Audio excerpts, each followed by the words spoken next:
All right, so today is Monday, mark the 13th day in the month of January, and the year is at 2025. Oh my God. Good evening. The time check on the clock, exactly 26 minutes past 9 o'clock, folks. Let me say welcome to Closing Argument here on Truth 96.1 comes on Monday to Friday at this time to weary hour. The closing part of this program, we say weary hour because sometimes when the argument get very, very serious, when the argument enter deep, deep, deep, deep, deep, yeah, so we we can extend the argument up to sometime 1:30, sometime 2 o'clock. But welcome. This is Truth FM. Closing Argument comes on Monday to Friday on this radio. This is the number one net time platform here. Hands up to those of you online, monitoring us online, via TV, Truth FM, via TV Facebook page, or Closing Argument Facebook page. So say that good evening, good afternoon, good morning to you guys. Welcome to Closing Argument here on Truth FM. Yeah, my name is Ansu. I'm here also for hearing, and then mine is the one who making sure that you guys can get us on live, especially our Facebook followers. Those of you maybe on the Closing Argument page, then Truth FM Real TV page. So we say hands up to you people. Which part of the world you are? In Asia? Are you in maybe in Africa? Are you there in the UX? Where exactly are you monitoring us from? Especially our Facebook viewers. So say hands up to you people. Welcome. You're in Liberia, exactly 28 minutes past 9 o'clock. So again, I say welcome to Closing Argument here on Truth FM. As we wait on our team of panelists to join us shortly on the show. Normally, we always get the ball rolling. At least we start, some training. We start some training discussion, especially training issues, training things happening back home here. We throw light on it, and we then make it interactive with you, the public, so you can have a say before our panelists join us. So as I say, I'm Ansu. I'm here alongside for Henry. What's up? Welcome. Yes, the aspect I really love also the training issue, and that aspect is also called a warming up. We have to warm up to the issues, and then while we await the panelists. But good to be at again on a Monday, fresh morning, and this is the Nethan show. I refer to it as the best, the best Nethan show where we have people giving their own view on their own things. We are not taking a side specifically. Everybody gave their own view. That's why they refer to as the closing argument. If you know you get an issue, come on, come and make your case. The argument is open to everybody. That's why we got a segment where we open the phone line to hear from the public, because it's not just about us. The public will have to give their own saying on issues as they unfold or as it relates to Liberia. This is our country, Liberia. The growth and development of this country, it rests upon us as a citizen. All right. So that's it. It definitely rests on us as a citizen of this nation. And one thing I always tell people, I say you and I can never be deported from this country here. Yeah, this is your country. For anywhere in the world, any part of this world, sending back home to Liberia. When you come here, this is your final era. You cannot be deported from this land. So when you reach here, all you have to do, or when you come back, all you need to do is to work, put hands in hands with other people to see our backs. We can keep fixing our country.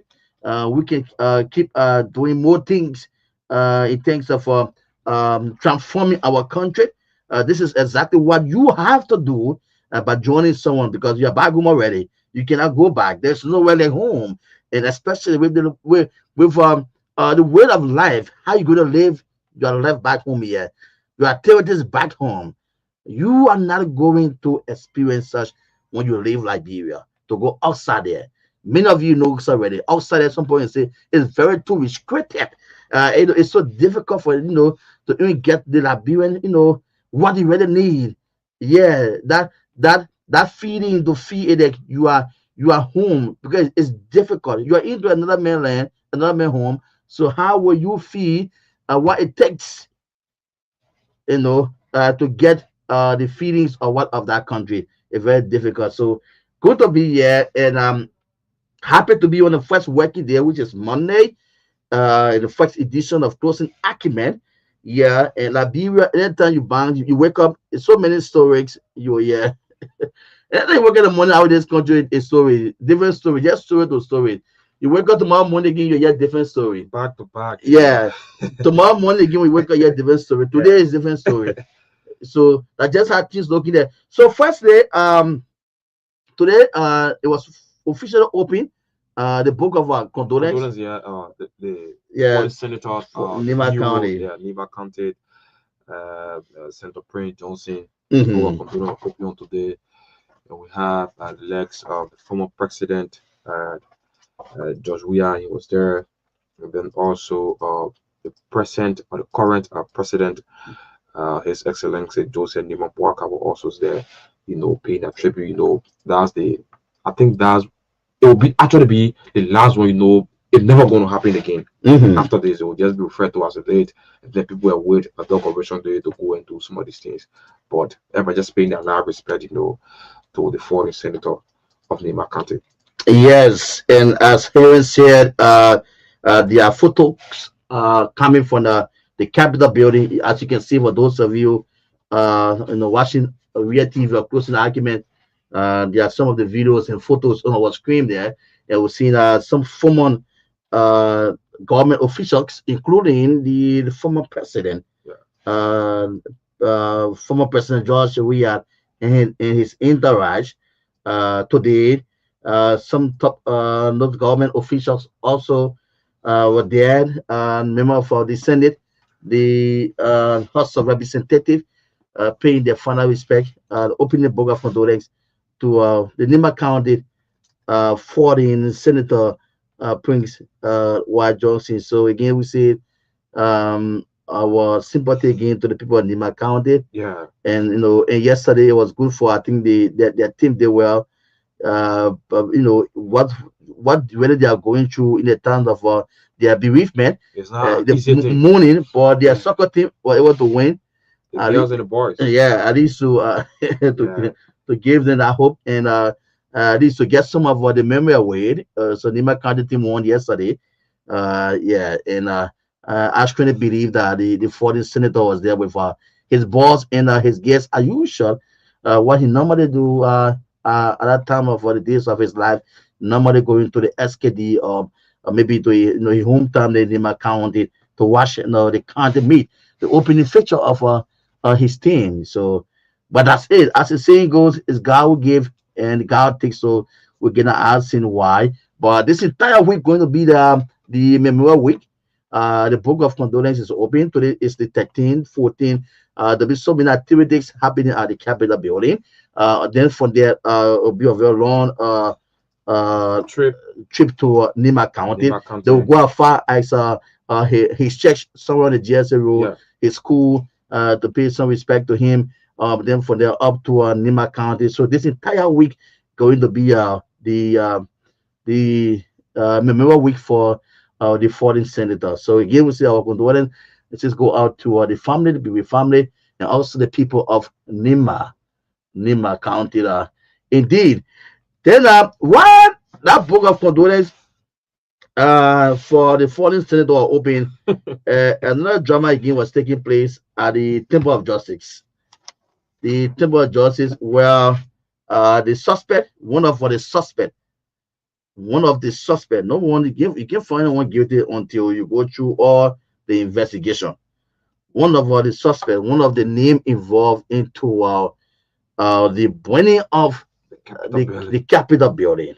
What Thomas? It should be a Thomas Etheridge, Etheridge. Should be his last name. He's one of the suspect involved into the burning of that Capitol building. All right, and where the people spend plenty of money to to fix that building, to give that building a very good facelift.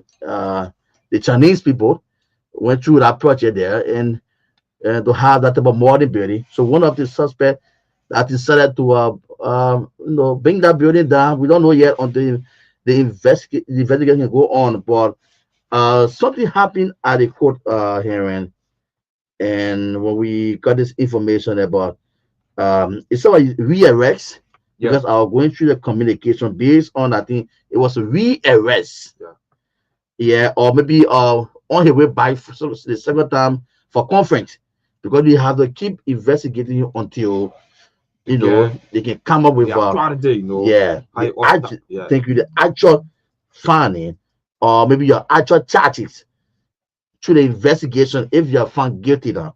So it should be his second appearance, because then that fellow went and filed several loan, and hmm, there was some information that came out that he was escaping, or he escaped or what, and then came back home. So today, to the Temple of Justice, where they said Thomas fell off, and there was some you know suicidal accusation from the suspect, where he said he was tortured by police. yes, These allegations are not, sometimes people will say that criminal, or sometimes people will say, what we expect the young man to say. yes, But he said that you were tortured by the police, or you're in prison, police torture him. There are other things he went through, to say things not supposed to say. And I don't know, just to share my own with the police. The investigative team that is currently in charge of this case, someone breaking down that Capitol building, especially looking at the scenario, looking at the things that surround this case here, where it comes from now, the House of Representative, the rigmarole, the drama, and, all the things happening at that Capitol building between two groups, majority, minority group, other stuff, because it's not officially yet for Richard Kun still remain majority speaker until Kofa can officially say, well, I resign.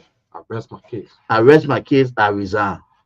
So if the Kofa man, or fanatic Kofa, Councillor Kofa, if he doesn't resign, it means that he's still heading his own team. So that house is split. Two speakers. Yeah, there are two speakers. Despite the guys who will sign budget and other stuff, other people want, other professional lawyers want to challenge the government on even this going budget that was signed by the president. Some people want to challenge the lawyers that it was definitely illegal due to this man still holding on to his speaker position, and the government going on by passing this budget, president signing on the aid, with this other group. So it still things that it's being very illegal rather, illegal for this group to still be acting. So Honorable Kun still remains on a question, because Kofa still who are his position. He's still saying, He has not resigned. yeah. He has not taken to So himself it still fine. It still gave a red signal Yeah, toward the Richard Kun. You understand me? Until Kofa can say, yes, I'm off the picture, let the people go on. And looking at the way how Kun coming into office or into power to sit there as speaker, there were now the parent coming from now. So that group remain divided, because Linda, Mr. Bealded is in charge of he's the chairman on rules and law for their own group. yeah. So there are two groups. They are into that house. They're sitting down in, I don't know where they'll be using what the place is again. Is that the MCC? MCC, yeah. Or yeah, The UN building. or they'll be using I don't know, the Capitol building. But even if they sit there together in that place, Liberian people wanted to understand that that group is still divided, because Speaker Kofa haven't resigned yet, and Reggie Kun, he says that as the speaker in which the executive want to work with. That is the only thing making cool to be into to claim that speaker position because executive is saying that you we want, you we want to work with. Yeah, So it stays there. yeah. So even if communication come from outside, then what happened to go Ghana server or when all the internet way communication come from outside, in fact, Kofa, uh, Speaker Kofa to go to represent the country out there, it will be so difficult because executive will still send some kind of communication back to that country and say, no, no, no, no, we have our Yeah, speaker, right? yeah. So we want to inform you that our speaker will be coming. So that's it because executive take charge. Also, you have just knew it. The recent inauguration or ceremony held in Ghana, there were two different letters that were sent out to Liberia. At first, it was placed to Kofa, and then secondly, I think the people tried to like get the actuality, who's the current speaker, and then the letter was also sent to Kun. So the picture there is that how we feel as Liberian, how do we feel with we are in and out of confusion. We don't want to accept the wrong. Someone said to me, the better choose a bird in the street lads. Even though the truth is, when you know you are not fit to occupy the position or uh, the law the law has taken a course and then it fall against you, you just let it slide for the sake of Liberia. That's what I always tell people. When you want to So do you things want like him that, to you want maybe I don't want to say, but if you think for the sake for the betterment, the peace of Liberia, you just let slide move on because also if you if you if you've been looking at what's been going on over the time, is this being speaker issue today brought in the capital building saga? You see, capital building is on fire. It was on fire recently, and then now the people trying to chase the perpetrator. Those of them at their hand was in this particular capital building issue, and that's the law. And so when when people go wrong against the law, let them be brought to book. And when you wrong, and so you go and face in the law because this is Liberia. Who knows? One of these days, it might be the executive mansion. Get to understand when the capital building is beyond fire. Someone said it's the secret place of a country where people go to say issues to get that block going. And I horse they go in. The secret place. And then today, I play just one someone who just got out to the news. Capital building on fire. How do we feel about these things? So it needs investigation. It needs thorough investigation.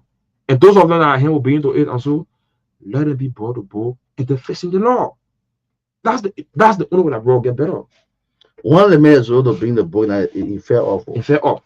So I said, well, The I'm man not saying he was tortured so by police. you are not even taken to South Beach. Just to come He ask you, said oh my he man, was tortured by yeah, you're police. tortured by police. But that's it, you'll get a whole lot of rumors coming up. People say their own things to these things because they don't want to bear the consequences or the penalty to what they did over the time. That's the only way that we're going to get better on. So when you go against the law, can you imagine your capital being the secret place of a country where people go to talk one or two, to say issues, to get that block going? One morning we just got out of the news. So, oh, capital building on fire, capital building on fire. So how you think that we're going to get better? This country will not get better where even people go wrong, they be brought to justice. And when you wrong also, you face the full weight. They will not be on too much, forgiving people, that man that brain, man. Oh, that man that bro, or he's on a brain, or she's on a brain. See what happened all the time, so death news all around the place. You get onto the news, oh, the other person died. The other person called their child throat out. The other man went in jail for 2 years and came back. He saw a woman with another man, and then he killed himself. Where are we heading to? What bureau do we perceive years to come for our children, for our unborn children, for our children who are born? What legacy are we setting? What paste are we putting abroad on? The country is just running on grief and anger. Everybody people get up, people just angry, people just doing their own thing. How will we grow? Everybody vests in their country. How will we grow? Everybody vests in their Everybody country. just angry. What are we doing so that when our children come tomorrow, they will see some of these things and say, okay, this is where our parent left it. Let us take it from here. What are we doing? What math? They say you got to apply the old math before you go on the new math. What math are we planning for our children? What exemplary life that we are living at tomorrow?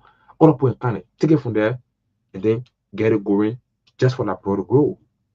And don't get it wrong, and so every day that go, the country is getting older and older. We are moving. The age is adding up. What are we doing? What exactly are we doing? People were in opposition before you know, they started complaining. They say, oh, they're not coming out doing the right thing. Oh, they're not coming out doing the right thing. Today, they're into power. The same thing they were complaining about, they are doing the same thing. The same thing you are complaining about. You say, oh, let's take for instance, Paul Brown, in power, he's not doing the right thing. Okay, say, okay, but man, since you say you got knowledge, you got ideas on this, come and do this. They put you there. The same thing that they were doing, you start to do the same thing. What changed? Nothing changed at all. Nothing changed. So we set on some of these platforms so just to provide education for the people. Let them be wise. And I bring what the guy are saying. They have their own part of saying also. The saying is, when you come with your sweet mouth, in the common saying, your sweet mouth, you say, oh, when you put me there, I will do it. When they put you there, and then they see their expectation not coming true. You can say yes, though. If he says yeah, forever, it's not forever, just says yes. When they forgave you, when they cry, and then they see their needs and their wants, they are not coming true. And then they assume you got 3 years gone in your government. The remaining 3 years, they will make up their mind from there. They will say, they got a point in their political saying, say, we just waiting now. You know, see that time? They will say, we just waiting. Let that day reach. We just waiting. Let that day reach. And when that day reach, trust me for real. What they have them burning it over the time, they'll go and express it. So today, you empower and then you stay on the flip side, not doing the right thing, but then you are complaining before. You get capital building burning. You got horses, fire just everywhere. You see the horse today in Douala on fire, Marshall, Ganta, Nimba, Buchanan, just everywhere. For what exactly? What man said will come with the power to change something during our regime so that we can make reference of it tomorrow and say, oh yes, when we're in power, this is what happened. This is what we can pose off today. What? What are we thinking about? Are we seeing abroad to be a circle country wherein we'll be in a circle, so a circle, another person form that circle and then keep moving? Is that abroad we anticipate 25, 30 years to come? And then it's going to be adding up. The age going to be adding up. That brought a state of confusion where you see posts fighting for speakership. A state of confusion where you see people say, I want to resign. Let them resign, I want to resign. Let them put on that blog. Let them put on that blog. What are we doing? Time is going. Time is not waiting for our delay. Hope we know some of these things. On elections day, we saw the older people, the older folks. They were in the line. They were in the queue to vote not for themselves, but for their children. That's why they say the decision you make on election day, not for yourself, but for your children, because some of them, they not reach the age by then. So whatever decision you're making, don't make it for yourself, but rather your kids, your unborn children. When it's positive, it's going to benefit them. When it's negative, it's going to affect them. You got some people also to even eat on a daily basis in Liberia. It's not an easy thing. And then we say our staple food is rice. For some people to even get rice to eat on a daily basis, it is not an easy thing. People wake up as early as 5 a.m. in the morning just to find something and eat, just to go and hustle to pay their student fees. But yet and still, nothing is working at all. Nothing is working. Where are we as a country? Where are we? Why we voted these people? We voted them for the change.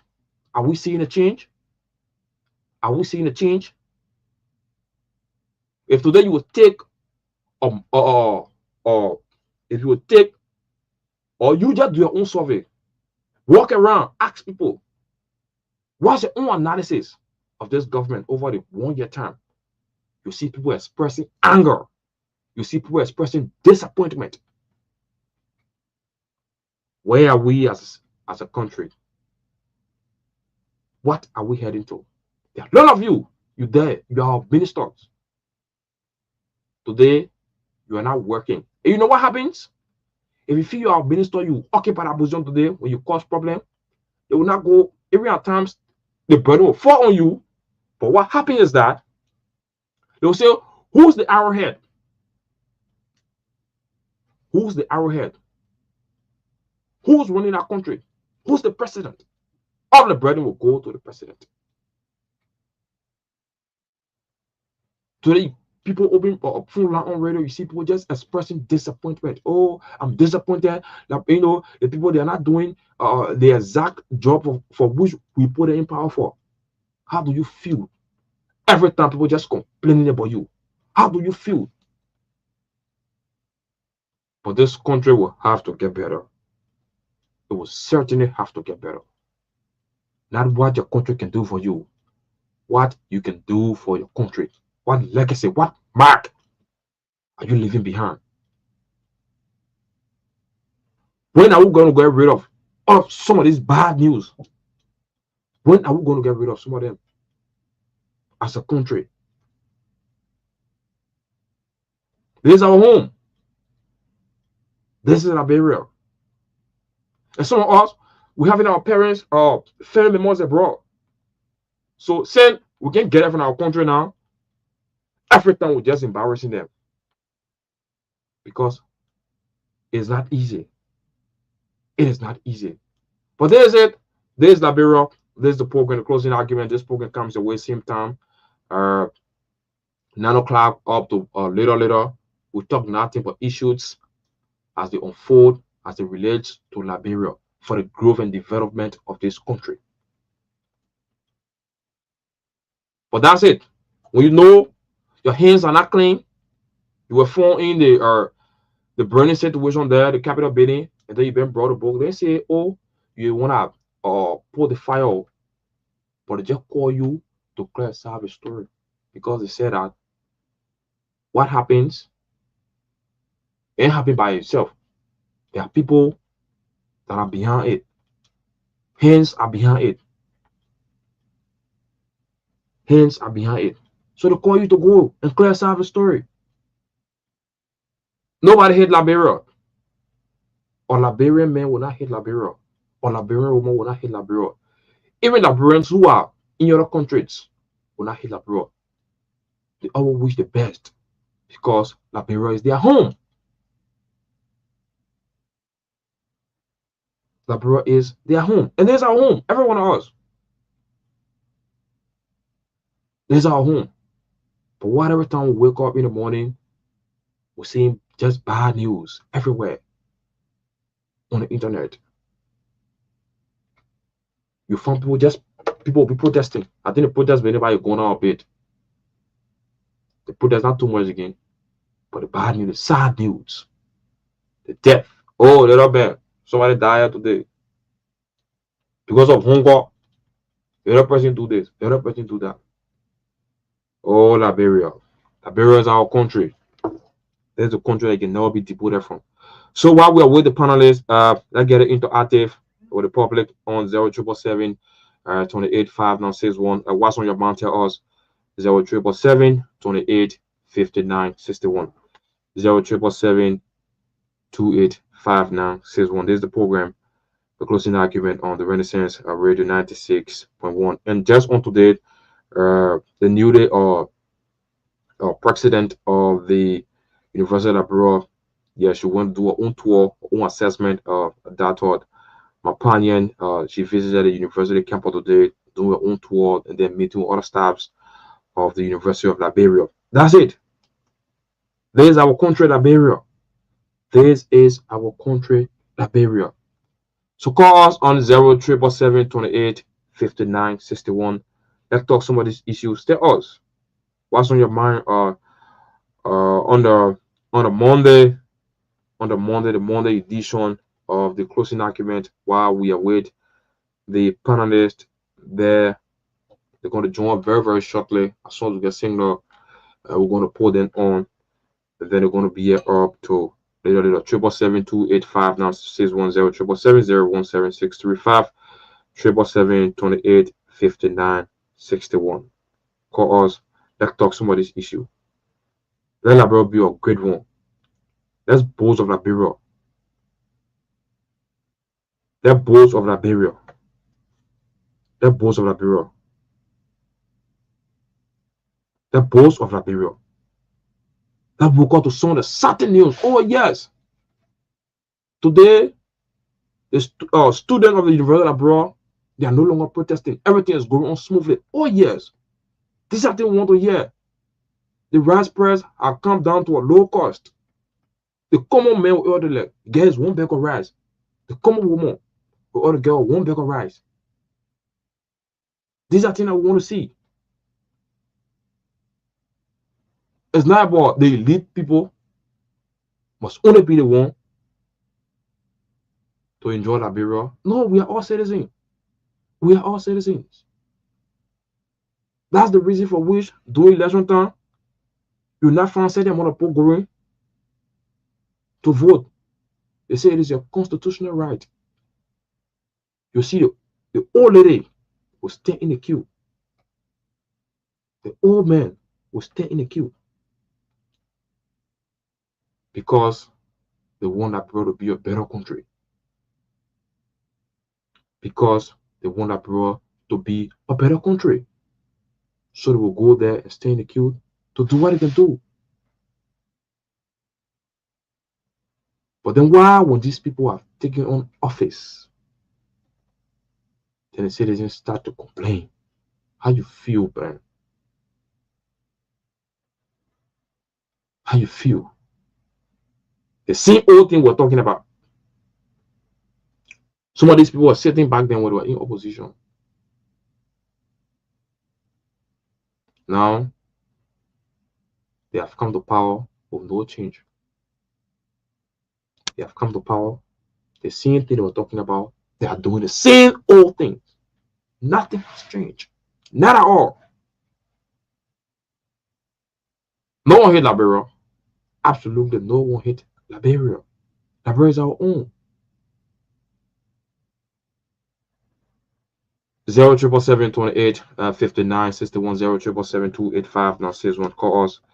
Let's talk some of these issues while we await our panelists here on Truth FM 96. My name is Henry. I'm here with the Ben Sanvee. Together, we're going to be driving you up to the hour 0777 28 59 61 777 017 635 0777 017 635 777 285 961.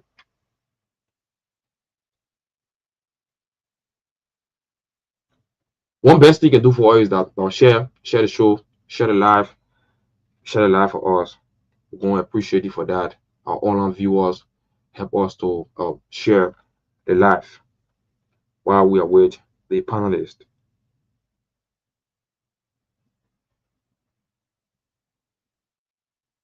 That's it.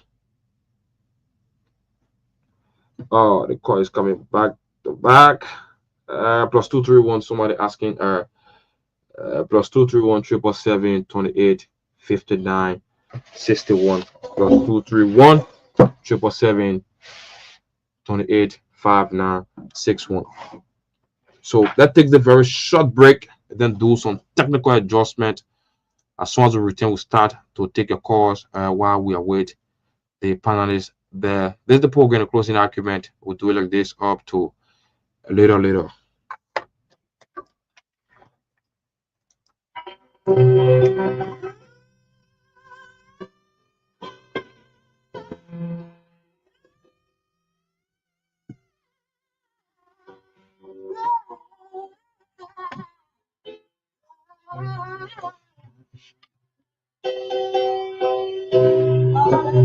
Oh my God.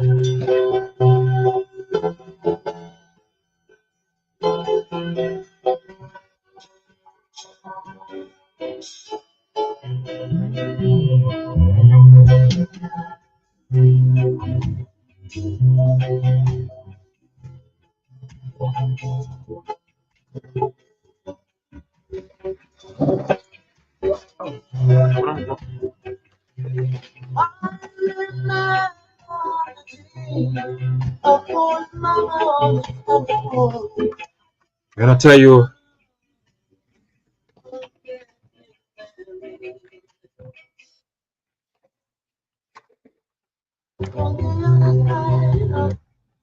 you, welcome back. 07777 5961 0777285 961 777 Call us or tell us what's on your mind. The morning edition of the program, the closing argument. This program comes your way at about this time, 9 o'clock, up to later. I wish time we're going to be here talking issues as it relates to Liberia. And I'm gonna show you going to be power pack on tonight. Yes, too many issue. We don't want to let all of the cats out of the bed because our panel is going to be here very shortly, and then we have to talk some of these things. It is about Liberia, my people. It is about Liberia. It is about Liberia. Someone said the law should not be compromised. The law is the law. The law should not be compromised. Anyone does wrong, let them go and facing the full weight of penalty. 777-28 59 61 0 Call us or tell us what's on your mind to our online viewers. +231 777-28 We are here right there on the closing argument on Truth 96.1. The Renaissance Radio broadcasting live from Dupo Road, here in Painesville, outside the nation's capital, Monrovia. I don't know what is happening. I don't know. Let's try it again. 777-28 59 61 0 777-017-017-017-635.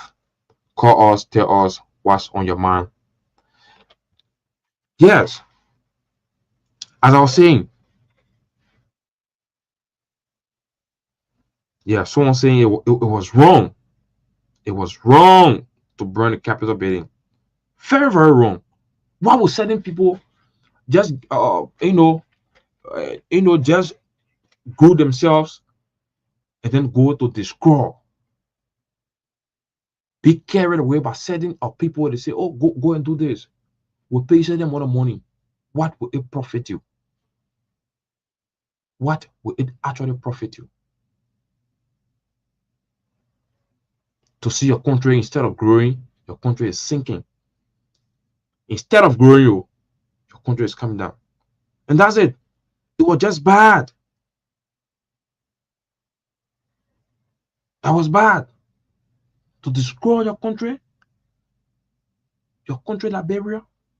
Liberia, instead of bringing on development, instead of praying for the best, or instead of praying for things positive, then we're doing the wrong thing. Like I said, one of these days, imagine where you can be the Capitol building today. The mansion is no far from the Capitol building. If the government does not take a strong stand on this to bring all of these people to book, and when they are found in the wrong act, let them face the full weight and penalty. If so, the Capitol building, or how you call it, the mansion is right there. Right there. So now, where we will be, how we will actually feel.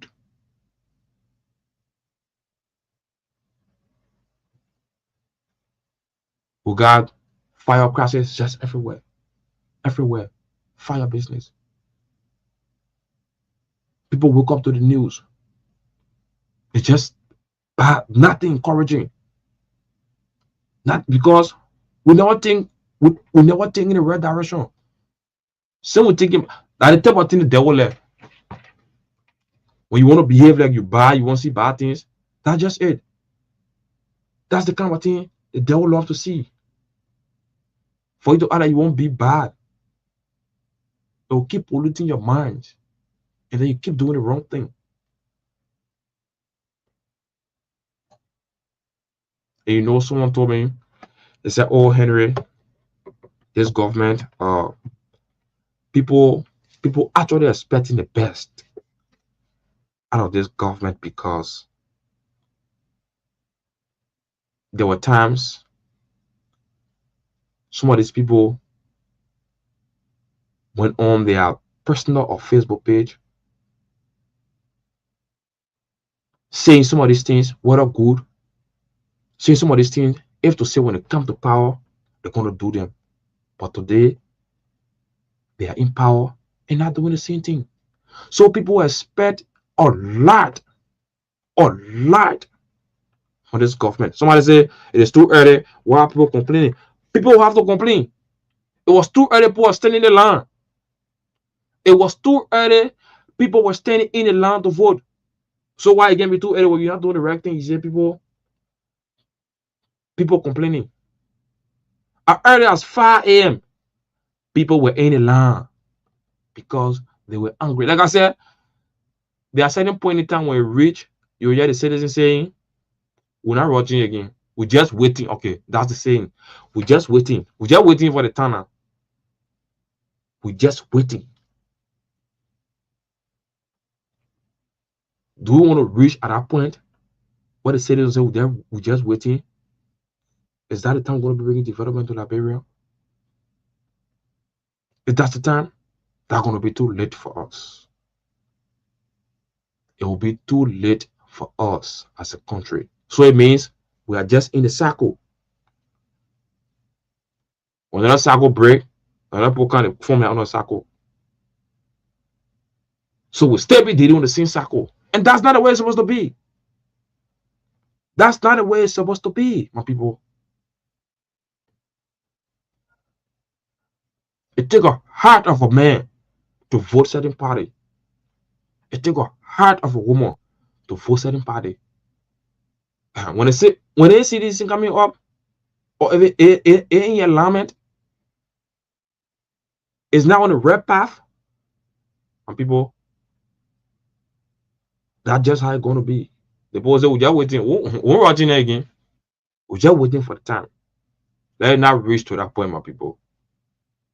Let it not reach to that point where the people say, we're just waiting. Mr. President, please, for the sake of your people, for the sake of the masses, please, Mr. President, let work in their interest. Please, Mr. President. Please, for the sake of the people. People complaining. If you do opinion poll, people in the majority will be complaining. They will say no work. Even some people be saying, since today,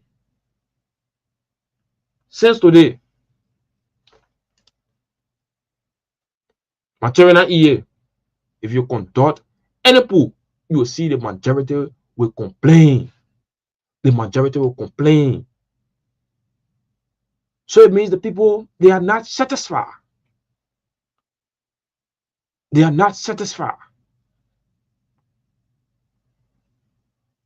They are not. So it is not too late. It is not too late. And we could still do what we can do, Mr. President.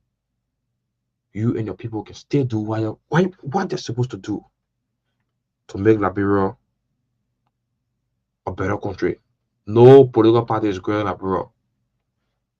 No political party is greater than Liberia. Not at all. It is about Liberia. It is not about an individual. It is about Liberia. It is not about an individual. So when you have been given a little power, don't work for your self-interest.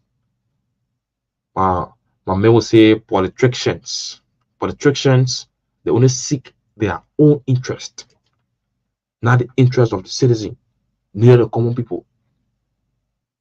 Politicians will only seek their self-interest. What good for them? What good for their family? Is that the type of Liberia we envision? But a politician will not do it for herself, or you'll not do it for yourself, but you will always get a mindset that I was not this power I'm in today, it was not all by myself. It was not all by myself. Certain people put me there. So I gotta work in their interest. I gotta work in their interest. Then the president will say, oh yes, I was not brought to power by myself, by a group of people, by the majority. Because election is about the majority. So I will not work for myself, I will not work for my family, but rather I will work for the majority. One of our leaders be thinking around. Where are they going to be thinking that it's not bad? It's not just all because of them, their family living the best of life.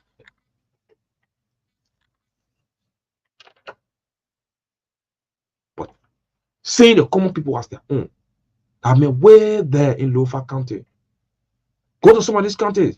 See some of these government schools around. You will cry. You will cry.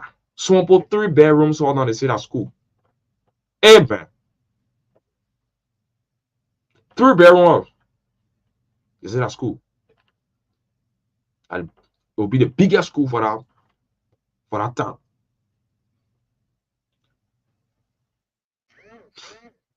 Are we seeing all these things?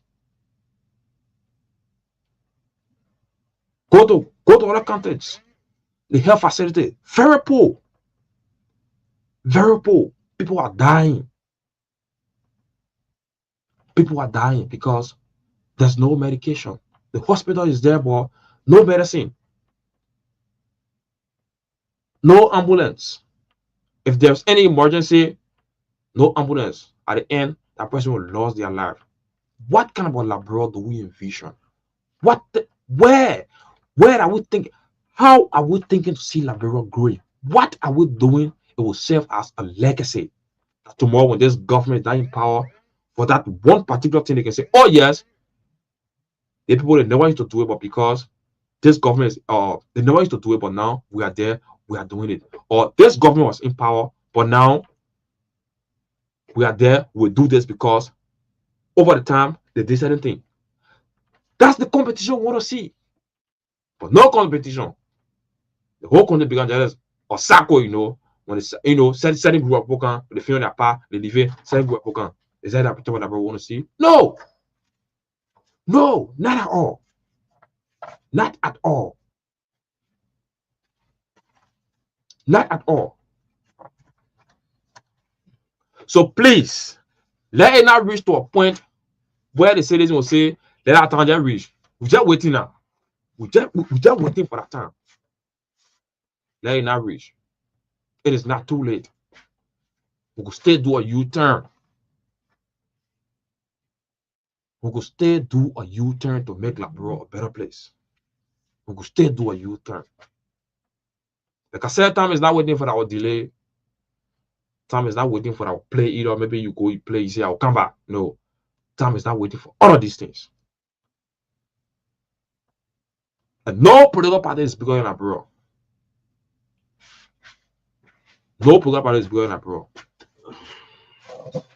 So, Asu, I didn't know if you can take Yeah, we'll take few calls. getting our panelists on now. Yes, I see. The man Tomalin, one enjoy is already in the back.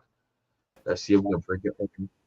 Then we'll take few calls. 0777 28 59 61 0777 285 961 777 28 59 61. Call us, tell us what's on your mind while we are waiting. The panelists are yes, while we are waiting the calls. They welcome the man Saint Peabody, George. We already got here. Finger for him. Uh, then while we are waiting the calls. Mr. Martin, how are you? Hey guys, good to see you guys, man. How's everybody doing? 707-635-0285-9610-777-28-59-61. You getting us? Yes, you can hear me, right? You getting us? You can hear me, right? Okay, I'm getting you now. How are you? Good, good. How you guys doing? Everybody doing good? Yes, we're trying. We're trying to be good. We're actually trying to be good again. On a Monday. Yeah, but we are doing good. But it's just all about Liberia. But what we've been talking is just about Liberia. It's about growing abroad. It's about improving abroad because this country, when it gets better, we are citizens. We all going to be happy living in Liberia. But when abroad is not better, no, nobody going to be happy. So it is just about Liberia. And no political party is bigger than abroad. Not at all. And the citizens, they are complaining a whole lot. They are complaining. It's too early, man. It's too early to this government. That at this point in time, this government, like people thought I could do the best among best. At this point in time, they are complaining. So what happens when 2 or 3 years passed? So the people sit in that position where they'll say, we're just waiting. Don't allow the citizens to get to that point. That we're just waiting time. We're just waiting now. It will be bad for us. So these are some of the things we've been talking. And then while we're waiting you guys, and we still expecting more calls 0777 28 59 61. So it is back to you, Chief. And many thanks to our online viewers. Help us to share the show. Share the show for us. Those of you that are following online, help us to share the show.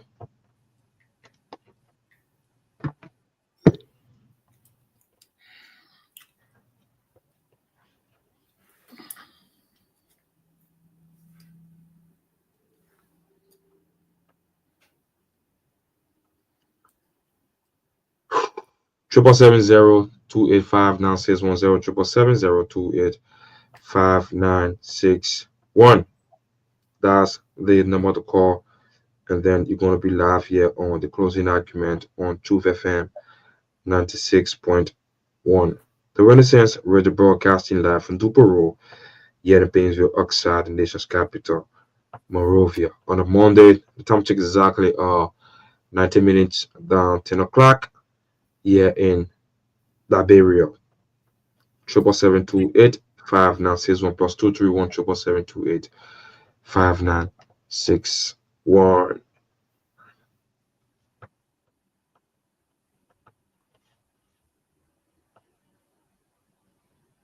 So, Chief, just take over a little bit. Let me do some adjustment.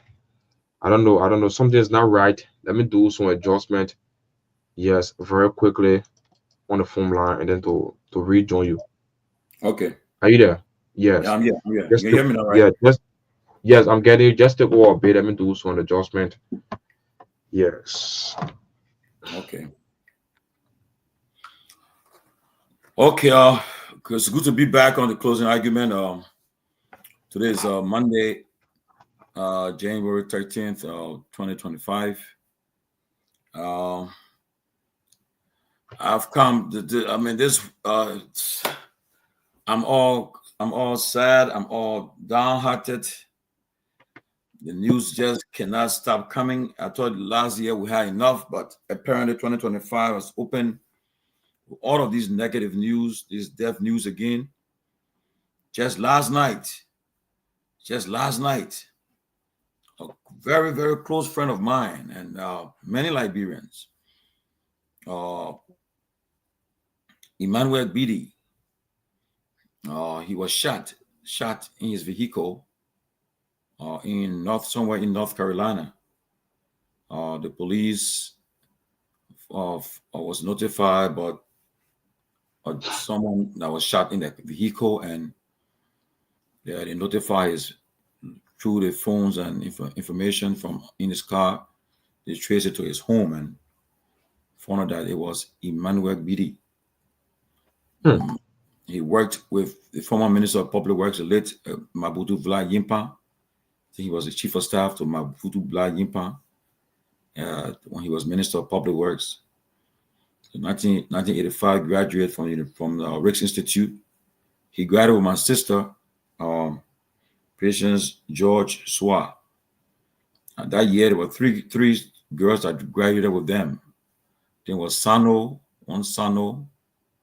Bosu Jala, and Patience George, and they all graduated in 1985. I attended that graduation at Ricks, and Emmanuel Beatty was amongst the graduating class. He was married to Inie Nelson, and they were blessed with 4 children. And I was told that he was shot in his vehicle. Up to now, before I got on the set, the police still had his body was still with the police. They let the medical examiner to do an autopsy before they release it to the family. They are still investigating. The police have determined as a homicide, but I know the cause of death was bullet wound. It's so saddening. It is very, very close to home because I knew him very well from Liberia to the United States. Just a few months ago, less than about 4 months ago, were at his his brother-in-law's wife's funeral in Maryland. We all were there again, and we all just joking and sharing some fun. I wanted to find out last night while driving home with my daughters, and I got this call that someone had shot him, and so his family is so down right now. So my condolences to the family and to the Nelson, the Beatty families for the passing of Emmanuel Beatty, called him Kwame. It's very sad. While we're mourning the passing of our friend and brother Steve Boley, Moses' mother, who passed away in Liberia, we heard that news. Also, our sister, one of our strong supporters of the closing argument, one of our supporters, she always with us, Tiola Gibson. Tiola lost her only brother in Liberia too on Saturday morning, Sam Gibson. Tiola's only brother. I think her mom had 3 girls, and he was the only boy. And he died too on Saturday. That one is about nursing. I mean, the medical facility, the inadequacy of our medical facilities in Liberia. Tiola is a nurse practitioner. She knows about the medical, and she's strong in the nursing field. And she was on the phone with her brothers and his wife and everything. So she knows what she's talking about.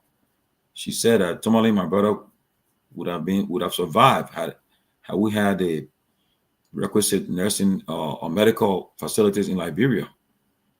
Because just imagine, they did I think some test, but they needed a radiologist to read it, and we don't have it in Liberia. They had to send it to Ghana to be read. And then apparently after the reading was done, they had to wait, send it to Liberia. And then I was told that no doctors were available on the weekend. They're waiting for Monday before they get the reading from Ghana, and so they can know what happened to her brother. The man was, just imagine a country like Liberia, 178 years, and we still would lack all of these things, and yet and still we take health issue for joke. Yeah? Our national budget, look at what kind of money that was spent last year with no accountability through NSA. They spent millions of dollars last year alone. I mean, this has been happening over and over and over. And Mr. Comey can say, you do the same thing every year and expect different results. If you do not, the result will be different. You do the same thing. I mean, the people, these things happen to the ordinary person right now. Yeah. Until they hit home one of these days to one of our officials, where they will say, "Oh my God, if we are known, we prioritize a JFK, we prioritize Jackson Abdul Hospital, we prioritize Redemption Hospital, we prioritize Phoebe, we prioritize the Emirates Hospital, we prioritize the 14 military hospital." We take it for a joke.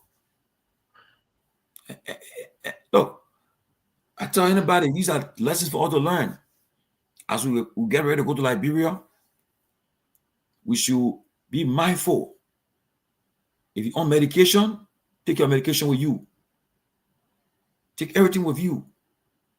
Go to your doctor, do your test. The doctor can tell you, say, okay, you're safe to go. When you get on the ground, don't overdo things. Because in Liberia, no. Follow your routine. Take your medication. Okay? If you're not supposed to eat salt, don't go eat salt. If you say you shouldn't drink, don't drink. You're supposed to smoke, don't smoke. Don't take medication because you want to be a macro man. You won't overdo things. It's very sad.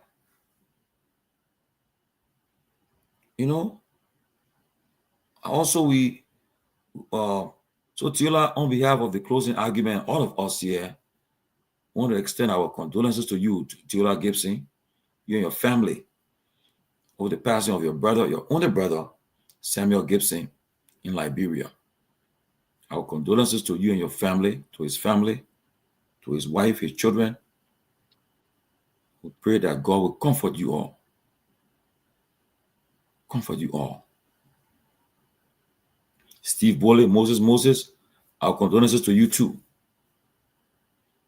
Also, Fred Guar, the former Grand Jury Association in the Americas president, Fred Guar, lost his mother today too.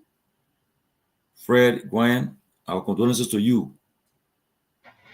Another friend of ours, Oscar Walker, lost his only daughter in Washington, D.C. He lives in Delaware. His only daughter died too over the weekend. And of course, our friend and brother Alex Brown in Rhode Island was found dead in his home last week. I just want to say our condolences. Another young sister, man buried his 26-year-old daughter on Saturday in Pennsylvania. This girl went to nursing school, graduated with bachelor's of nursing, about to start her career. And before she went to sleep and died. We just got to continue to get close to God, and as we condole our friends, our family and friends during these difficult times, we pray that God will comfort them and give them strength to overcome all of these things that are happening. But the issue of our healthcare system, our healthcare sector in our country, Liberia, is of paramount concern. We should not take it for granted. Sometimes I tell you, officials of government, see somebody that's talking about big. See, that's got it from anything enjoyment. It's an enjoyment. Before we used to think that when you get big stomach in Liberia during those days, you say, oh, the men are big shot enjoying. That's sickness, man. Come on. What are you you doing with big stomach? You think that style? Yeah. Myself had big stomach before, but I realized that sickness. Check yourself. Do blood work. They'll tell you. They'll talk about your A1C. They'll tell you about your whether you got sugar or you got high blood pressure. You know, I mean, you gotta think about it. I tell some of my friends they're in government. I said, look, you're taking it for a joke. I said, my man, you better check yourself. Oh, somebody came to America one time. The person, my man, good. Why yeah, you better do some checkup. The person went and did blood work, check up. The amount of person, the doctor phone, the person, I said, hey, you see it? You see it? I said, in Liberia, you're gonna wait when you get sick before you go to hospital. In America. Okay. Yeah, I would say like for us. Right now, I'm due for my colonoscopy on next month.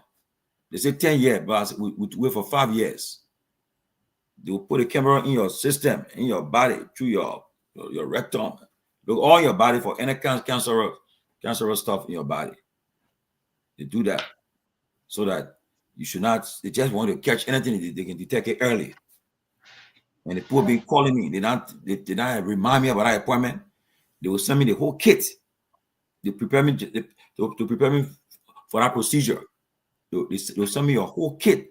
I will have to be on liquid diet for about, I think, 4 or 3 days prior to that procedure.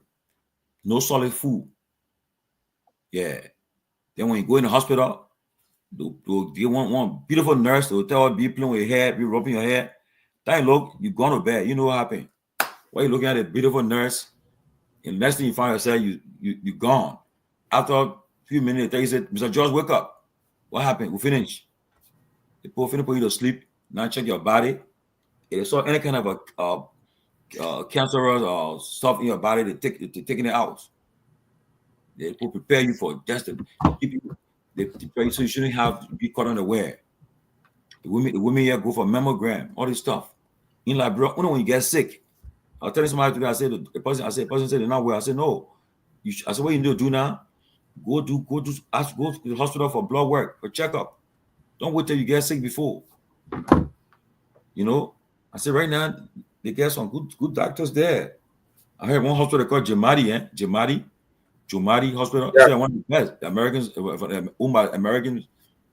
That's good. Expensive, I know, but because Right at the EFW junction. okay, you see that? So go there for checkup. Don't take it. Don't overlook it. It's important. Every one of us here. Look, here I will tell you something. They tell you, they remind you about to clean your teeth. They tell you, say, oh, Mr. George, you got a dental appointment coming up. They tell you, go clean your teeth. Then they tell you about your eyes. Go check your eyes. They remind you. Yeah, your PCP or your personal doctor will tell you, say, you need a physical. They check you, everything they check you here. Because the people got a system here. You know? But in Liberia, we take it for a joke. Take it for a joke. You know, we should prioritize our health sector. It's important. Very important. You won't realize until death comes close to your door. When I told the Tila on Saturday, she told me my brother shouldn't have died. If we had a necessary facilities in Liberia, my brother would be alive. But Tila is a nurse practitioner. She's a medical woman. She knows what you're talking about. She's on the phone with her family the whole while. She knew what she was talking about. It's saddening. It's very saddening. So just again, before I bring the other guys in and welcome, I'm so disturbed and saddened because of the death that happened over the weekend. Our friend and brother Nyenwolo he was shot. I want to say again our condolences to his family. I pray that the police will find who did this to him, who killed his husband, brother, a friend, to everyone. He was just elected president of the Rick's Institute in North Carolina chapter. And the guy was about to host, we're getting ready to go to his 30th wedding anniversary at the end of February. Yes, getting ready. And then this thing happened to him. It's sad. It's a devastating news. What did it happen in Liberia? It happened in North Carolina. Oh yeah. Yeah, before he's batting his car, shot. Yeah, somebody shot him. Somebody shot him. But we just pray. Let's continue to pray and pray for God's blessing, and we pray that God will bring peace to that family and give them strength to overcome what's going on. Wow. Guys, welcome again. Good to be on the closing argument. Yes, too many news going on in Liberia too. Abu, what I noticed, I've been watching a lot of confession taking place. So DeLon is saying he regrets criticizing President Weah for flying private jets. He said now he see the reason why it was necessary to fly private jets. Okay, and also I think the other guy on Spoon, Remy Gray, apologizing for criticizing. Money. And These are individual opinions.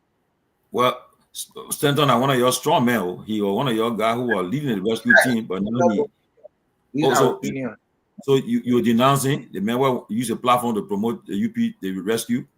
The man is, but he leading the team. This morning I saw Fagon going after him too. Fagon went after him strong this morning too. So all of them on the rescue team, but now they're realizing it. Even your boy Amara, all of them realizing it that this thing was a joke, was a propaganda and lies. And now as those say you can lie to the power with the power, but you can't lie to govern. And I think it's coming. The chicken coming to roost. Even my boy Martin Colley. So all the thing Martin Colley said, Martin Colley wrote he went that all the money that was spent last year that was just spent on that he can't get account for. He went after your age. Are we started the show? My opening, but Peabody, y'all can come here. My opening, I just want, my intro there. I just want to tell you, go ahead. Ultimately, it's good to be back. Good to see everybody. What I would say here is the DeLon, Martin Colley, everybody. If these are strong supporters of United Party government, and if they are coming out now, they're only coming on and saying he regrets, they're the chairman on foreign services. And he's coming on and say, "Oh, I regret why I criticized President." But you know, the thing is, President Boyka went on campaign trail. He was on the campaign denouncing President Weah, calling his name. He's going all over the place. He's riding private plane. He's flying here. He's riding this. He's doing that. And to come right back and put it in the Liberian people's face and doing the same old thing.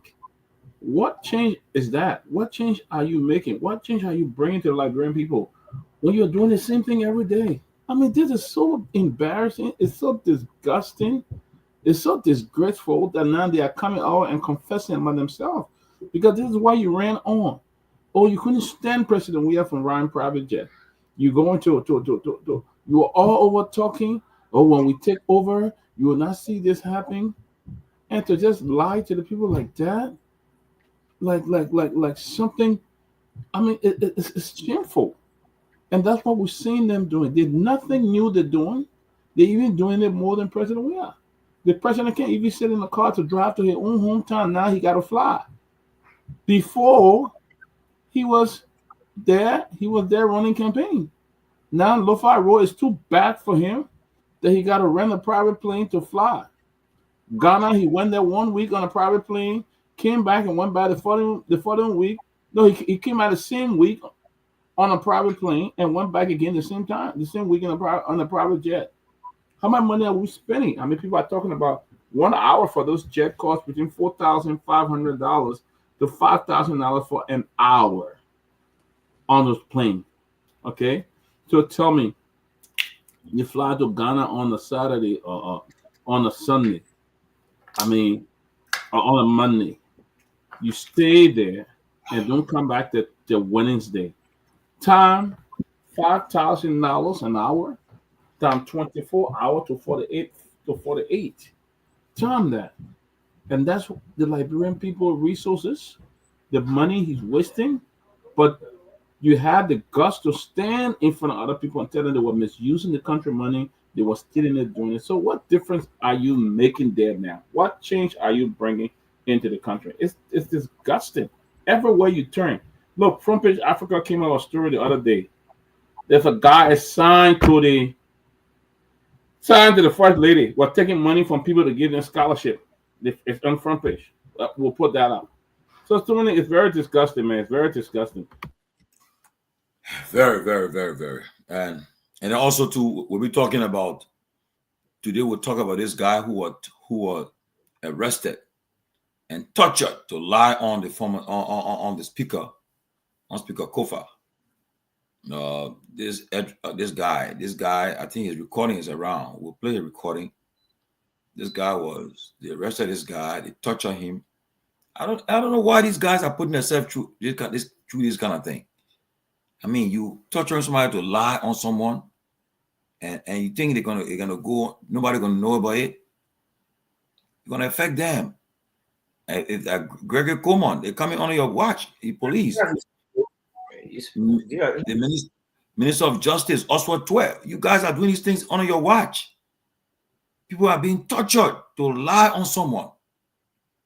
Trying to lie on Speaker Kofa to say he was involved in the burning of the Capitol. This guy is confessing on recording how they try to make him to lie on people. What is this? Guys, man, for God's sake. But we got that recording, right? Yes. Let the guys play the recording, man. We need to play it. Yeah. Let me see and get Ansulian to play for us. It's sad, though. That's the kind of government. Go ahead, Abu. Yeah, but money. Yeah. You might be reading the show, right? I've not spoken though. I sat quiet.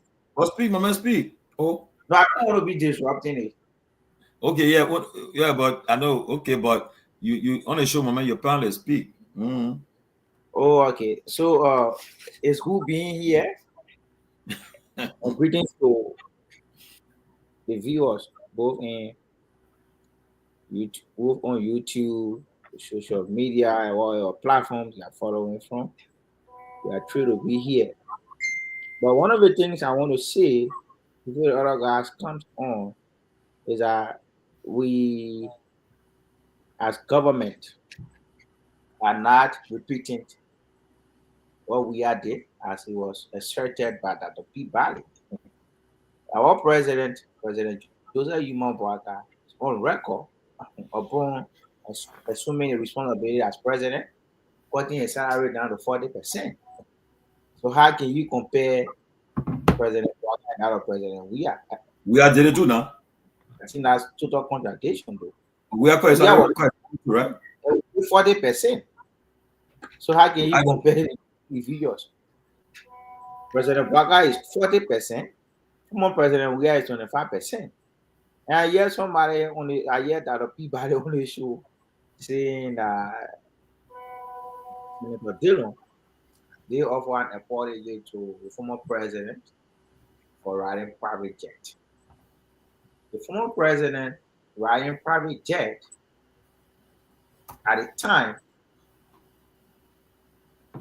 as it was stated by some of his members, some of the partisans, some of the key actors in his party, the level of the former chairman Maba Mulu,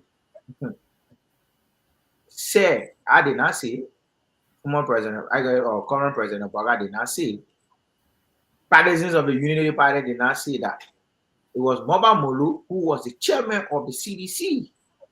A Labour president we are being patriotic. He goes to foreign country, gets money, and comes by and places the money in his pocket. That was not ordered by any of us in the Unity Party. It was said by the chairman of the CDC. And later, what did he say? He said it was they got talk. And I hear somebody talk about who repeating the same thing. What we have done in 1 year cannot be compared with that what we are there. In 1 year, as it is reflected in our national budget, 28,000 of civil servants will be experiencing increase in a salary. That is to say, when you are making below 150, as of this month, pay, you will not receive below 150 or 150 upward. Our government, when you party turn this country over to the CDC, what did the CDC do? The CDC, the county service centers that was across the country, or that were across the country, were not functioning by our government. 40% of the revenue will be allotted to those county service centers. So you now have to leave from where that Peabody you live from. I don't know, no name out of the county. You now have to leave from that account of Monrovia, the process, the birth certificate, you need a passport, you need a driver lesson. So how can you compare the two individuals? Imagine between the two individuals, it is a mass away from Pluto. We have an individual who occupies the presidency that is ensuring meeting foreign meeting a counterpart to resuscitate our economy. We just wasted a few weeks ago, the Minister of Finance was in Washington lobbying on leg intern pass. Our Minister of Finance was saying this will be money according to free folks who cannot verify. Somebody can only say want to believe that these things are not medicine. Call us for those who listen. Gotta be honest with ourselves. Gotta be honest. You cannot compare Joseph Parker 1 year and another president we have 1 year. You can't do that. That's been disingenuous to the people of Liberia. And the people deserve to know better. During our first year, President Parker first year, what the President Parker, the people experienced stable rate. On that president, you got an statement that other people got to talk, brother. You've been. I didn't talk that people have. You're going a little bit too long. No, I'm not going a little bit too long. I'm just telling you, there's no comparison. You don't need to compare with two individuals. The man who currently occupies the presidency cannot be compared with that of the former president. You talk about what we did, what former President Parker and former President Weah did, is what we repeating. Former President Weah was caught bringing our home 100 million in the first year. President Parker did not do that. In our first year, we were able to restore water. We didn't do it. And you want some of our remaining issues and make it appear that all we are there, we are forgotten. We are not forgotten. We are not forgotten at all. We are desecrated on every fiber of our country. If come here, you begin with sinners and remain mute. Honor the wife. People were being killed because they are conducted order and the government did not want to be unpopular with people. All right. But Abu, guys, fellow Liberians, for God's sake, let us be realistic. Look, I mean, all the thing that we said, imagine if we can cut down on these things, what will happen for the country? Example, the office of the president alone. You know how much money was spent in 1 year time? And you guys trying to promote that. And you spending okay. Office of President Boaga, special presidential projects, 136,000. Okay, special other material, 100,000. Special operation services, 136,000. Operational expense, 60,000. Foreign travel allowances, 1,136,000. Let me frank. And these are things that money. Yeah. Given what we inherited, Given what we inherited, listen at me. Yeah. And I believe, and trust me, I salute for a resilience in demanding the better of God. Yeah. You are on one of the platforms. Yeah. You know how our foreign service lost image with other countries, and you expect the president upon assuming office to sit without strengthening ties or reinvigorating that dying spirit that will So kill all them. they want almost $2 million that he spent on travel. Tell me now, and what we got from it so far? Nothing. Besides that, wait. Then he said domestic. He didn't do a county tour, but he spent 504,000 on domestic travel. Wait, he won a county tour and no county tour. He didn't win a nationwide tour. Okay. The president went to. Let me end. Special operation services, 400,000. Then food and other things. Then besides the president of Ministry of State, you got consultancy for your own Ministry of Finance people. The information, the data, the raw data here. Ministry of State. What did that? I'm gonna tell you my sort of information. Oh, yeah. Presidential affairs. Consultancy, right? Consultancy. You have to consultancy. You spend 894,000 on consultancy. Special services, 1 million. Celebration, 800,000. Man, look, let me be frank, right? The fact matter is that I'm not gonna resume my source to you. The fact matter is that on a serious note, authentic. It is authentic. Okay, bring the one that bring what you spent last year. Bring it, then and compare. Then we'll compare. I tell you what you spent. Bring it to debunk it. But let me say this. The reality is that.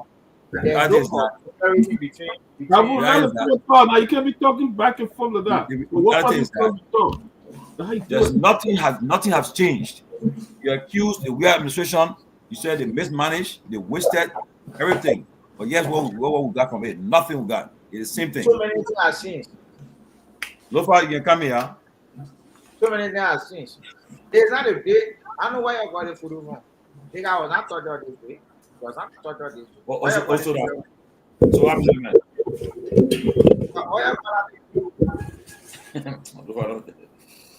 I would only define, man. There's a young man that taught her to lie on the speaker, Tony.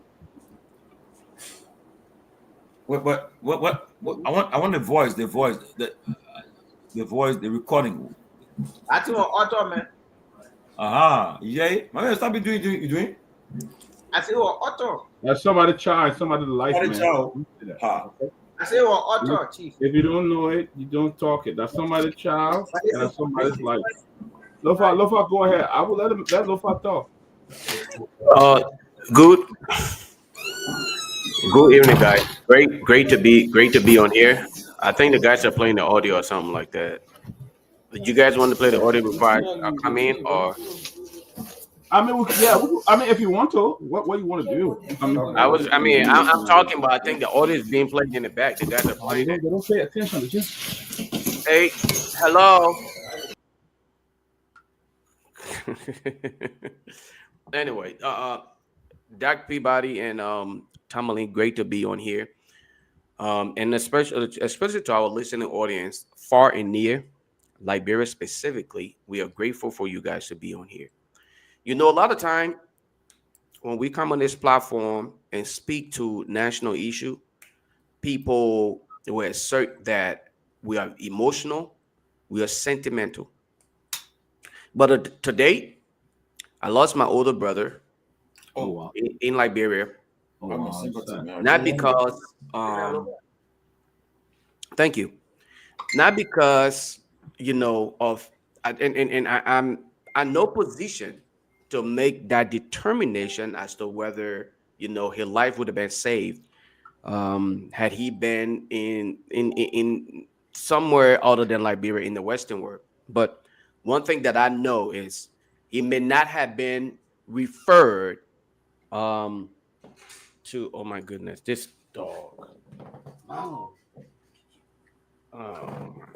I'm sorry, guys. The one thing that I know is had he been out of Liberia, I don't think he would have been referred to a ritualist, as I would refer to them, or maybe what they call, what I was told today, he was told, or they were told to take him to the country doctor. Okay, that's what they believed in. All right. But here's my this is where my anger come into play. When these morons who call themselves government officials, when they and their family are faced with these medical conditions, they are, I mean, they can they, you know, I'm really trying to kind of, I'm trying to just watch my choice of words um as I really speak to this, right?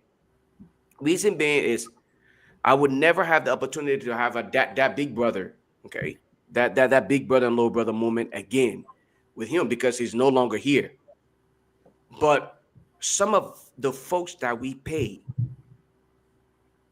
to hopefully provide that level of understanding for quality education, health care, security, all right, they're no longer going to be available, okay, to him or to his kids. This is why I frown. And every time I advocate for a better Liberia, I don't do it because I feel like it should be Lofa. I do it so that other people can hopefully benefit because you never know where when the rain falls. It is not specific as to which home it falls on. I listened to Abu here talking about that young man lying on the floor. The audio was altered. It tells you the level of ineptitude and incompetence that come with those whom we trust with governance. I spoke about this thing at the very beginning when the lawbreakers, whom a lot of people will reference as lawmakers, were going about this whole nonsense claim of Hulubadu. Some were trying to protect the law, some were trying to do this. I knew it was never about the people, it was about individual selfish interests. I told you guys on this very platform, both sides they're of no difference. What happened today? They all are now literally at some point working together. The ones who felt like they needed to get their paycheck and they could not stand the pressure anymore, they're gonna merge with the people. Guess who suffer? The woman in the market. Guess who suffer? The low boy who cannot afford security will be flogged for stealing a bike when your lawbreakers and bunch of thieves are stealing millions of dollars at your expense. They walk away freely. When the likes of Abu and other people are opportune to get a dollar or two to sustain themselves, they don't see the reason to fight for a better Liberia as being consistent with the fight for a better future. Their ideal fight is how can they protect their pockets. Abu is okay at this point in time to defend any ill in government. It's not a personal attack at you, young man, little brother. Let me be honest with you. It's just a matter of at what point in time do we sincerely say to ourselves, let us forget our individual selfish gain, our individual selfish interests. At what point in time do we say, yes, this is about how we stand up for other people?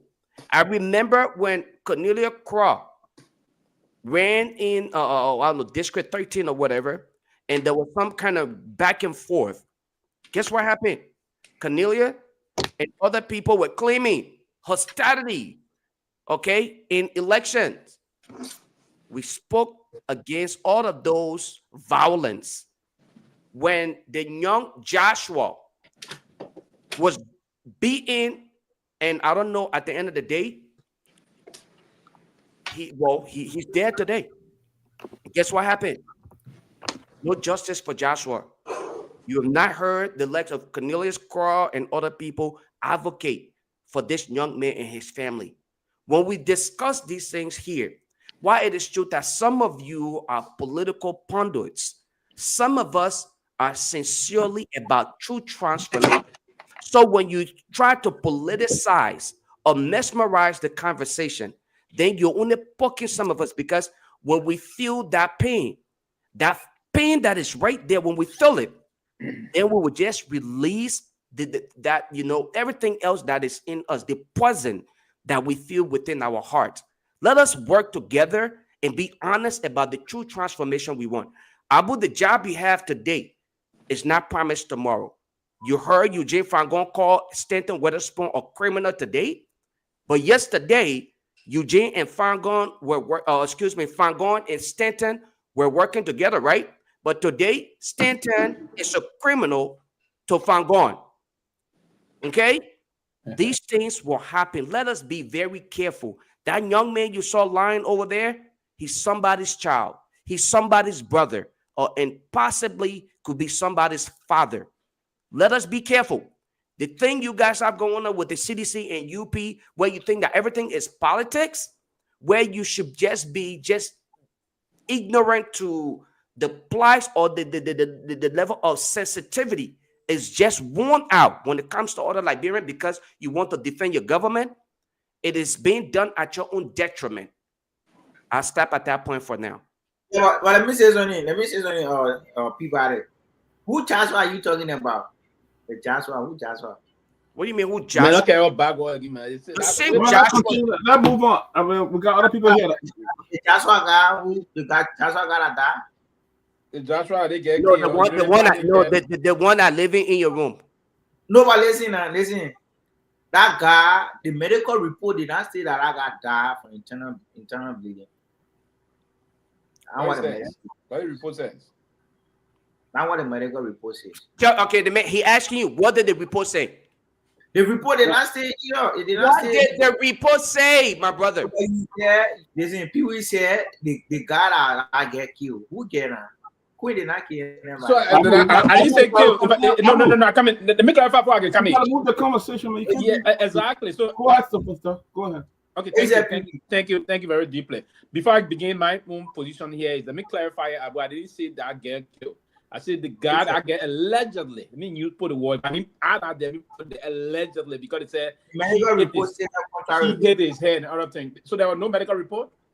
So I don't want to dive into that. It's fast. I'm not ready to dive into that. But let me say to you, Lofa, my dear brother, my sincere, and I'm saying this from the bottom of my heart, my sincere, it's not no politics. And I listened to you just now, and you're right. My sincere condolences to you and the entire family for the loss of your beloved brother. It's unfortunate that you have to meet his demise. And I can recall we all have been victimized in similar circumstances, and thousands of Liberians also being, and particularly in the last, I heard you part of the process saying that at certain time I was talking about even going to traditional healer and the rest of that.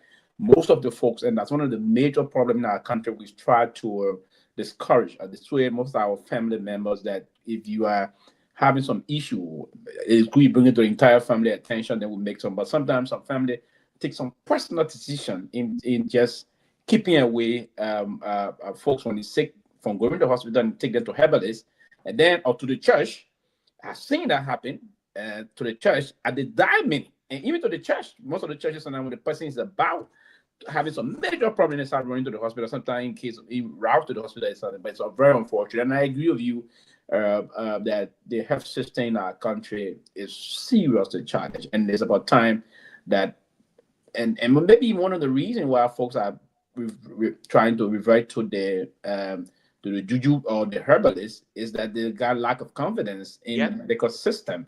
Now we want to attempt to agree with some of those time, and also people believe that out of the church or the herb will solve. I agree though in terms of because I grew up in a very traditional family. My great grandfather was of a deep cultural traditionalist. He lived by the herb. He healed many by the herb. In some circumstances, God healed in many on occasions by the herbs also, and we do. As a matter of fact, if I was going to be in EQ at the time because of my knee, Korbawu, that warrior kind of a zoni, I would have been a traditionalist also and a herbalist. But back to it, I think it's quite unfortunate. But the photo there, that where we're trying to have the point of divergence on this issue of the disagreement of what the John comrade Abu was trying to talk about. I haven't verified the photo, and we have to go deeper and see. But Abu, sometimes some of those things you don't just come out arbitrarily and say this was tampered with, and if you don't have any clue, if there's no clue whatsoever that this thing may have happened or this happened, I think it's just prudent that we give the time to the investigators or come to what sort of report that's coming. The findings will be news. But again, unfortunately, we do have a security apparatus, particularly the Liberian National Police, that have proven over the short period of time of 1 year to be very incompetent and unprofessional in terms of how they handle most of their activities. But that does not actually prove that we will just come out sometime and say things. They will have now to come and begin the process of being proactive, efficient, productive, and more or less ahead of the public in terms of giving reports, preliminary reports in terms of investigations, fundings, and probably coming up with some lead in terms of major stories that have been speculated, or there's some would-be perpetrators that are alleged. It's good that we move swiftly to halt most of the things in terms of the investigation and allow the investigators some time to do their review and come out with the public, informing the public. By doing that, what you do, you restore public confidence. And whenever you restore public confidence within the public and the police, it's not only the issue about what do you call it, public policing or community policing, if you will. Community policing is where you have a very wonderful relationship that the synergies between the public and that of the police is extremely good. And in that line, that alone helps to stamp crime. It helps to prevent crime because the community policing process will allow the public to elect the police ahead of time when there's a potential problem. Like in huge cities across the world, London, New York, and all the major global cities, right? For instance, in New York, when you're on the public bus, they say you see something, you say something, right? And that's the kind of a case. That's one of the reason why you see the police is very proactive in this area, because they engage, they allow, they got the kind of a connection with the public, and the public inform them, and then they move in preventing crime or coming to halt the crime or getting the perpetrator down. And that's the kind of line. If the threat is active, there's a need to bring the threat down. And by that, you have to be very proactive. So, but Peabody, quickly before I end here, I'm in a move today of respecting the time. I won't be the route I can take all the time. And because nobody wait to this party. I talk about a minute today. So I see. So let me get some time to route to come in. But yes, we look forward to. I may not be, maybe if I'm not on top, we'll get most of the thing as we roll on this on the show. We're going to roll some things moving forward. But it's good to be on the show this evening. Thank you. Robert, go ahead. Thank you, my dear friend and brother. Doc. You're muted. Dr. Peabody, you're muted. Robert, go ahead. What are we discussing? I don't want to just. What is the topic right now? Introduce yourself, bro. Huh? Introduce yourself. That we at the intro conversation, bro. Oh, the intro. Oh, well, the intro. Oh, okay. Robert, you said yeah. Yeah, okay. Well, it's great to be on. It's great to be here with all of these amazing guys. Abu, you're looking fresh, my piggy. That's good. Good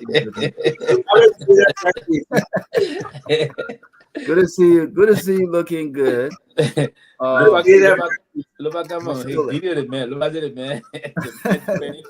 it's good to be here, Dad. It's good to be here. A lot's happening in the country. We're seeing things that we anticipated in the country. We're seeing folks being coerced into confessions. We are seeing folks being tortured into incriminating others for political reasons.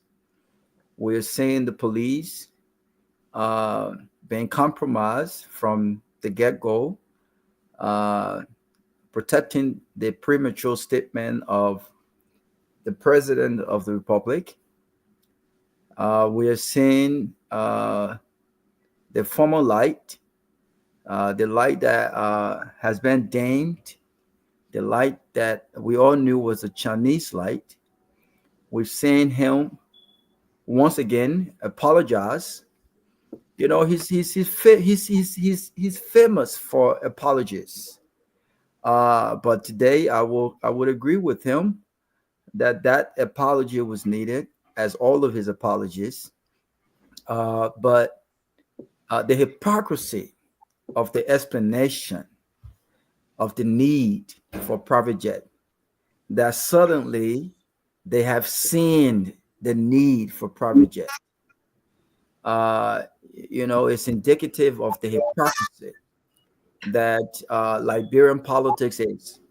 And to see a senator who in one sentence is advocating for the reduction in salary of senators from almost $8,000 after taxes to $5,000, and then in another sentence wants to justify the need for the nation to purchase and invest of all of the issues in our country right now.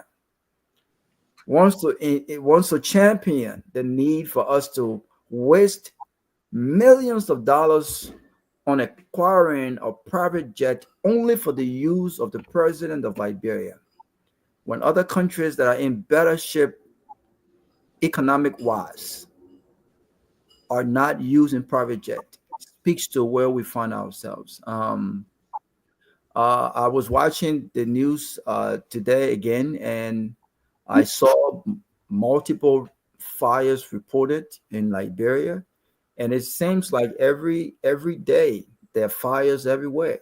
Yet and still, when we're supposed to be addressing these little issues that are seriously affecting communities and they're affecting the lives of Liberians, we're talking about the purchase and the justification of a private jet. And I will close on this note, since I'm hopefully we can delve into this conversation in the next few minutes. But since we're introduction, again, it tells you where we are. And I said the last time when we're talking about technology, countries that are advancing in the 21st century and what 21st century leadership means, be it climate change, be it technology, be it science and math, all of what is important, be it economy, security, all of what is important, electricity, the stability of electricity. Countries that are prioritized, countries that are advancing and thriving, countries that are doing better have prioritized these things. We will not move the needle if we continue to elect leaders who are not prioritizing. In each of our lives, in each of our homes, we are faced with different challenges, be it in America or Liberia. Families have to prioritize. There are families who have to decide right now: should I put food on the table for my kids to eat, or should I send them to school? Is that a choice that they should have to make? Absolutely not. They should be able to feed their kids and send them to school for quality education. But they have to prioritize right now. If our government fails to prioritize, we will continue to waste thousands of dollars on greedy politicians instead of investing in the development and in the livelihood of the people. So I'll stop here for now.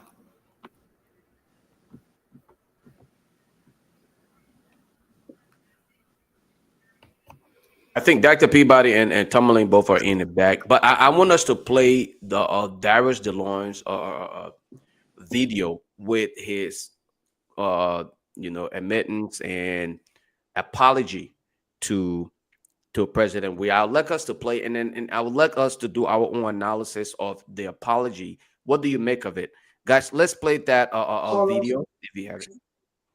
Let me address this private jet issue. My response did not go well.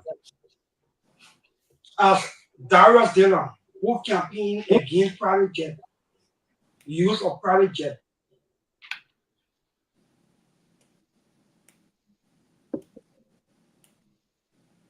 Because we did not understand the constraints and the reasons and the justification for using private jet by the president.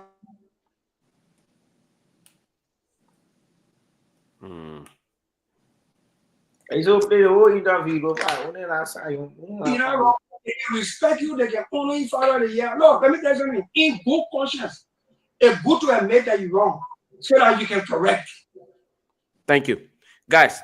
I think that's enough. Now let's talk about this. Pewee.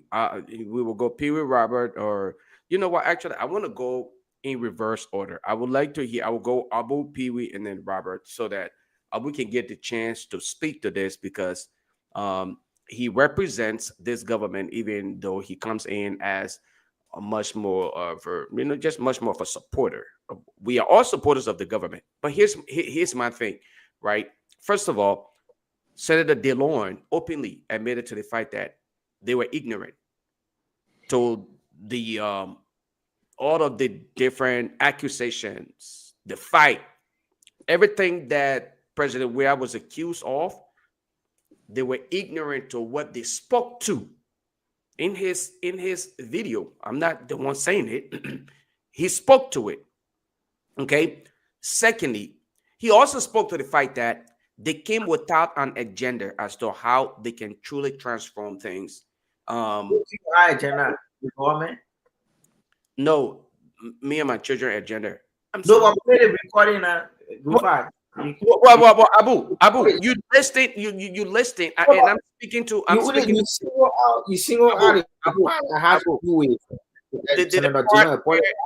the part where he apologized is what I want us to analyze. Okay, I'm not here to. Did you see that?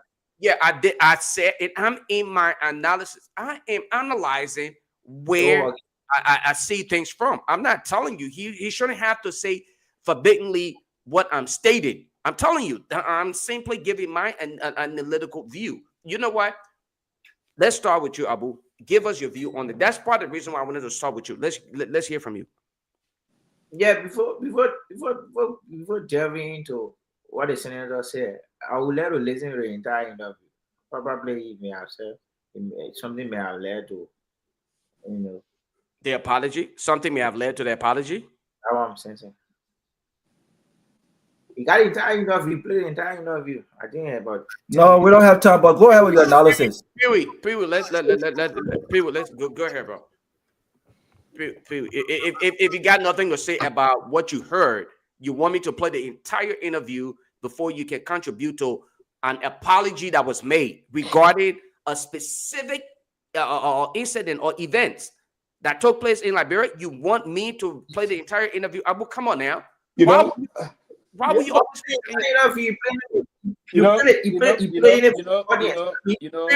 go ahead, bro. Quickly to this process. But listen to DeLorme statement. I think, and I will be very honest to say here, and I will agree with what I will follow the lead. I will follow what Robert said, right? And I agree with him. Isn't honest. I mean, he's very honest here in this process. I want to believe that you can see some shenanigans coming from this side and the other side, but he's honest. And what I believe here is that for him to come out and say this, that they all just, I don't know if it was at the time everybody wanted the grandstand or wanted to show something that because at the time everything that Mr. Weah did at the time, the leg of DeLorme will come and criticize it, and most of those things, even though it's current unfolding here, he's not talking about it. For instance, there was a time the Weah convoy was moving around the EA junction. There's a guy, normally folks will overlook the way the motorcades move sometimes. The motorcade was spread about. And particularly the advanced coverage vehicles that are moving with that kind of terrific speed. And there's a guy that the motorcade hit, I think, almost, maybe may have cut the photo almost there, talking to EA, and they don't want him to make story out of that. He make big news out of that. Similar thing happened. Somebody killed during the blackout time. They don't need to talk about that. Now he coming to apologizing. These kind of things that are unfolding. It's just a very great thing he did. To say that if you don't understand governance, you want to use the gullible population of our country to just project anything you believe would try to give you some popularity or give you some political point here. And that's one of the reasons why they were moving out at the time, just loosely criticizing things that even probably I believe at the time was not a wrong thing to do. And currently, I still believe. But the reason why folks are hitting them back, and he himself now is coming up to hit them back because they thought they would have used that to gain a lot of point against the former government and the former president. Now, this person is even more engaged with the private jet. He's taking it to another level by even engaging it nationally. Engaging it locally. He took it to another level. So, put it on. They may want to get the proper definition of the uses of what we call private jet. No, private jet thing will be surprised. Listen, I would not be surprised one day if the president is flying from rehab to Springfield. Or the postponing of an executive manager, they'll fly that they say, yeah, we have to use this private jet. I want to take it beyond what President we used to do, right? I want to take it to Monument. And I would even get Velvin and then I just get Velvin and take it from rehab and get to the executive mansion, right? So DeLorean is coming up to see these things now because he believes. Now, DeLorean is still conflicted here politically. Here's why he's conflicted. He want to be seen as a kitchen cabinet member of the president, and still want to be the one so not hitting at the president so that the people can say DeLorean is an honest hero here. He's seriously conflicted, and by this you can be that you can play the kind of ambivalent role. And you think people will take you serious? No, it's a challenge that he got. Now he's contemplating moving over either to I don't know if you will say from Rosette to go contend in Rosette, or the challenge ahead of him 2029 if he can get the seat in Maserati. So he still want to box in a way that he can get some support. Yeah, move to Trafford. So that's why I would just stop on this one, right? He's serious on this, but I would take the apology. But he's playing a game here. Believing you see this thing to get some support base from the people. But it's going to be a rocket roll for him in 2029 in Maserati. For me, if I were advising him, I would say to him, that's not a good play to play. Probably again, that's another thing that we're hearing from behind the scene that he's contemplating, contesting. I don't know because he's he thinking of going to Bassa. That's what they will be contesting. I don't know if she will want to go as running mate or still want to go you because her seat up for re-election. So Maserati, if he's still going to remain Maserati, that's the reason why he's playing this kind of a game. That he's sunny, but he's mistaken on a serious note. He has to play and go for it. What he want to go for. But Sylvester, this is I heard from reliable sources. Well, I have a very reliable source in the Senate, and they shared with me a while ago, sometime last year, and he told me, he said, "Look, Dr. Peabody, you don't know Dillon. He said that's a man who will come and collect his share of the catch and go right by that and begin to lambaza like that." He said he would take it, and then after he come to my office and pick up his cash and sign, he would go have press conference and say that they took money and divide. That came I'm not putting up Senator, the former pro tem, Senator, somebody not getting your name, Senator Che, Abachi. Yeah, Abachi, the former pro tem, right? The former pro tem, this time he was saying the former pro tem got there one day and Jack Kimbo and Zaz in it. He said, you come to all, then you go, you're going to be saying this about us. The pro tem said that day, right? It was whole. And that was the beginning of people started having this issue before they Delta Flight business class thing came out, right? At the time, he even denied, but from Africa, stood by the story and started to do some publication about the ticket number. That's the time he came in and just apologized again on that process. But I think we have to be clear. You don't want to play too much of double standard in politics and believing that you're going to round the people and you say going to move through some line. No. So this process here is far from this. You want to be this that be seen as kitchen cabinet member of the president. Then you want to be seen hitting the same thing when you are. Yeah, that's how he is. He's coming back on. Dylan has been one of the. Go ahead, Sylvester. Yeah. Sylvester back. So, my internet still like having a little problem. Are we there? Yeah, we can hear you. Sylvester, Are we there? Yeah, we can hear you. Sylvester, we can hear you. So we gotta go and come back in because we're not hearing. Yeah, let's bring Robert. Yeah. Let's bring Robert in. Thank you. Go ahead. Listen, you know, let me say this. I think that the apology, I think that the apology was. I mean, it's good to hear him being honest about the fact that they campaign against private jet was one of the many lies and misconception that got Unity Party elected. I would not for a second believe that Dylan and others truly uh, saw Joseph Boakai and Unity Party as this responsible party in this campaign that will take over and really start to implement some radical changes. I doubt that 100%.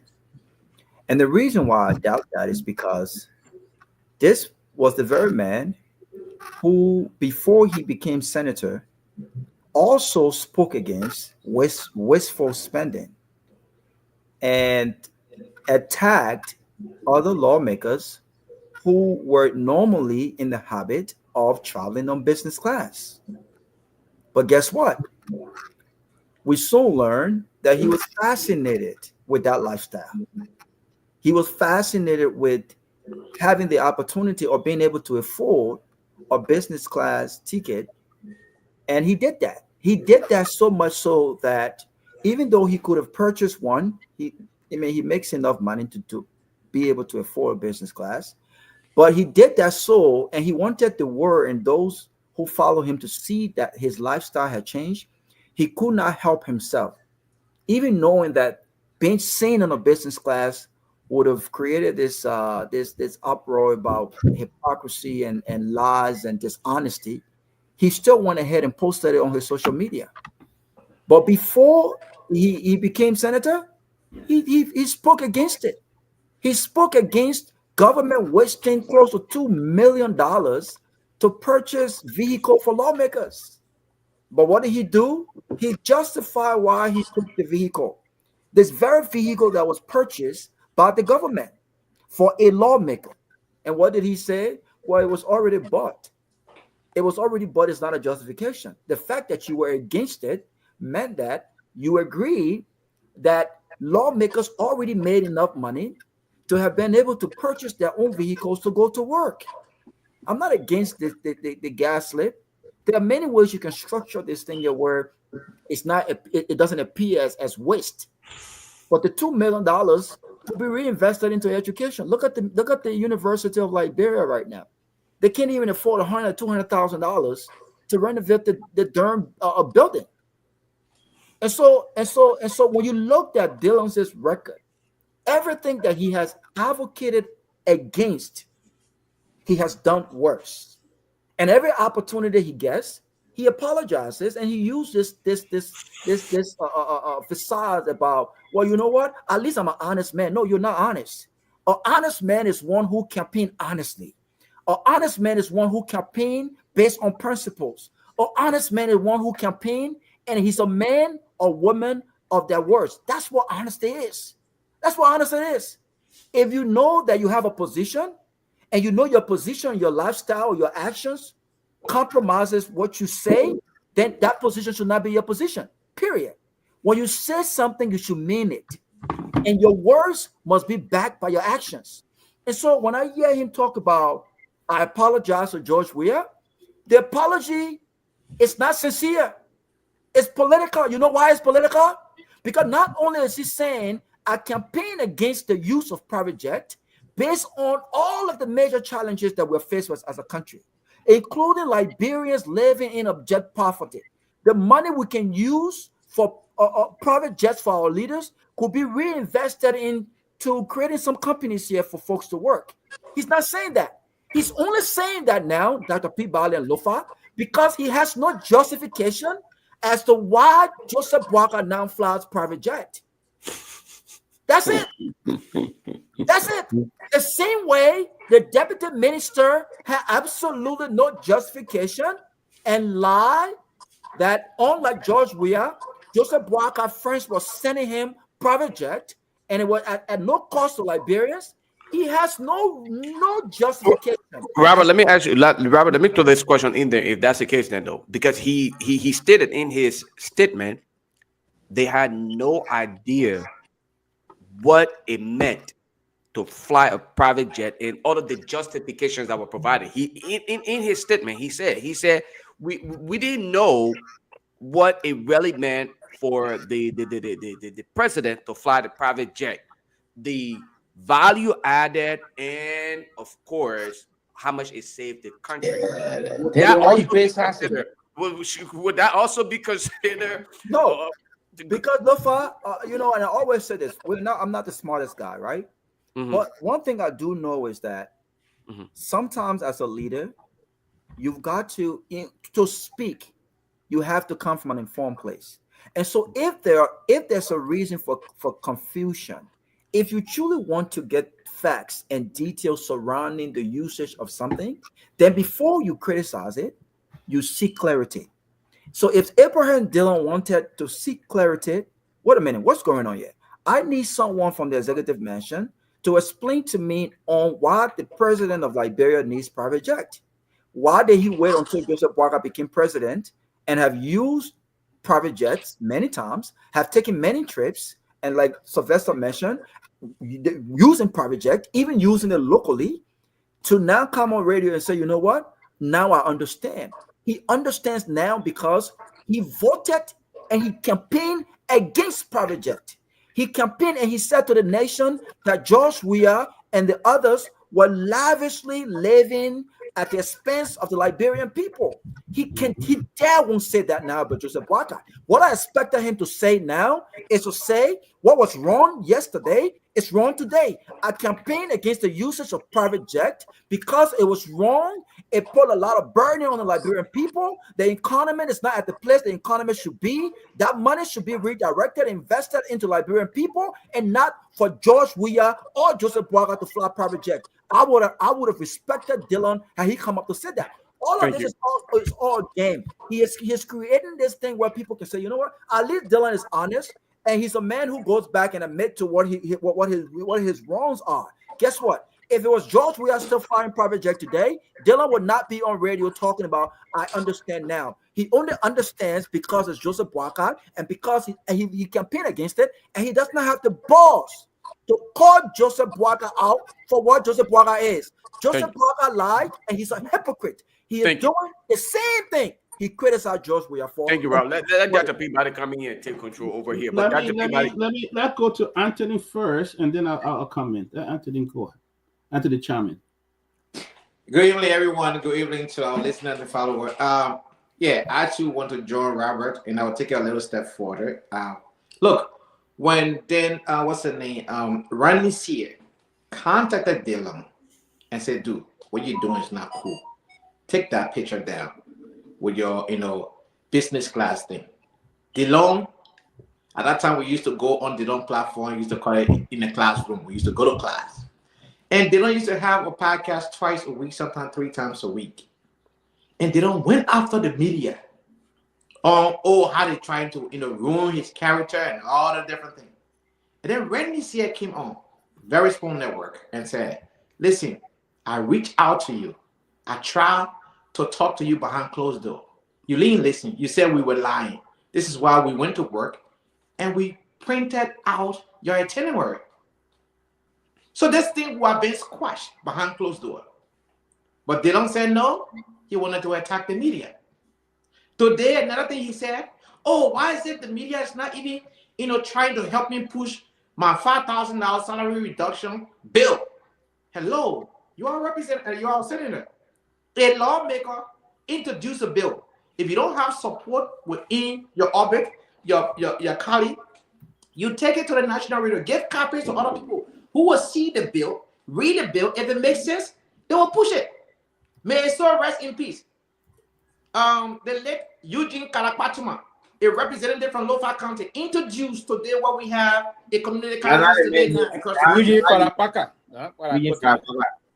Okay, yeah, thank you for the name, but at least you understood what I'm saying. No, Yeah, sorry for the name.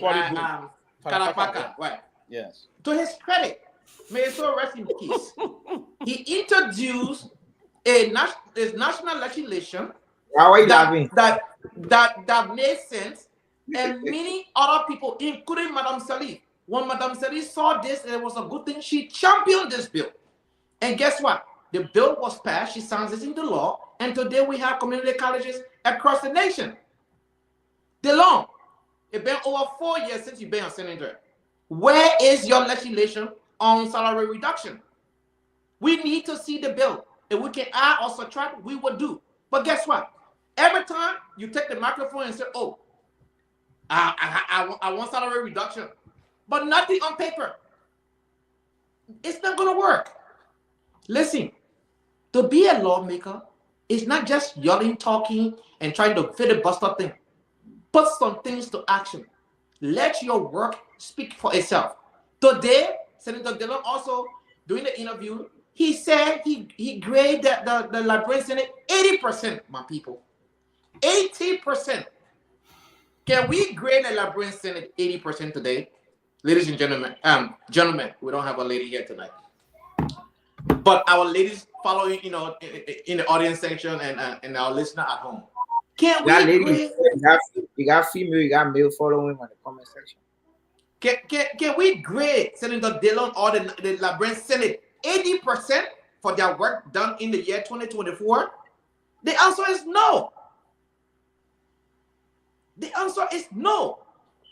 Another excuse that Senator Dillon gave today, very disturbing excuse that, they allow most of the people to get confirmed because they don't want to be seen as though they were obstructionist. Ready?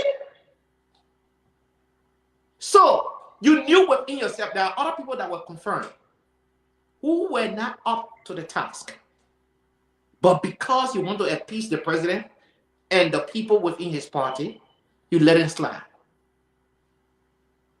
These are the people we call lawmakers, my people. I don't have anything against Senator Dillon. Matter of fact, I supported Senator Dillon campaign twice. And then when Senator Dillon came to the U.S., we were raising funds for rehabilitation home. I contributed to it. So I have nothing personal against you, Senator Dillon. But what we shouldn't do is to, make fool of the people. Senator Dillon is no different from the rest of the other lawmakers in Liberia. In fact, he's even worse because guess what? He portrayed himself as the man who cares about the people, and he really doesn't care. He doesn't care. Senator Dillon, if you're listening to me, make public your legislation. We want to see what is in there so we can help you push it. So some of us can talk to our lawmakers within our county as well. I can't push anything that I'm not informed about. And so I just want to, make that a part as well. Call your lawmaker to publish his own first before you can ask other people to do it. No. Call your main supporter. Call Yaya Nime. No, that's not how it works. It doesn't work. Just before we bring you in, Abu. I said, Abu, can you hold on? I said I'll bring you in. Well, you can just be patient. Everybody talk. I eat it next. We can't do that to you, Abu. Yeah, go ahead. But the thing is, Dillon is flying with President Garguah in the very plane, though. He flew to Ghana. He flew there with the president, and he was all there showing flag. And sorry. Was he on that flight with the president? Yeah. Maybe most definitely, and I deliberately really want to talk on it because I'm pissed about that. Maybe the reason why he's supporting it and he said it's sweet to right. Yeah, why he's supporting it now? I will go ahead. I want to take all your time. I will go ahead. You didn't see and the reason why some of Joseph Five say, hey, the convenience, the ambience, the president needs to be accepted in the session. That's it. I've seen our president try before. I was on Brussels before I seen our president. Several times on Brussels. Everybody can go. The president have to come. Pewee, let Abu learn. Let Abu learn. I think the benefit of the audience, we have to see, we have to, Your data was so funny. You're talking about saying that data is a lie. So your data was so funny. the so-called Excuse me. okay, sorry. So Anthony, Tell them to stop. Tell What them you to want to say, stop man? texting you when you're in the middle of deliberation. When they text you, it distracts Abu. you. Yeah, Nobody- I- No, I- that Jana I want to conversation. I've been This is coming from an honest position. The so-called Don't let they him get text you they when say you're in the sorry for the middle of story. your You say deliberation. I'm sorry for the He's trying story. to talk. We get his trying to talk, then you texting, So and then you're right. So when Right. you're talking, don't look at text. All right, now you Don't say look sorry at for text. the I just spoke and I took a People different are angle looking so at they gotta you. respond. No, but you just said, he said sorry for the story. What do you mean by sorry? Then you say Yeah. the so-called sorry for the story. So that means you're distracted. Yes, no. But go ahead. Anyway. yeah, somebody distracted me though. Yeah. I knew that. Yeah. Time to I stop. didn't know that on me myself. Oh, okay. Go ahead, buddy. Yeah, so Anthony, Senator Dillon was elected in And you're not supposed to 2019. support everything or defend everything. Sometimes Yeah. People let men land on number people. That being fair. We're having a conversation. I get 1K. I get him up begin. Go ahead. When Senator Dillon was elected Mm-hmm. by the electrics 2019, Mm-hmm. some of the promises he made at the time, Mm-hmm. that once voted, when he goes to the legislature, he will ensure Mm-hmm. that things that the people of Liberia need to know will be told. Mm-hmm. And to be to the war, we continue to exemplify that. It is true, Senator Dillon today, you know that most of the lawmakers on Capitol Hill salary. This Senator Dillon told you that when he takes office as a senator, you will introduce a bill that lawmaker, what do I mean by that? Both senator and representative should not make above 5,000.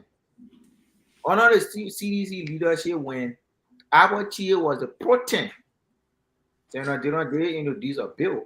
But mind you, the legislature is a normal game. Did that bill surveys up to this stay in committee room. This man had press conference today. Do you have a copy of that bill? Listen, Bossman, you were speaking. I didn't interrupt you. When this man had a press conference today, and that's what made us different, though. That's what made the Unity Party different. You can be an integral part of the party and stay criticized, and we embrace you. Senator Dillon had a press conference. I think he had a one interview show this morning. He criticized the government. He said it's time to keep our eye on the ball. The friendly excuse should not be encouraged.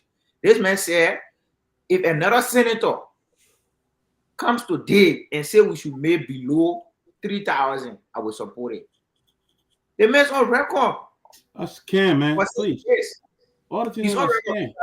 record. You were speaking. I didn't interrupt. Yeah, you. sorry, but I scam. I don't know what you think. This man is on record. He has gone to all the media, all lives. People were here in government. And I want to believe you are really in office. You can listen to Senator Dillon. When a man you up to date, his opinion about salary across government agencies, SOEs. Has not changed. He said nobody should make about 5,000. He has said that our numbers. So for somebody to come on the show and say Senator Dillon is fake, it's not sentiment. I don't know what it's it. We have to be honest with ourselves. You have people who are members of political party on the show, have as senators and the legislature. Have you screamed or yelled at your lawmaker for taking more than 10,000? Have you screamed at them? I think we got somebody. Okay, they got who used to be with ANC. No, who you actually who? Me or Pewee? Hey, Anthony Gay is a member of the ANC. He used to So have he responded to my concern about. You used to have senators there. He used to have senator that PB onto your arches. The late senator that Amara gonna replace, right? He used to be there. He was indeed the center of corruption. No different, may his soul rest in peace. He used to be there. What did he do? Did he call on him? It was Senator. Yes. One man and more 30 senators mustered the courage, went to media online and said there is need that we must prioritize other sector, like the health sector, the agriculture sector, Minister of Public Works. That most of those funding that we, we lawmakers are taking should be allotted to some of those sectors. And you come on the show, you made it appear as they don't not doing anything. We have to speak for our sentiment, my brother. This is not sentiment. Where is the That's why All right, Sylvester, come At the end of the day, we need to know where that legislation is. Who can read it? Abu, let me inform you that I had radio in my car, I had radio in my office. I had listen. Yeah, I'm responding to you. It struck a chord. Let me tell you, I had radio in my office. I had radio in my house. I had radio in 4 different. Everywhere I was sitting in my house, I had radio there. To tell you that, and I still do have, right? Yeah, to tell you that I believe in information. I believe in news and the rest of that. So I will have to track it on a daily basis. But let me say to you, while I have my radio gadgets, all those gadgets waiting to follow the news, I also did follow that Mr. They don't say a lot of things that didn't come true. For instance, the check about sharing, gave me a check to the people. Where that one when it started and where it ended. How far it ended. The rehab center. How far it ended. How far it ended. You set up committee of be presented to how far I want. Listen, so my point here, my own disagreement to this process to him now is that I thought if you want to be that cosmetic in doing things, then you can go that line. And then very soon you fall way along the wayside, along the people. That relationship will just get sour. That would be a honeymoon that won't last long. And that's my position here. If you thought criticizing Mr. Weir at the time, yeah, you came, you're a senator, you said, you're going to be the light in the place. Listen, I expect that they don't be around the political space in the country for some time now. I expect him to understand the Liberian Senate or the legislature. It's an institution that an individual cannot just break apart. No, it's not possible. It's an institution that you have to love, that you have to create the rapprochement with other colleagues in terms of forging ahead. But if you came in, you understand that lone agent that believe you want to foster change and the revolutionary change, if you will, you go actually nowhere. So that's one of the things we say. I believe that he's old enough to have gotten the concept as to how, and he associated before with other president, if you will, Madam Salif, right? And before Madam Salif, he worked in the justice system. He worked with the former Solicitor General of the Republic. He understands the process of governance and bureaucracy.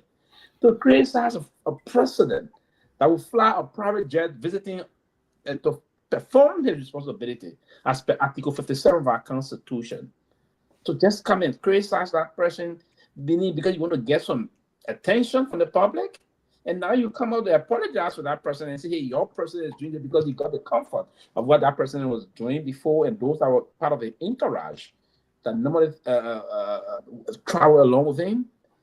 And that's one of the reasons when we did at the time, folks didn't listen to us. They felt we were sounding to in a weird manner that we benefiting from the government, but we in government, so we're trying to defend Mr. Weir by flying the private jet. I was one of those loud elements that said, even Madame Salif days. There was a time that we made crazy. I said, Madame Salif, shoo. But she was just a different leader and decided to do her will, right? And again, that is understandable and acceptable. But from the line that other president, you need that ambience that will be uninterrupted while you are cruising up 30,000 or 35,000 above sea level. It's necessary. Where you have that issue where your control, your security will be comfortable. The member of your delegation will be more comfortable every time they'll come and say, and you move about. There's no difficult thing about when you land there. There's this security struggle in terms of getting you through the terminal to the next gate, to board the next flight, and the rest of that. That's one of the reasons why the former president, I believe, did that. And if you are the president now, the thing is not about the individual, it's the office. We bestow honor onto that office. And that is the embodiment of the structural representation of the states. So that's one of the reasons why we will time to time come and say, Abu, this one who said that. I'm not criticizing him because I want to do that. No, I don't just be irrational in terms of what I want to do. I don't do things because I want to project public sentiments. Now, if you always did things where you want to project public sentiment, you will always come out and apologize to the public. And always apologize to the public does not mean that you're good in doing it, because let's say you apologize for the first time, it's accepted the second time, but you just doing it over and again. Come on. That's what we're saying here. There's no need of doing that. And that's why I said quickly before I end red. This thing about the whole private jet, probably the reason why he's coming up now is because he had the time to experience it. And number two, it has not been taken to the next level. So it's time that we criticize the rest of that. But again, for me, I'm here. But we hope that we push things in Liberia and we'll go the way it should go. That's the point. But I know that probably the Liberia government made some mistakes. That's why I can be very mindful. And that's also now you see me defending government official Abu. Even the Unity Party people now come and say, hey, they feed us, say they've 11 months up to now, this month, 12 months, 1 year. It's not enough for all the Josh President Guar administration. I will start giving them talk about Waka by this time next year, by the grace of God. That's what I'm all right. All right, can I borrow 30 seconds of your time? Yeah, sure. Okay. Sure. So this is what I want to say, right? In regards to what Pewee said, that one person cannot change the Senate. I disagree with that. Vehemently disagree with that on view, because that narrative has been literally fed to our people, and they attempt to believe it. That is not true. If you're consistent, DeLong was at the point where everywhere he turned his bazooka, folks were literally dodging because they were afraid of DeLong, because the people were now referencing him as the light. So had he been consistent with that and just submit himself to what the people expected of him, don't take the luxurious cars, don't go out there and take the extra money. And that is hard, Lofa. I know it is hard, and that's why I say you cannot. But no. But let me just lay on the senator inherited. Lofa, I can't senator inherited. What do you mean? Inheritance is not. What do you mean it was inherited? You know what inheritance is? Do you know what is inheritance? What you know? When you claim inheritance, what is it in its literal term? In its literal term, what is an inheritance? That's when the senator made it. That car was being used by the listener. So when you meet it there, that means you inherit it. When you meet it there, you inherit it. Come again. When you meet it there, that means you inherit that. You met it there, you had no alternative, and the man told you, listen, Senator Dillon was being criticized by sedition. I'm not going to allow this show to sedition or Unity Party. I'm not going to allow the conversation. But when he was being criticized by his critics, what did he say? He said, anybody can bring me 5,000 car and take a car, I will not riot. The man said that. People that waiting Anyway, Dr. Peabody. Hey, man, I will stop barking. Okay, yeah. My point here is, I was just going to say, if you sincerely believe in what you fight for, an individual can actually, we can make change as an individual, because others will see your action and then they will buy into it, because the public will appreciate and support you. But when you think you can be wishy-washy about it, you may not get the needed support. Thank you. Absolutely. 30 seconds. Representative Eugene from Lofa County did that in Liberia. He was loaned and introduced a bill that became a law today. Before, when Madam Salim bought into the idea, that were all the other representatives and lawmakers and started voting on that. But he introduced that bill by himself. How do you say how to do a salary compared to look, Abu? I don't know whether you have to defend everything here. You can't defend this government. I'm not defending everything. Okay, you give yourself a lot of hard time. Everything people say and you have an answer. So now you made it. Listen,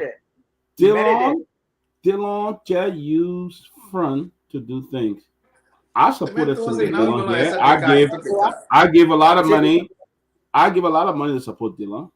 In fact, when he got caught in that business class thing, I even gave him the idea that, they brought kick plane and they're trying to hold you, just ignore it. But Dillon came out and said you're only going to take $5,000 from his salary. Is he taking $5,000 now? Is he Biggie. here now? Oh yes. Oh yes. Senator please. Dillon said you only take 5,000 of Is the he salary. here now? The remaining one will be sent to the rehab center. That's not true. The remaining one he said was going to go to the county. Don't make us story here. He said you're going No, to give it to listen, the I county. was when you listen. No. Do the that was. He said, No. Don't lie on yourself. Don't make a lie on yourself. If you don't know it, you don't know the fact. They don't keep. Well, I was on Spoon, and they don't keep on and say, "We'll do this, we'll do that."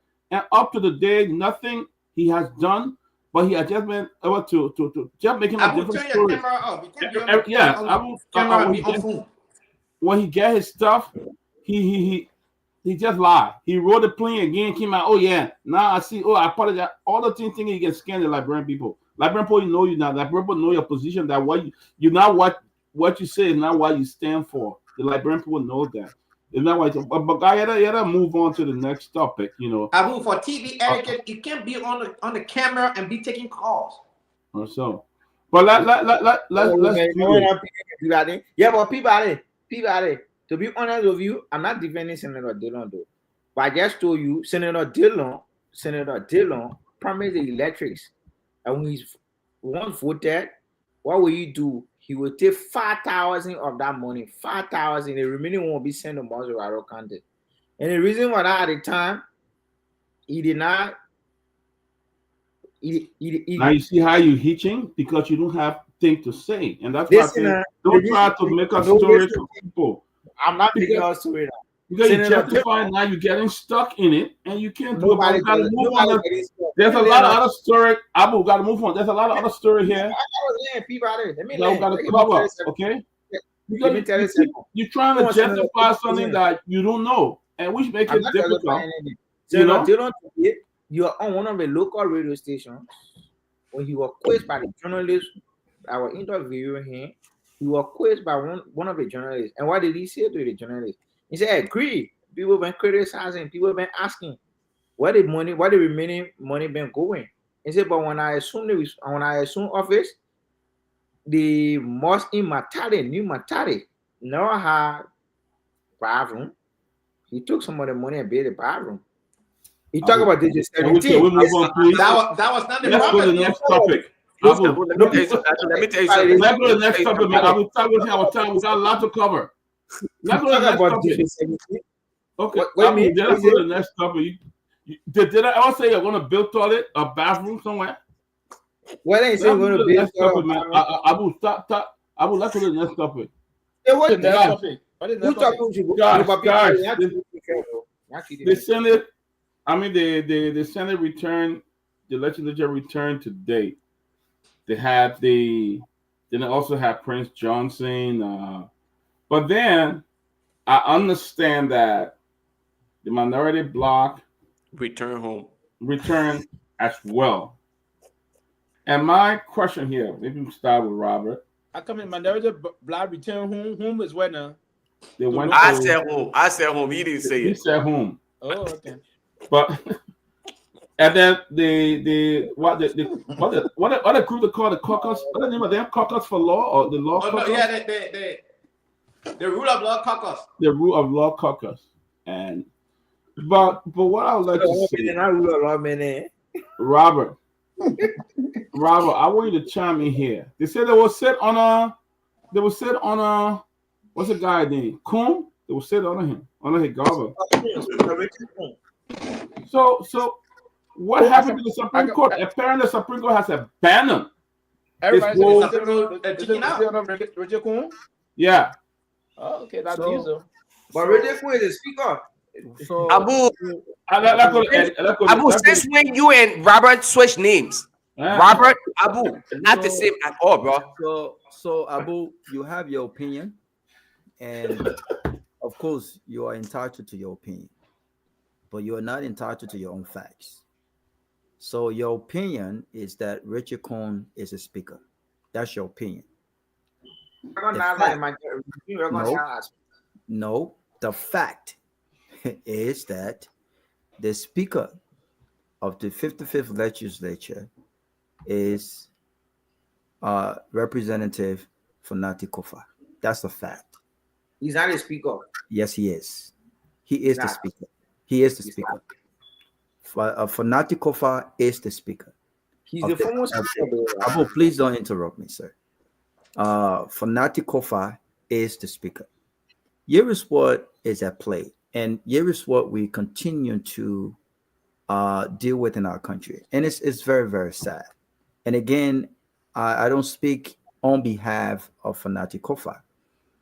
I speak on behalf of many, many Liberians who want to see a truly functioning government and a truly functioning three branches of government guided by the rule of law. Politics is one thing, but we cannot allow politics to supersede the Constitution of Liberia. We can't. And the minute we start to do that, we breed greed and corruption. And this is exactly what this is. Unfortunately, these guys who supported, quote unquote, the rule of law, or some of these guys, because not all of them, who have supported Fanati Kofa and have recognized him as the legitimate Speaker of the House of Representatives, find themselves in a situation now where they've been compromised, where they have justified the fact that, well, if the executive branch of government has decided to do business with these guys, even though they've conducted themselves as per the Supreme Court ultra various, and that if that business, the order of the day has been done and there's been no complaint, and how long does this continue? Fanati Kofa will not resign. How long will this continue to go on if Fanati Kofa will not resign? And so as a result, I would just move over to these guys. That's not principle. That's not principle. That is not principle. If you truly believe in the rule of law and you call yourselves legislative caucus or the rule of law caucus, then you should be guided, your actions should be guided by only that which drives your position. But you can't say, you know what, I'm just going to move over to these guys because it's the easiest thing to do right now, because the government have decided to do business with them. They're passing laws. The government have decided to take away the benefits, some of the benefits, the material benefits for Fanati Kofa. That is not a justification as to what the rule of law truly means. And so it's unfortunate. It's unfortunate that we don't have men and women in Congress that have the backbone to truly stand for what they believe. We don't have men and women that have the backbone to stand on principle, even if it means that they're standing alone. Because we know the majority is not always right. The majority is not always right. If that was the case, then Black America would have never achieved what we've achieved thus far when it comes to racism and indiscrimination in this country and in other countries around the world, in South Africa, because the majority was in agreement.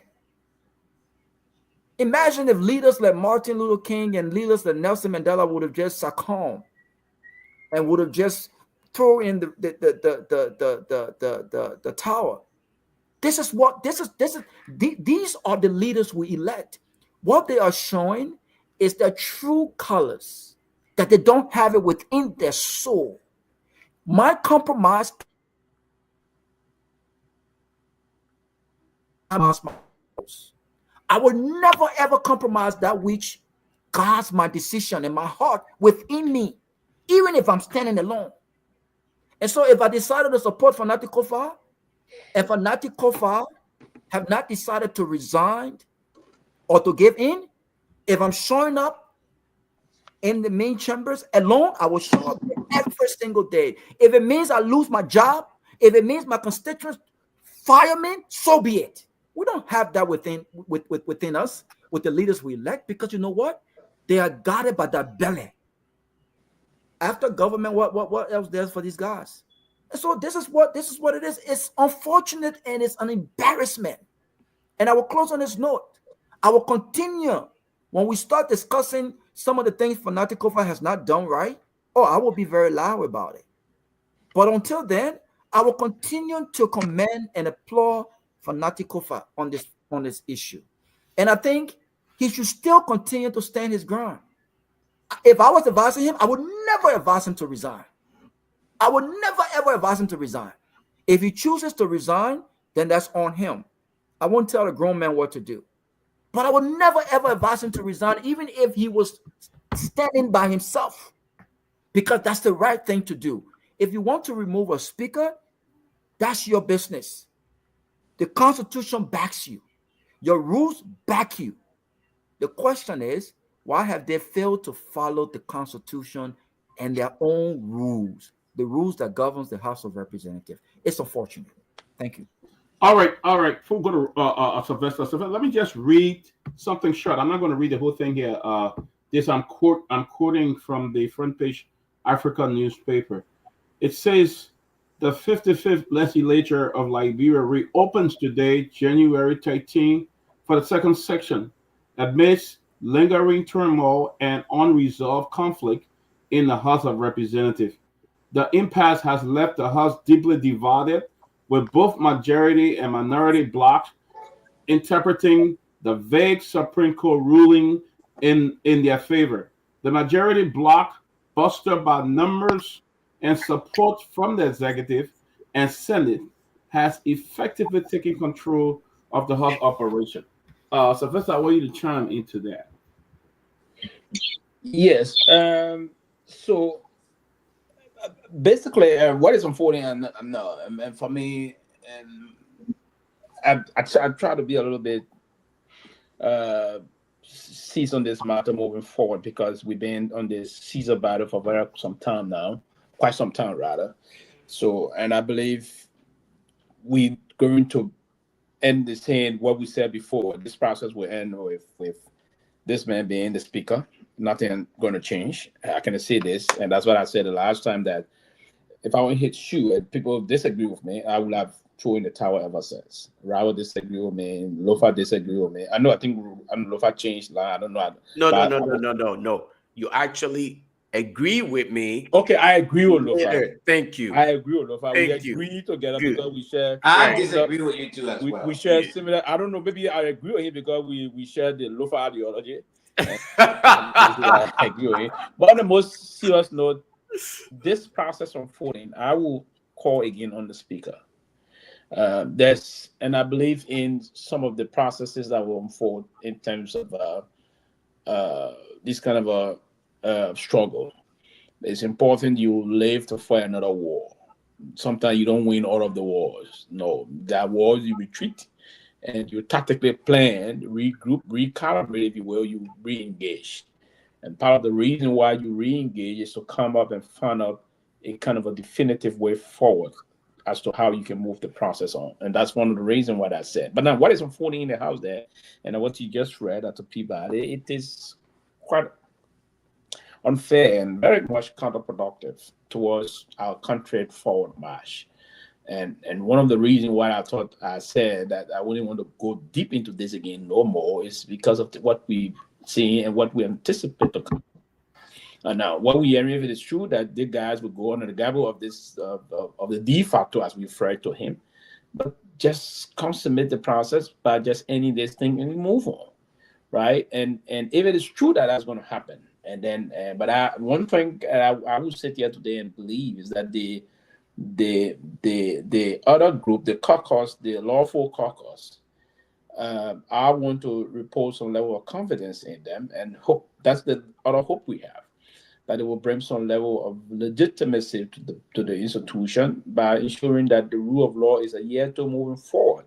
The put into place and to be loud, because that number of individuals in the lower house got it powerful. They can merge themselves into a debate, a very firm battle to protect the Constitution of our country. And I think they're going to get support from the people of Liberia. So let me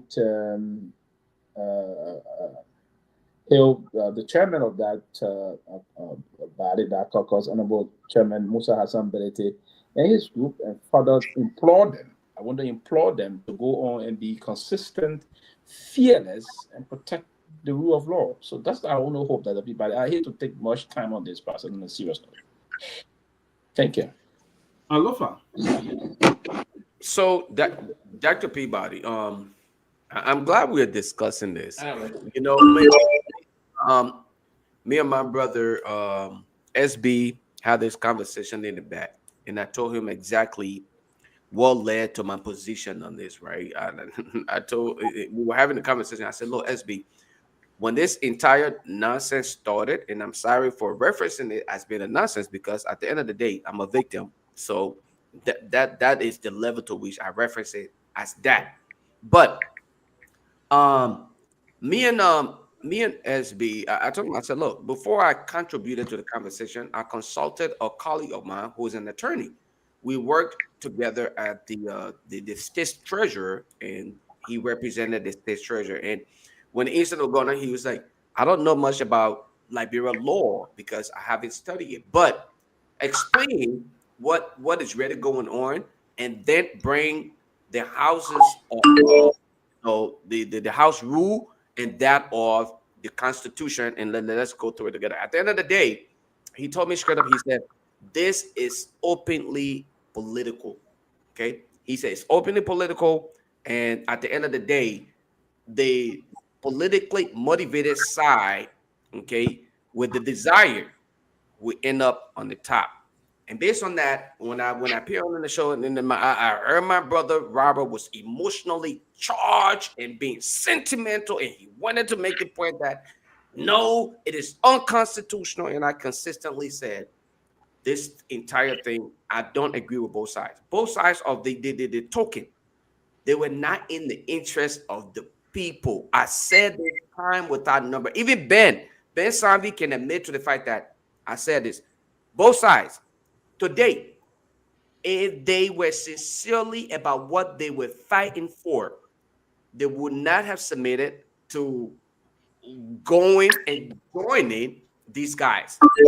Even if it had to be where their family would have to start to. Yeah, can we mute, if we our phone on, can we mute it? Yeah, can we just mute our phones, personal phones and stuff? Guys, if it had to result to that, they would have taken that. But guess what? It was just a little threat.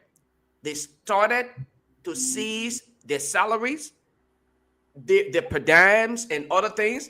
All of the amenities that comes with being a lawbreaker, because I wouldn't reference them as lawmakers. Guess what? They gave in. So why did you put us through all of this if you knew that at some point in time you would sit under the gobble of this man who had to put his left hands, probably had he been given enough time, he would probably use his left foot to actually accept, okay, the sworn of that office. You then agreed to go and sit under his gobble, and now you want us to believe that, oh no, you're doing it because you have strategized. For Christ in heaven's sake. Representative Fanatic Kofa is not in Liberia. He's comfortably seated right here in the United States right now, enjoying himself with his family. When I told you guys that we are the victims, and that's why I would not side with either one of them. And everyone that day, I remember somebody called, a lady called, she was furious. She was like, you have to understand. She was very sensitive to the issue. And I remain consistent to it. Today, my position and my point is proven. I have been vindicated that both sides were never about the people. I told you, the minute this budget passed, when the budget passed, this issue is done. Everybody know the position, and they are there. These guys are not advocates. Advocates will stand up for what they believe, even if it have to do with where you will have to be kicked out of office because you refuse to submit to one coon to serve as your lawmaker or as your speaker. You would have done that. But guess what? They're a bunch of cowards. Something that my brother Peabody called me, and I was very upset about that. So I'm going to use that on these guys who I think don't represent me because they're not doing what they're supposed to do as lawmakers who are supposed to provide quality health care, quality education, and other things in the best interest of Liberia. And our people are dying daily from everything else that you can talk about that government's supposed to provide the needed guardians for. They fail miserably. They're all the same. Nothing much, nothing less. I'm just literally sitting back and just watching what I thought of and what I knew would happen. And that's why you must invest. Think first, talk less. Thank you. All right, let's go to Anthony. Anthony, you've been following the whole saga at the Capitol building. You've seen the corruption. You've seen the executive being so irresponsible in trying to break the entire legislature, separate them, and all that. What's your report on that? Dr. Peabody and the rest of the panelists. There's no such thing called patriotism at the legislature.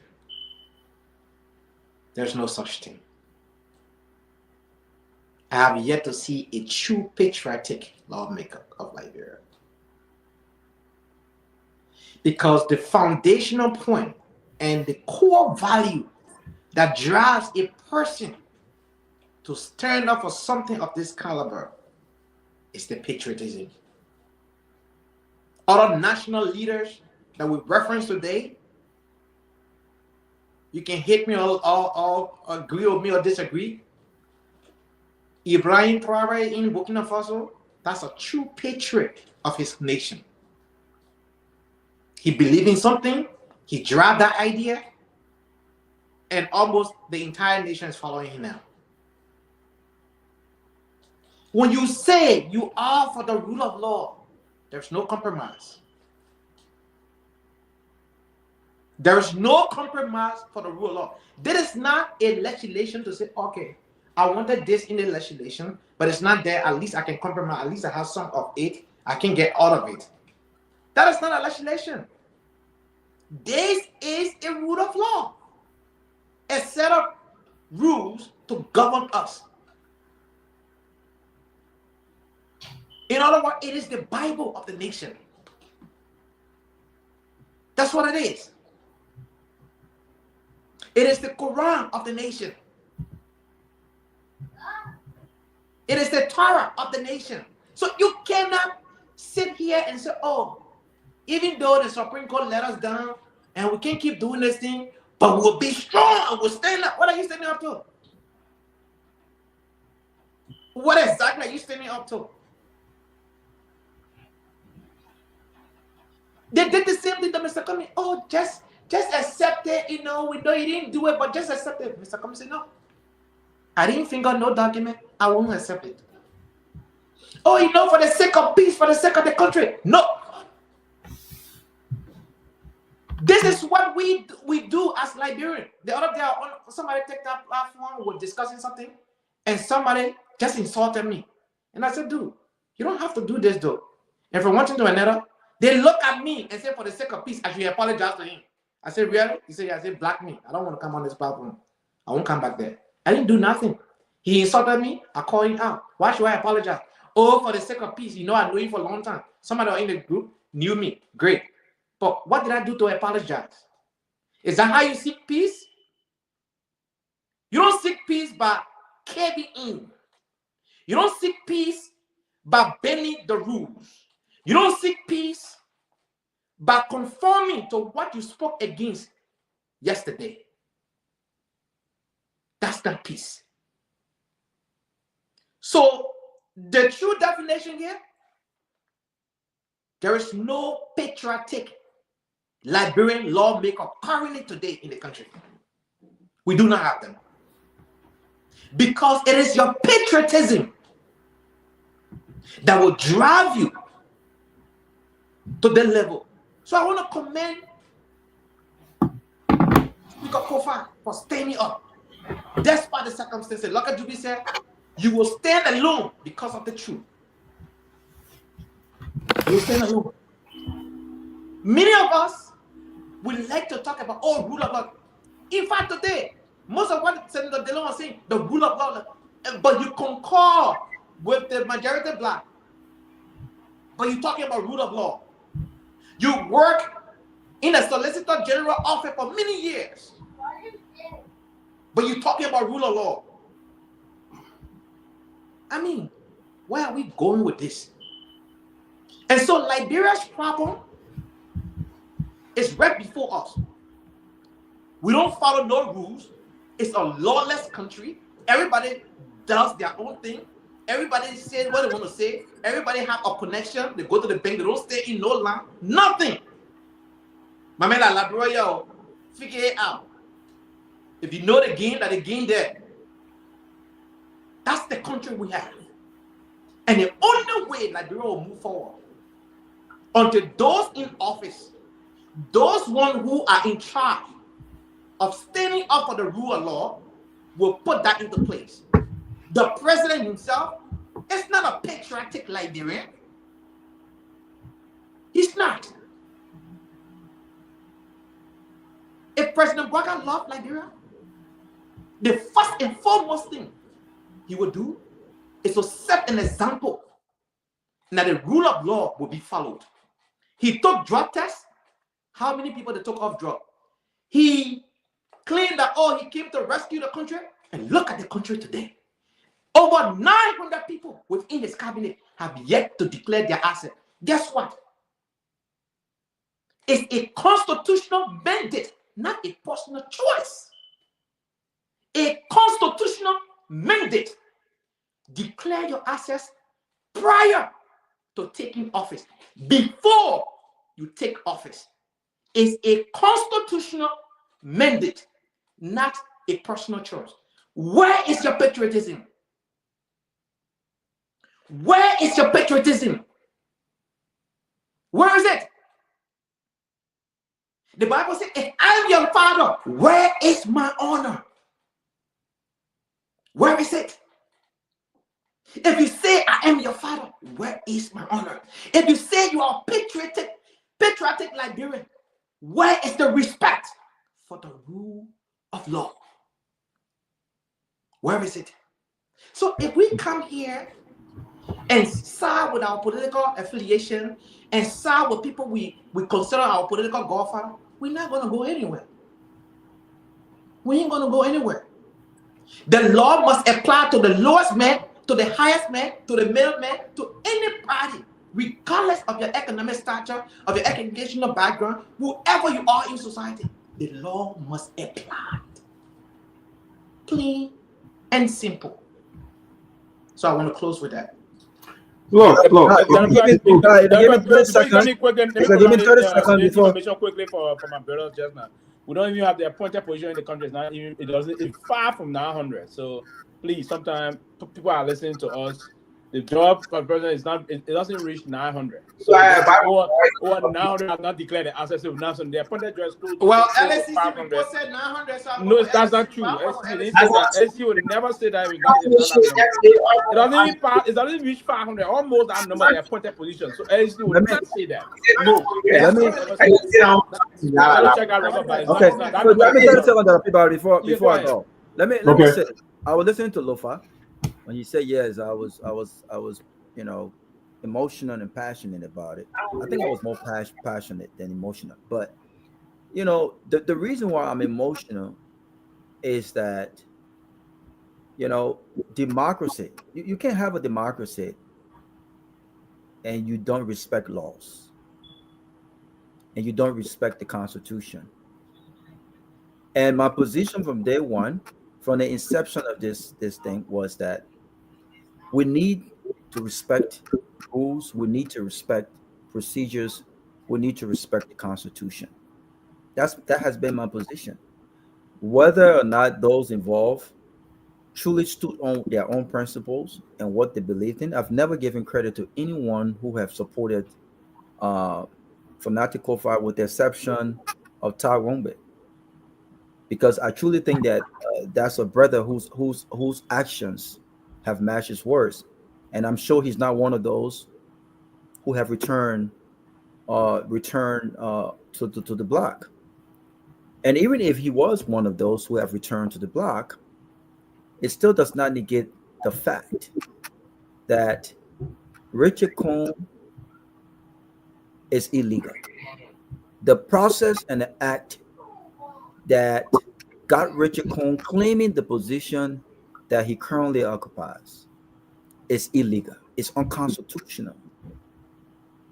I just only pray that one day we as a country can put politics aside and say, listen, my friend, the law is the law, the truth is the truth, and it doesn't matter which side is on the wrong. We've got to speak truth to power. Abu can still be a fierce Unity Party supporter, but still as a patriotic Liberian citizen, as a law-abiding Liberian. And say, listen, I do not support this process. I do not subscribe to this process. Now, the second part of this argument, and I think Sylvester alluded to that, is the political side. And I think Sylvester and Lofa, when they speak to this issue, they speak to it from a political perspective wherein they question the credibility of even Fanati Kofa. That Fanati Kofa somehow deserves what he got because he's no better than those who got him in the position he finds himself in. That's a political argument to make. That one is criminal himself, and so he deserves criminality. That's not my position. No, I'm just saying, and it meant a hand, yeah. So that's what I would not believe from that perspective. I want to clarify. It seems like from our indication, this is Lofa's position. I could be wrong, but Lofa have argued. He's called fanatif.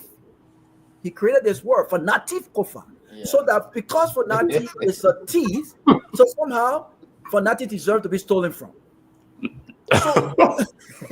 So this argument is one that because someone is a criminal, or because someone is allegedly a criminal, right? Because all of these have been allegations, right? They should take from the person. The reason why. So Robert, hold on 1 second. We just said it right. 30, not even 30, but 15 seconds. You know, there's a saying that steal from steal made God laugh. That's the Liberian. I don't believe that. The Liberian interpretation. Exactly. Liberian. This is the thing we do in Liberia. We take. Can you imagine? Steal from steal made God laugh and make God more angry. Thank you. But in Liberia we say it make God laugh. What is you steal from me? I steal. What is that to make God? Because the Ten Commandments say that shall not steal. Because when God gets confused, this is what we do. The Ten Commandments say that shall not steal. Let me close. Laughter is not a form of glorification. Let me close on this note. Go ahead. When we are having the discussion about what Fanati Kofa have not done right, you will hear my position, and I'll be very, very loud. I've said it constantly. But this discussion is we're talking two different things here. The rule of law supersedes the rule of politics. And when we begin as a democracy, when we begin to take the root of politics over the root of law, we are headed in the wrong direction. And we are headed in a very troubling direction. This thing here could breed an impeachment process against maybe not Joseph Boakai, but it could continue to breed these things where people feel like, you know what? If it's the numbers game, even if it's unconstitutional, then you know what, the chip will fall where they may. This whole process now feels as though, but the chip will fall where they may, because at the end of the day, these guys would not stand on principles. And you know what? These guys know each other. They know each other. They know what to expect. If we work together, Sylvester know what to expect from me. I can bluff all day. I can beat my chest all day. But at the end of the day, Sylvester knows what to expect from me. But Sylvester also knows that my what I say is not a bluff. But people know what you say is not a bluff because it reflects your action and how you carry yourself and how you make decisions. They know that you are serious about your business. These guys have not been serious about their business. But I've been serious about where I stand on this issue. And where I stand on this issue is a reflection of my own principles and my own standard. And this cannot be compromised. And to see them go back is a reflection of their own principle. It's a reflection of their own seriousness. And this is what we find ourselves. But does this make it right? Absolutely not. And I will continue again to commend Fanati Kofa. I think he's a standout guy. He doesn't have to resign. He has no reason to resign. And let's see where this goes. But we can continue down this path. Few months from now, or a few years from now, we will be on the same radio. We'll be in Liberia, and we'll continue to see these unconstitutional acts happen because we have not. Robert, can I ask you a question? If Fanati, if he doesn't resign, I just want to ask a quick question. Hopefully, Robert can answer in like 30 seconds. It's okay.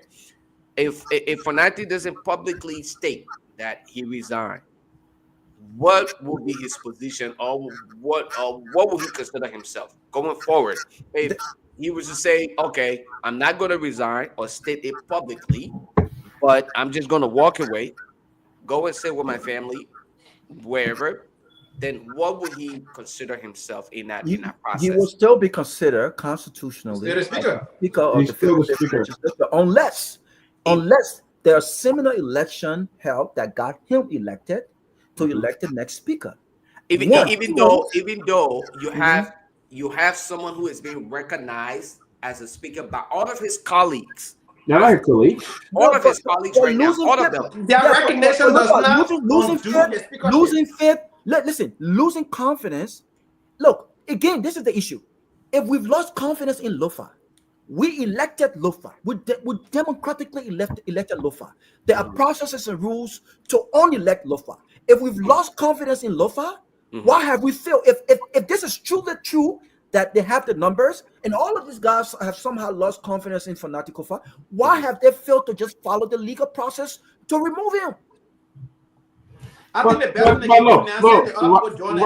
They can do that process all over the. You know what Robert's saying? What Robert's saying here? I gotta get Abu chance to talk. I'll bring it in. Let me come in. Robert is saying something here. Yep. The thing about Liberia, Robert, we overlook everything. It's not in our interest now. We overlook everything. The Supreme Court, who created this mess? I'll be following that. Up to now, they have not even come up to calm the situation. Liberia remain. If Fanati Kofa does not resign, he still is the speaker. The executive forced their way in. It was more like a coup d'etat by the executive. It was more like a coup d'etat by the executive to come and sabotage Fanati and to remove him. They're removing another court. He's still the speaker. But when you have the executive coming in and knowing that this guy's position is illegal, and you are still giving him support, you are still following him.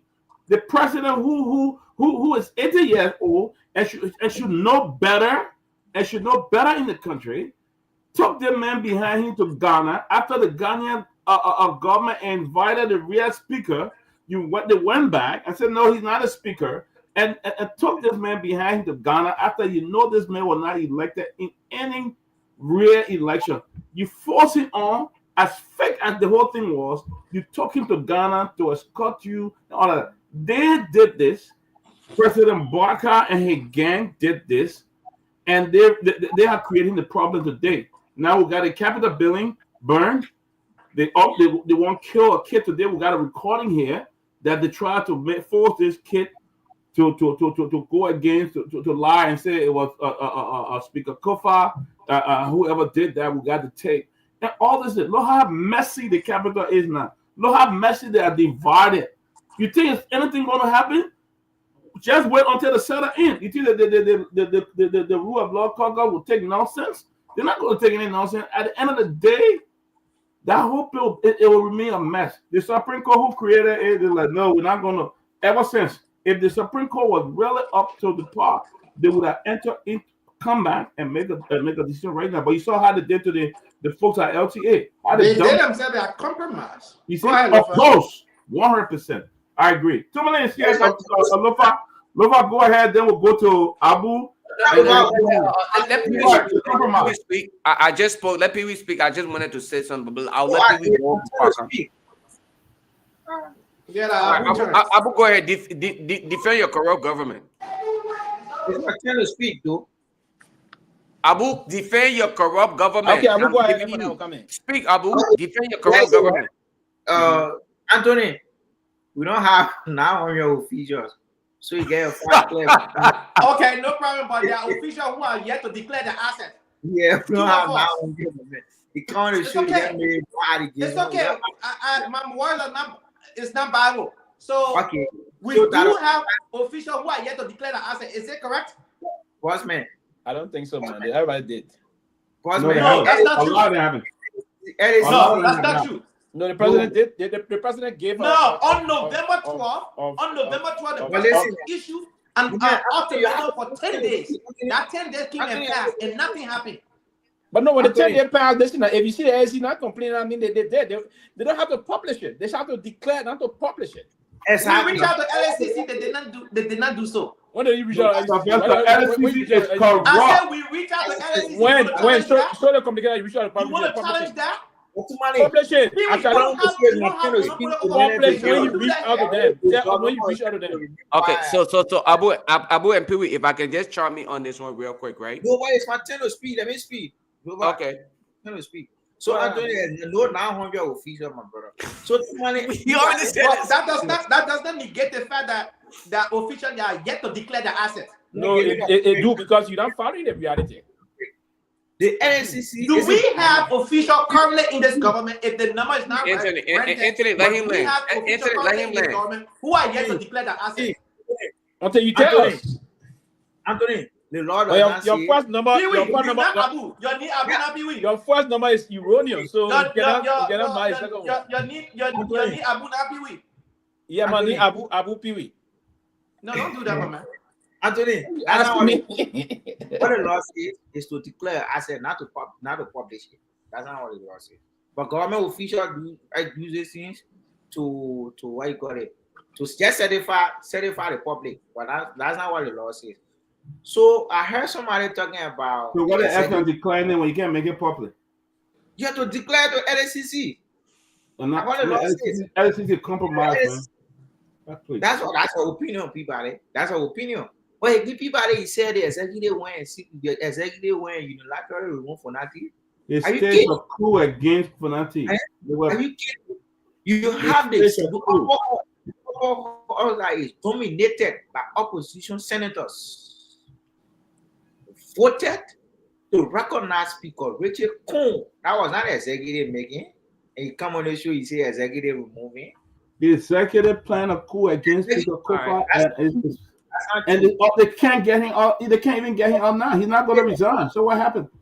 For the sake of the conversation, we have to be cognizant of the fact that we have people following us. We should not come and make people following us. The public deserves to know the truth, nothing less than the truth. So for what happened yesterday, because already 12:38. What happened yesterday? We witnessed the return of the legislature, the second section of the 55th legislature. And we saw folks from the minority bloc headed by Chairman Musa Bealded. And for me, I want to just see where a session of that. Bravo was very co-descending to Chairman Bealded and saying that he's compromised. This man came on the show, I think exempting Anthony, who were on the show, we heard praises on him for standing for Fonati. Now we're holding the rule of law. And somebody comes on the show only because the man was singing today in section with the other folks, see the man is compromised. Then that's when you owe the chairman an apology. We should not be doing that. The essence of those men conversion. So are you commenting to we say with the exception of Anthony? No, I say with the exception. I got it with the exception. Were you on the show that day? Yeah, I was. Oh, okay. Sorry, maybe I was on the other side. So Bravo was not on the show, right? But Musa came on the show and said, at no point in time you will recognize Speaker Richard Cohn. He recognizes Fonati as a speaker. Somebody just who brought Chairman Bealded on the show. So for you to come only because those men converse today at City Hall to do the bring people work and you consider them as being compromised group of people, I think you owe the chairman an apology. So Nobody, no individual interest is greater than the interest of our country. 43 of fanatic coolies declared no vote of confidence in, and he comes back and says it should be done lawfully. What did the Supreme Court say? I don't want to be, I don't want us to keep wasting the Liberian people. The vote of confidence does not apply in the Liberian Constitution. Read it again. Listen, you are not a lawmaker, I'm not a lawmaker. What we waste it does not apply. We are now a parliamentary democracy. Interrupting me. Why we waste this? Why we wasting it? All of us wasting this. When Funati was being removed by his police, I think in November, right? In November, when you're removed by your police, what did they do? What did the people do? They didn't assemble in the joint team up. They didn't assemble in joint team up. They were in joint team up. And what our rule says, where there is majority, there where business, where there is quorum, there where business should be done. And it comes on the show and say Funati will remove illegally. The Supreme Court did not say that. You are not a legal expert to come on the show and tell us, the people didn't ask. You try to use your luminary word today. The people did not argue conformity of the law. The man will be diversified.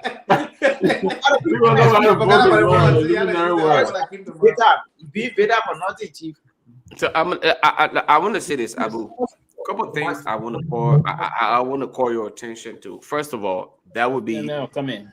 That would be the issue of asset declaration. Okay, I think LACC say you should declare asset. They didn't say you should publish it. Okay, that's what I'm thinking. Okay, in its literal term or definition, asset declaration simply means to make information public. Correct. Okay? That's not what LACC says. But that's what asset declaration means. Abu, I did not say. Yeah, you're making it public by giving it to LACC, not to Abu, I did not say what LACC requires. I said the literal definition. But it comes okay, is make information public, not to put the public through hurdle to obtain that information. And this is where the political and scandalous argument comes from. When one freedom of information, when one is found in a position where they feel like they must protect themselves, that is where they attempt to apply or imply that this is why I am not doing this. But the Lord did not go against the law when he declared and published his assets. Now, was it what you do? That's the law. That's not the other folks. Exactly. I'm glad that you consented that yes. So any of the other colleagues who are currently in government, remember you ran on the mantle of change, transparency, and actually was declare asset the LACC. Okay, asset declaration is a contribution to what we consider transparency, accountability, something that you and your colleagues ran around. You call them comrades. So let me over. The LACC law, right? I think it was amended on the then president, but we are giving them prosecutorial power. If I recall vividly, this current LACC headed by one Alexander, I think our last. Who they will prosecute? The people in the pocket, the president will prosecute. These are people who met there. These are professional people who met there. Please, man. Having investigated the alleged case against that the representative took to them when the money was paid. They're all compromised, and that's why you can't get nothing. Let me ask you a question. Let me ask you a question. I have an opinion, people. Abu, that's a fact. Abu, you see why you struggle? Let me tell you something, right? Struggle with what? It's hard to make up lies. When It's very hard. you struggle to defend a lot of these allegations. And I reference them as allegations. Can I reference them as allegations? Allegation. What? Which one of the allegations I struggle to defend? The allegation of vast majority of the government officials not declaring and publishing. Go to LACC. Okay, so, that is a so let me and I will close on this note. Pewee, until November 12th, LACC still Pewee, I want to close on this note. Pewee lived. I'm glad that he lives in the Western world. The speed limit, when you're on the interstate, depending on where you at, okay, and Abu, you probably may not know that because in Liberia, I don't know if there is. They don't do speed limit there, okay. So here's my thing. The speed limit that is required to in certain area 65, but you will have people driving 70, 75, even 90. 100. No, 80 at there least. You go. There you go. They got like 100. That is the legal. When you do 90, yeah, thank you. That is the legal requirement. Okay? Yeah, but when you're caught driving, you get pulled over. The public, okay, is here saying, okay, why it is true that the LACC as a legal arm or that is expected. They're simply saying to you, this is what you need to do. Why aren't you simply abiding by the rule? Because a lot of time when people are speeding, the police are not there with the police or shotgun, do all of those things. But people in the mind, some of the people will even go, instead of going 65, they will go 64 so that they won't have to go above the speed limit. And sometimes some of us who are driving on this road, we will insult those people. Man, you won't go home, get out the way. We got to get to where we got to go at. Yeah. Dude, guys, I don't know why I said that we pretend because we're in government. Abu, tomorrow we get out of government. And this some of these same argument will come out and people will say, Abu, remember you when you settle. Remember, and let me close on this note, Abu. I'm begging you. I'm begging you, Abu. Can you just let me close on this note? I promise you, I will not say anything else. Abu, I agree. Okay, I agree. That is the political argument. I agree with that. Okay, and Peabody, go ahead. I will not let me land. So let me Sylvester there, Tomalin, man. Yes. But Lofa, let me again take this time to say we do have speed limit, and I mean again, it's just because. You drive on the opposite side of the street, they talk about you got speed limit.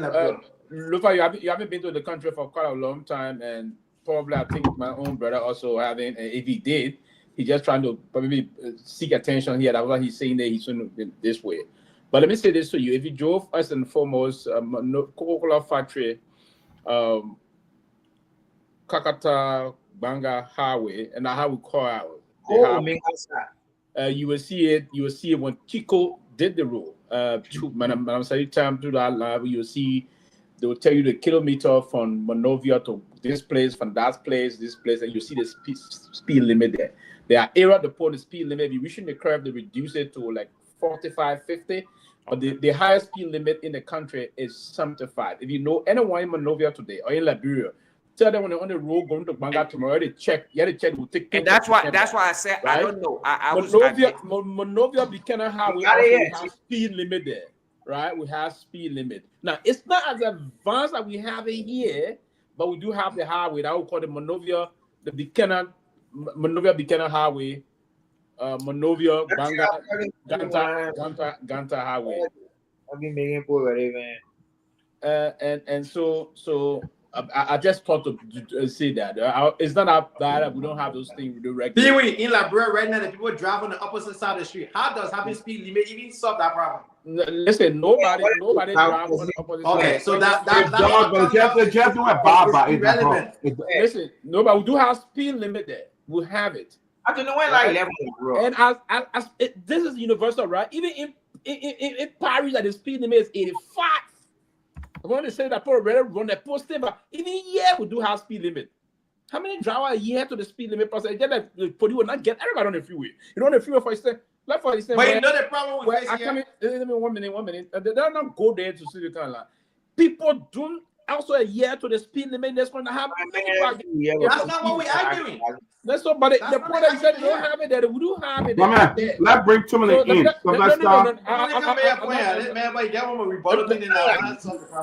Let me learn, please. My point I was trying to say, guys, let's get one at a time. Let me finish. My point about the speaker leaving and resigning here, I was looking at the political aspect of things. I knew very well it would have been difficult for the speaker to survive this process if the ruling establishment is not supporting him or against him, supporting his removal. So that's the position I came from. I knew it very well would have ended this way. What we're hearing today that those folks are trying to support the other side, if it is true, it's quite unfortunate.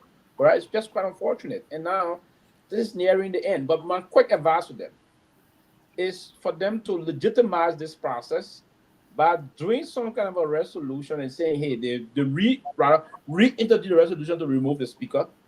Everybody take the vote on it and agree and conduct a fast election to re-elect Richard Namwe Kung. He will not win. You know he will not win. You will have re-legitimized him. You will not win.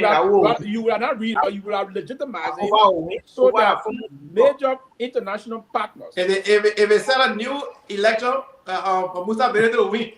He will not win. Major, and that's what I'm saying. That's my advice to them, so that you have major partner process, and there will be no part of contact. I challenge them to do new election. I would think that will be the way. God, just before Tomalin and Sylvester, I challenge anyone to try a new election there and see whether Kun will win election there. Let me come in. If anybody think that this process, this battle is over, it's over. You must be joking, right? Let me say this. Mark this day. Today is what? January 13th. I'll come out to remind you guys. This battle is now. First of all, Kofa will not resign. Kung can resign. All you want to resign. I come in. Let me finish, bro. Abu, get what you're talking. How you gotta talk like that? Richard Kung can he is man beneath his speaker. Okay, yes, but Jonathan Fanatic Kofa will not resign. Number one. Number two, this fight is not over. You know, there's always a time to go to how they call it. You go and reorganize and come back. Okay, it's politics, right? You guys 5 years to go for this government for the next session of the legislature to come into place. But I tell you this for a fact, this fight is not over, and you're gonna see what will happen in the next. So when's gonna be over? Listen to me carefully now. Let me talk. Yo, everybody been talking now. I can tell you this. At least. Know what I know. This fight is not over. And it gives the next few years from now, whether that months, that weeks, you're gonna see what's gonna happen. Number one. Number two, as we speak, right? Kofa still has an office. Listen to me, his office is still there. He was not in his office. The Kofa office is still there. His staff is still there. People are staying in the office. Mind you, this fight is not over. And you can find out in the long run, all those involved, the president, Jeremiah Kun, the whole group that felt that they took this guy, they removed this guy, you're gonna have a rude awakening. It may see right now, they're celebrating and happy. The Bible says, they say weeping may endure for a while. Joy come in the morning. So guess what? Gotta preach to the deacon who is the president. I remember doing some season of Samuel Doe. Samuel Doe said I survived 32 coup attempt to invasion. And what happened? At 11th hour, on December 24th, 1989, we saw what happened. That time the end of Doe came. So this fight is not over. That politics will in. Except we're over, except Kofa come out tomorrow and say, I resign from Liberian politics. But as long as he still acting Liberian politics, I'll tell you this again. It's not over. And our group you see called the rule of law group. It's part of the process. It's part of the process. Watch the process, how you play. It's part of the process about everything that's happening. It didn't just came up in abstract. No. It's all part of the process. And you said to money, you said it. Watch what's gonna happen.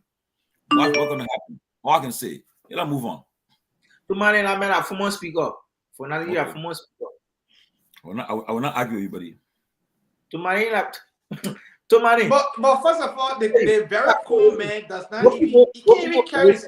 They interview the man said he going to the Ghana parliament to get the people from there to teach them how to reform the librarian. The Ghana parliament is not the same practice as the librarian article legislature. We are a constitutional democracy. They are a parliamentarian democracy. We got it.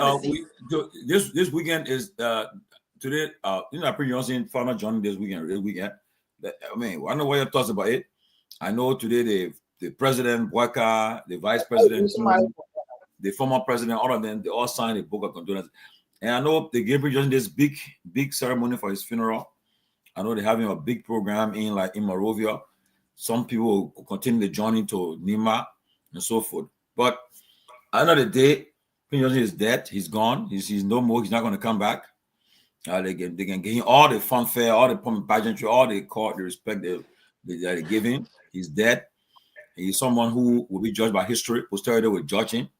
The role he played in our political history, our country's history. If you felt that he saved you, you praise him. You felt that he took away your family member, whatever the case, you will criticize him. He felt that he influenced our election, 3 elections, which is true. He influenced the 2011 election, the 2017 and 2023 election. He influenced even the 23 election. Yeah, 3 election he influenced. We all saw it, the role he played. But one I can say that he's gone, and come 2029, it will be a new ball game. Everything's going to change.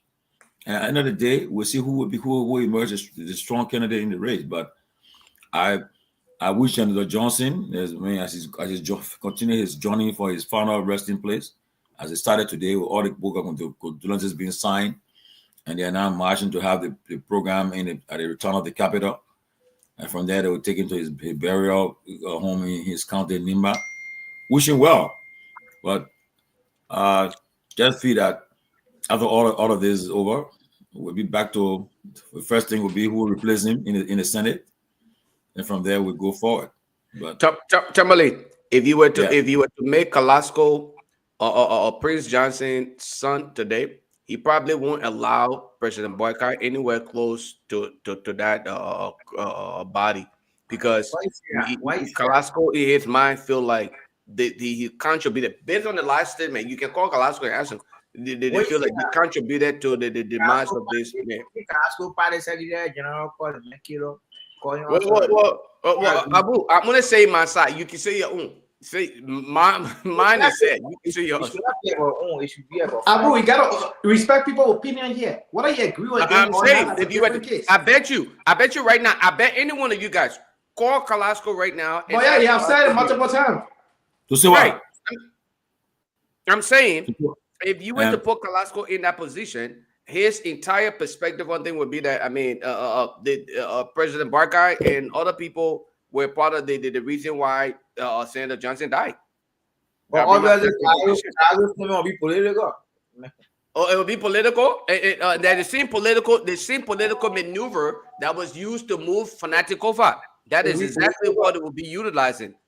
I just got a message from one of the top men in the country. He said Prince Johnson is a war criminal that the nation shouldn't honor. A national honor. That his church or even his king will honor him, but not as a national treasure. So as I say, it's mixed. And I got people who have the same view. I have people who are very close to me, who are literally in tears, who are saying it should not be held. This is a very sensitive topic. That's why I don't want to get into it. I have people who are saying Senator Prince Johnson should not be given a state burial.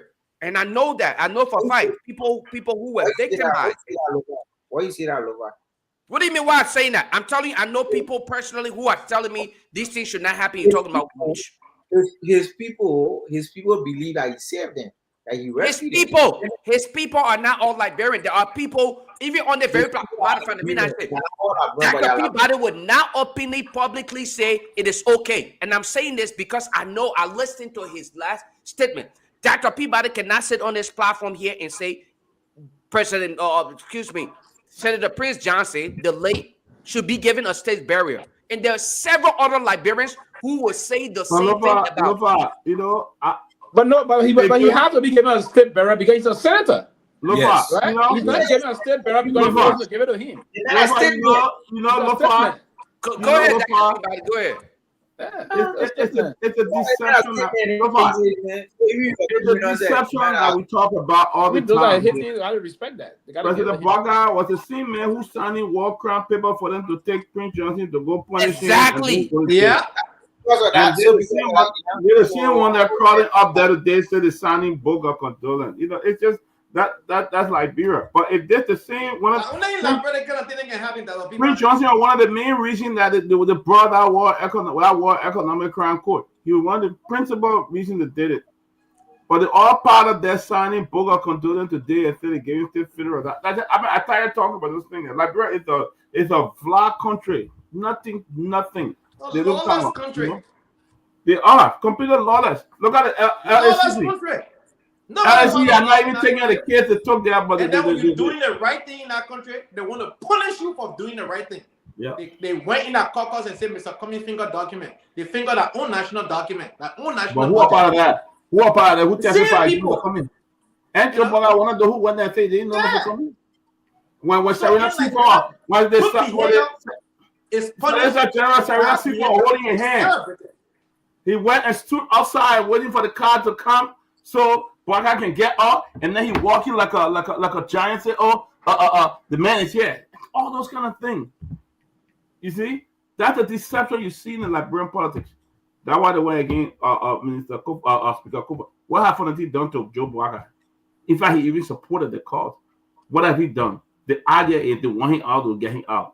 So they spent over $1 million paying people, build people for no reason, doing things just for one nonsense to remove somebody. Somebody just want to comment on the person by phone. They want to comment on the Prince Johnson issue for caller. You guys at least 2 minutes. You go ahead live. Yes, thank you, Tomalin. Look, I think his name is Pewee, just mentioned that Prince Johnson should be honored despite the misgivings of people who disagree with it because he was a statesman. I will stop this kind of thing. Somebody calling. Am I talking with? Abu, stop. We'll mute you though. You on the show. That is supporting his name, please. Eating on the show, Abu ain't talking. You want eat? Go in the back. I'll mute him. I'll mute him. His name is Lloyd Scott. Abu, Lloyd Scott. Go ahead. Okay. Lloyd Scott, go ahead. A procedural act or an act of protocol is not something that's legally required. Chile did not honor Augusto Pinochet. Uganda did not honor Idi Amin. Liberia does not honor Samuel Doe. Prince Johnson can be honored by his church or his kinfolk in Lima or anywhere in the country, but to have called him a national treasure, especially when he is the symbol of our enduring cry for a war crimes court, will be doing a complete disservice to the people of Liberia. Prince Johnson does not deserve a national honor, and we can have a bigger debate at a longer time. But point being, Prince Johnson has not demonstrated, the raw elements of even being forgiven by those whose family he dehumanized, he murdered. The man is the greatest singer, butcher, murderer in the history of the country. You gave him a national honor because he was a statesman. Is that an excuse? Let's stop that. Prince Johnson can be honored by his folks, but not as a symbol of the country. Not when the president has just signed an act creating a war crime sport. Thank you. Okay. Peabody, I beg you, let me comment. I think we should open the phone line for people to chime in on it. Before you comment, I want to respond to that briefly. I disagree with the caller because the fact matters that honor is just conventional. In as much as you may not like Prince Johnson, for the fact he dies a sitting senator, you can even be the worst person. Once you're in a position of public national position, if you die, you deserve that honor. Trust me, that's it. It could have been the person, because don't forget he was a sitting senator, and because of that, That's why he's been given this. His body has been honored in the return of the Liberian capital. That's just the. So we have a flipping president like got murder on TV. Why is he not getting that? I'm telling you, this man was an elected sitting senator, and he died as a senator. Though got killed in a war. Get it clear now. In a war, as a president, he got killed. Yeah, so he got killed in a war. So that's what happened. But for Senator Pete Johnson, he was never recognized. Well, they left the Liberian government to do that, previous government to do it. But for now, there's a sitting senator who died. If I put it to vote, to vote about it, I vote against it. But that's how it works. So I would say this, I disagree with the caller. Pete Johnson, he died as a sitting senator, so he deserved. That's why they honor him for the way they giving the honor to him. People can go ahead. Yes, quickly. I just wanted to say this to the fellow just called on the phone, or the honorable whosoever, that I disagree with him, and not only disagree, but him not disagree with his thought process about Augusto Pinochet. There was a national order in Chile that to condemn and disassociate that country with that brutal dictator Pinochet. Right. The issue of Uganda, go back to the Uganda chapter, the process about what the Uganda said about those Idi Amin terrible thing that Idi Amin did in the country. There was a legislation in that country to consider him as a debased president and a debased element. So basically, it's not the same. We as people, we didn't do that. But let me remind the court just now that otherwise what the Liberian people did was to elect him. Even the county elected him as their senator to represent them. So as per our law, there will be even his death. There was a national, there was a gazette, and there will be an official gazette issued by the Republic of Liberia. That official gazette will announce his demise, and that official gazette will also be read at his funeral. So basically, it's the kind of a thing to end the end zone of our republic will be flown. I mean, will be on top of his casket, and that day, the president of the Republic of Liberia will issue a proclamation, and through the Ministry of Foreign Affairs, that they will host the flare half-mile in the republic to move his demise. So it is protocol. It's a bureaucratic protocol until we can go and remove ourselves from that. Exactly. Tomalin, can I ask a quick question? Can I ask a quick question? Yeah, go ahead. Okay. If that is the position statement from which you're coming, then let us consider the issue of the late President Doe, regardless of the way. And I was coming there. You didn't allow me. I was coming there. Oh, okay. I'm sorry. Okay, but what I want to say is, so if President Taylor, former President Taylor was to pass today, well, we gave him a state funeral as a former president. I will also test that quickly, and because if you check this thing, so for former President Doe, and as too many said, former President Doe got caught up in an active battle. There was a civil war unfolding at the time in the country. Okay. And he was killed in the kind of manner and circumstances that the brother described, right? And I agree that Mansaf detested that and condemned it as to the way the former president was butchered, right? But again, that was wartime, and President instead intimated this. He said there was not peacetime he did, it was wartime. And he referenced children of Niba being beheaded, being butchered, and the rest of that. But now back to it. The fact that he was buried the way he was buried, and that's why there was a time I can recall through our movement, the new program, we called on his family to exhume the remains of the former president, and so he will be given a kind of a befitting state burial. He's a former president. It's not an individual. It's the office he occupied, right? So he didn't. The country had not come to say, "Oh, do this." So why are you calling on the family to do this as compared to the perpetrator, the murderer?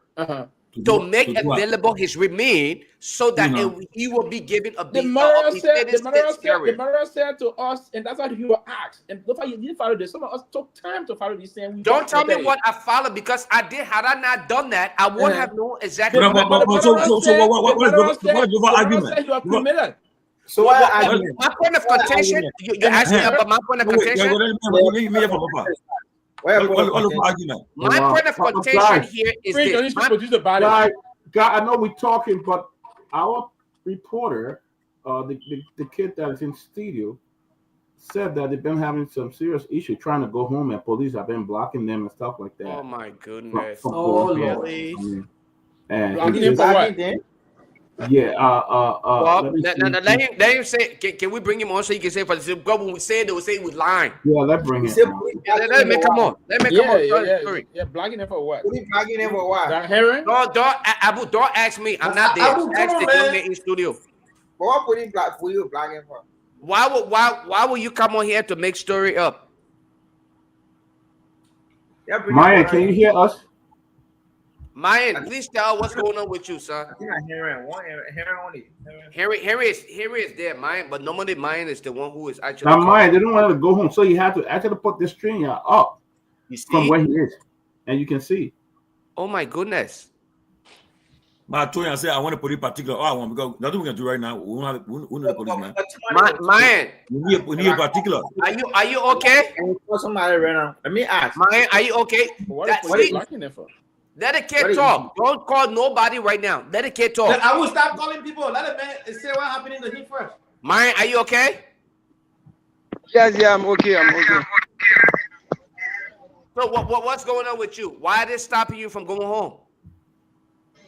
Okay, so normally we come from the closing argument at this hour by 1 to 2. So on my way from work, I stopped at the checkpoint, and according to the security, they said I should not pass. For what reason, I don't know, and I identify myself. But one or the other, tried talking with them. They said I should not pass, and I even called CEO Liberia, and like tried talking with the lady, and the lady be there that she cannot show any respect.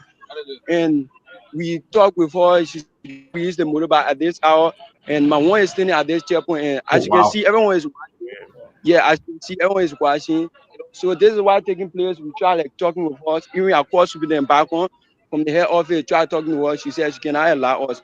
So the motorbike rider who brought me, he just left, and my one is standing. Not the man standing over there by himself.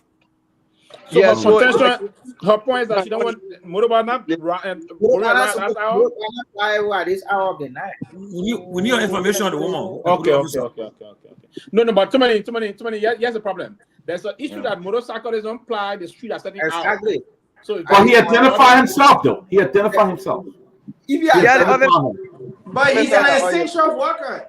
You guys don't have that essential worker. He identified himself, though. Abu, do you understand why journalists are referred to as? Yeah, if he fourth identified estate? himself that you allowed in the past. Do you know why they are referred to as the fourth estate? The brother is still on the line. He's still on the line.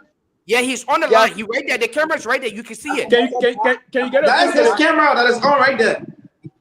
Yeah. So like the place right now. So my point, how you go home? Wait. You arrest a motorbike, and if you don't give her money, like a motorbike rider who was carrying me, one fellow, he told the guy should give him money. After the guy gave him the money, before I could even return, he was already gone, and he left the scene. And my one is here, and the motorbike rider too, he said he cannot wait up to 2 o'clock because you have to go home. So the distance from where I am right now to my house is distance. I tried calling my CEO. My CEO tried talking with a lady, and she said she cannot allow us. So there are a lot of motorbikes, over like 10 motorbikes, but each time they arrest the motorbike and carry to the station, the next morning people will go there and pay money for the motorbike. That's what they usually do here. So where are you now? Where are you now? What specific location? Give the location, the name of the area. I'm at Dubo Market. As you can see, yes. Okay. Dubo Market. Time 10 is the. Oh, okay. The checkpoint, the road are going to Zimbabwe, the one are going to Dubo Road or Waterside, right? Exactly. Road leading to the former president's house. Yes, Zimbabwe and the other side. Okay. So how are you going to get out of that? Yeah, it's a checkpoint order. Always. Yeah, so Peabody. I'm making some calls, but I don't. Okay. Yeah, I'm making some calls, but I don't want to. So Abu, can you guarantee?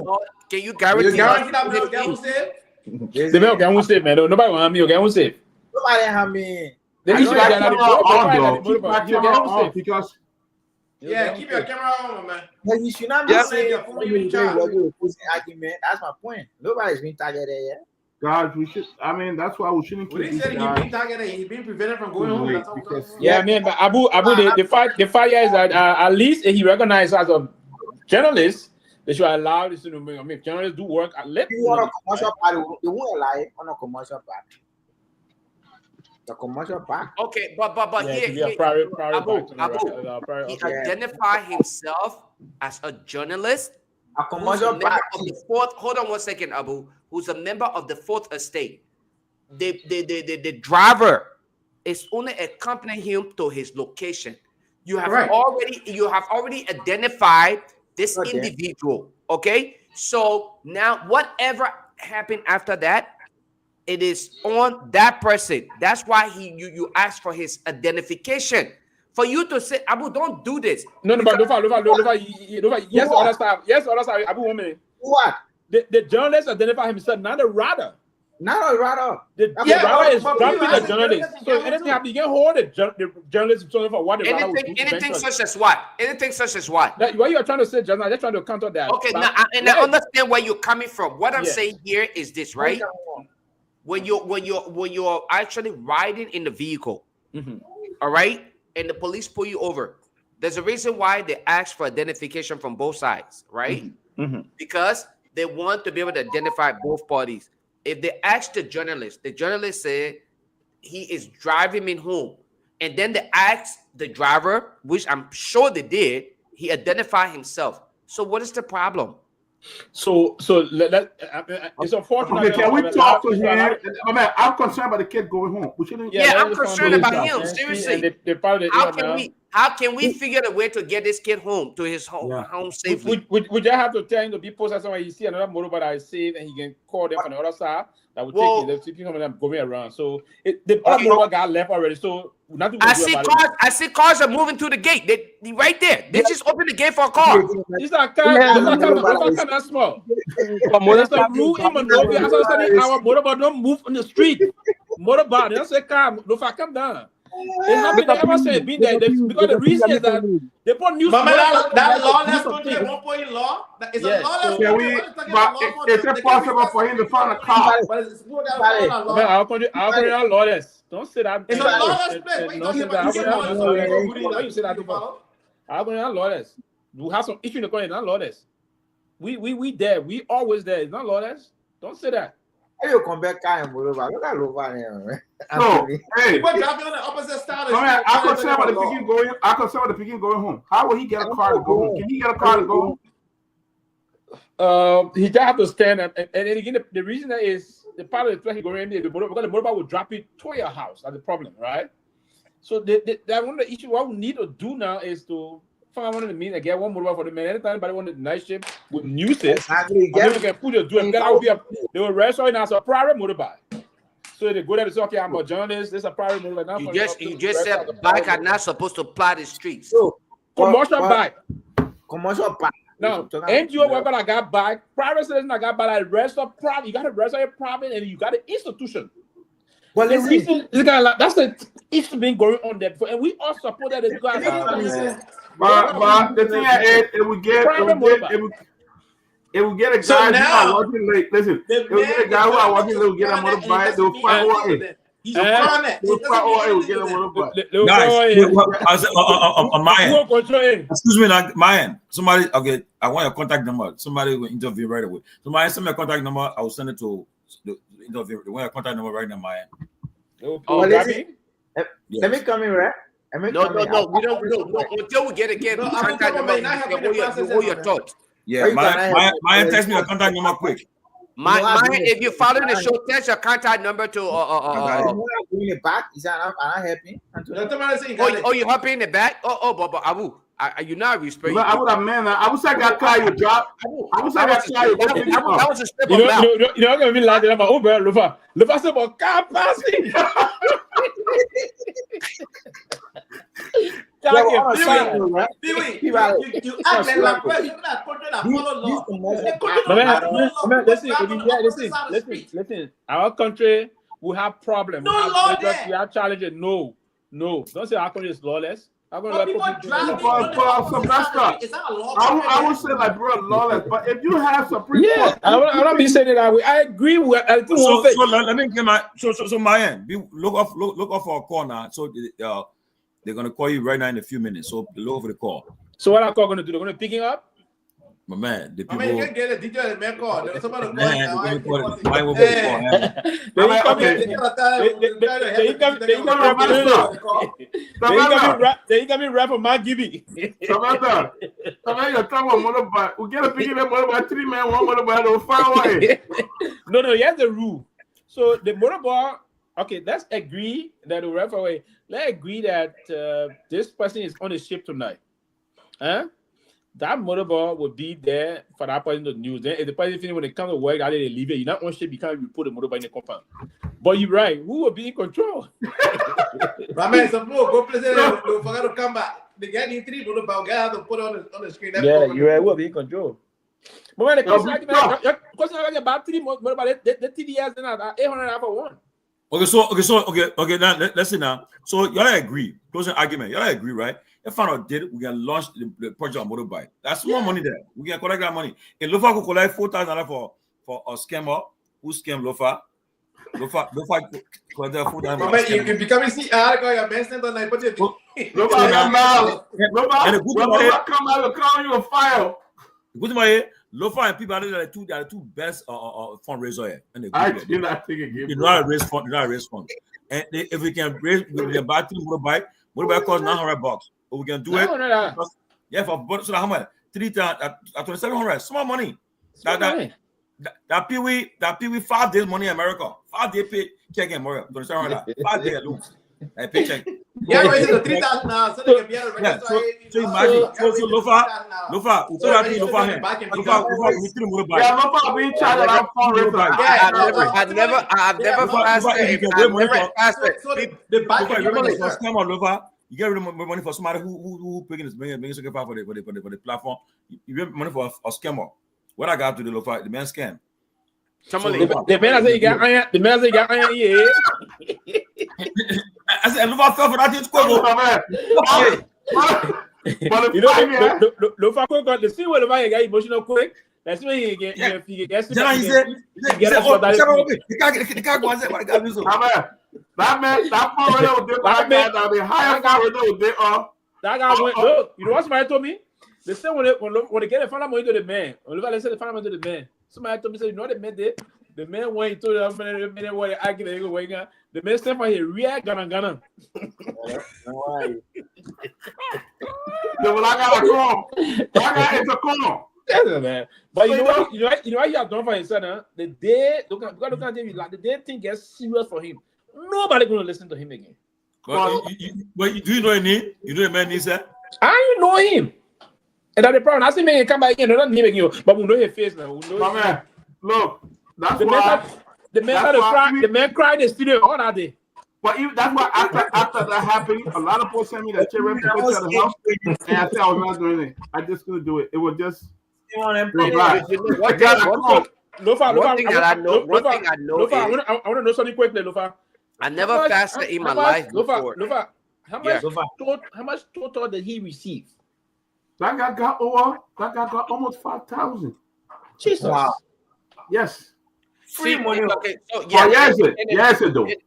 But the beginner in the studio, they didn't know the man got iron for. So here's my thing. But Bobo got iron in the hand that fall. You can see it.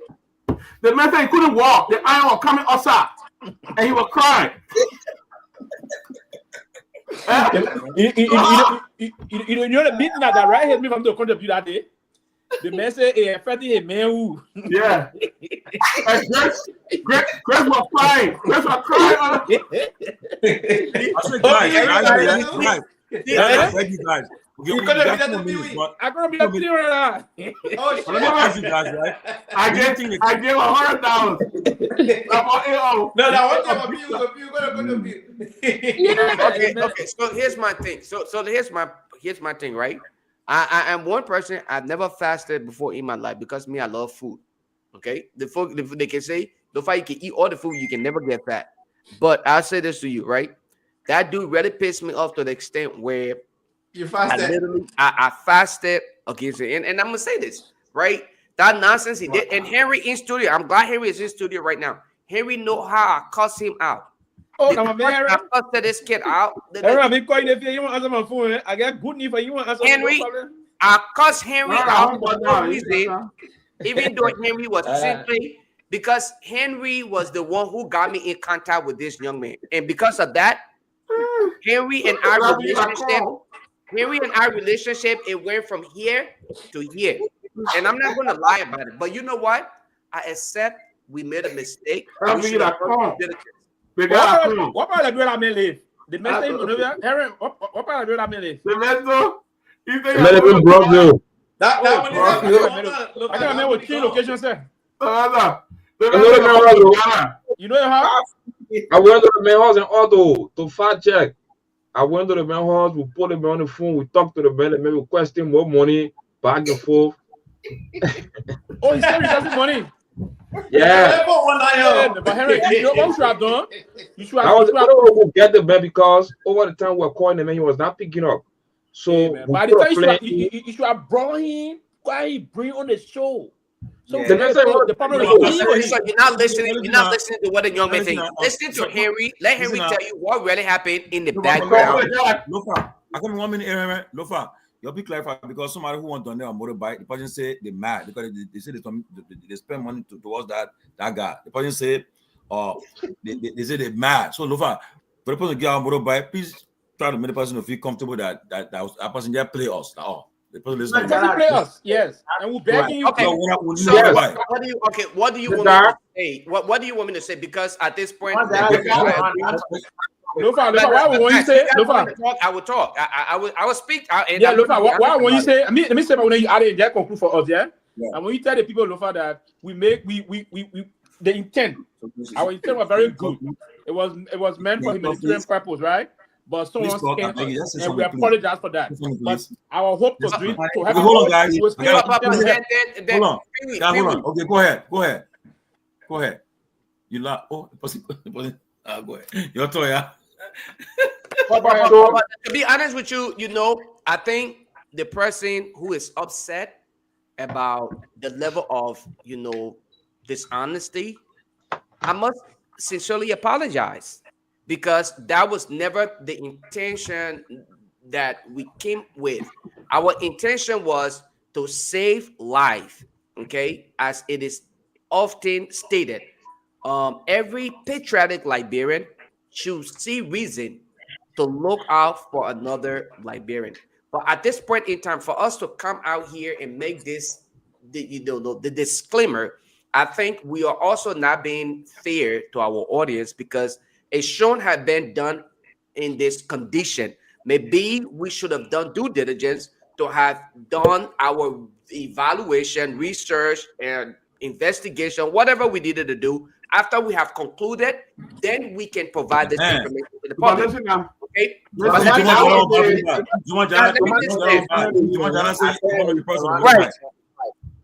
sorry. So I want to agree. Okay, so in this case, no, but I take. So all the treasure and look all the hello. Thank you. Back around 800 to 900. Anthony, can you hold on for a second? Anthony, hold on for a second. Anthony, hold on for a second, please. Tomalin. Like Dr. Peabody rightfully said. Like Dr. Peabody rightfully said. Every dime that I must say, and I must agree that every dime that was transferred, Dr. Peabody only sent me a transcript. He sent me the receipt. Every time he sent the money, he would say, Lofa, I sent this amount. Here's the receipt. And I said, and I acknowledge it. Every time he sent the money, every dime that was sent, he sent me the receipt to acknowledge that he sent it. And I said, okay, thank you. And then I called the young man in the studio and said, okay, let's make sure it happened. But when we found out that we were scammed, that's when I realized that, okay, here we are. So I advocated for his appearance on the show. I take full responsibility. I took full responsibility, and I would take it now for advocating for his appearance on the show. I'm sorry that I did that. I did not know that Liberians were still as devilish as the current government in charge. I'm sorry. Well, back you TBS, you can get a good one for $850, that about $850 US. You know, so the guy played well. You know, today on the show, somebody sent me pictures of the horse point. Can we have that? I think if you send me this shit, if you send me the meth again, I will block you. Don't send it to me. Yeah, somebody was sitting in the group chat said on the feed. I think you sent me. Oh, they left with nothing. Yeah, I think you sent me the thing again. I will block you. But that guy was a calm, and he played well. I think the guy cried. Everybody thought cried. Yes, you know. Man, somebody trying to sell fake cocoa. The man said his children are not eating nothing. Yeah. Ben was driving me around and going to show and give. The trick in Liberia, right? If you want one person to do something for you, tell 5 different other people about that same thing. Exactly. Let all 5 of them to know. Yeah. You will get the best information about that thing and the best price. You know what? I can accept that. Maybe I did no, Lofa, you did it. Lofa, we did it in good faith. Thank you. Yeah. You know, every time I spend the money, Lofa would say, "Buy it. What do we see?" I sell it to Lofa. I was selling the money until the guy phone could not take the money again. Guy went the next day and send it. The guy called the devil out of us. The guy smart. He's a criminal. Good guy. Good criminal. You're not being in the middle of the night. I think it was like the last one Peabody said was about 1:30 in the morning. He called me to acknowledge that I received the receipt. The money he sent, and I'm like, okay, I got it. But you're not believe because while we are trying to fight check each other over here, that idiot, liar, and devil of a person is stealing from us, and we tell we're trying to. I was a politician. The guy called on the platform. He called me because I was giving you a chance because they were driving from work. They came on the show straight and get $200. You know, Chris started crying. The can't get no. Ben get 300. Ben Sanvee get 300. I remember that 300. 3. I remember that. We give, and the guy called. I said I didn't sleep. I had to wire the money. Yeah, my was doing good. And that makes it difficult for me to really This is the problem I have with Christianity, religion, and all that thing. How is it that God sat there and allowed me to get scammed out of my money? Then you're supposed to be blessed. No. Lofa, hold on. You did it goofy. Lofa, you can't blame God for it. All right. I blame myself for being ignorant. No. Lofa, your intention, you know the intention well, and God sees your kindness. Trust me, you'll be rewarded for what you did. So why did God protect me from having to give money to guess what? God gave us the free will to do good or bad. Things will happen. Your intention to give and to help that brother was real. You did it out of the kindness of your heart. Unfortunately, he scammed you. He will not scam you again. And you here right now, you already know the next person that will be in need, your approach to that person will be a lot different, right? That doesn't mean that God does not exist. No, I'm not saying God doesn't exist. But you know what? You know why it makes it so difficult to help people with that kind of thing. Because you don't know what's saying. It's true. Unfortunately, that's why. For me, how I felt since that day. Look, I was in Liberia. I love cayenne, and I saw cayenne while walking down the street. I saw cayenne, so I wanted to buy the cayenne, but I didn't have no Liberian dollar in my pocket. So I took out the $1 US and gave it to the kid. The kid said, "What 25 cents?" And $25 Liberian dollar. I'm sorry, not cent per cayenne. So I gave the US and I said, "Oh, uncle, I don't have change." So I said, "But go to the Jalo shop to change it." At that time, the Jalo changed the money for 165. The 7-year-old boy brought me 150. Instead of he giving me the 165, he gave me 150. And he had the money behind him like this. So what is behind you? Somebody fighting the picture for the camera? Yeah. Listen to what that's what I'm saying. Yeah. Back on the radio, y'all seen it. The police officer is fighting me.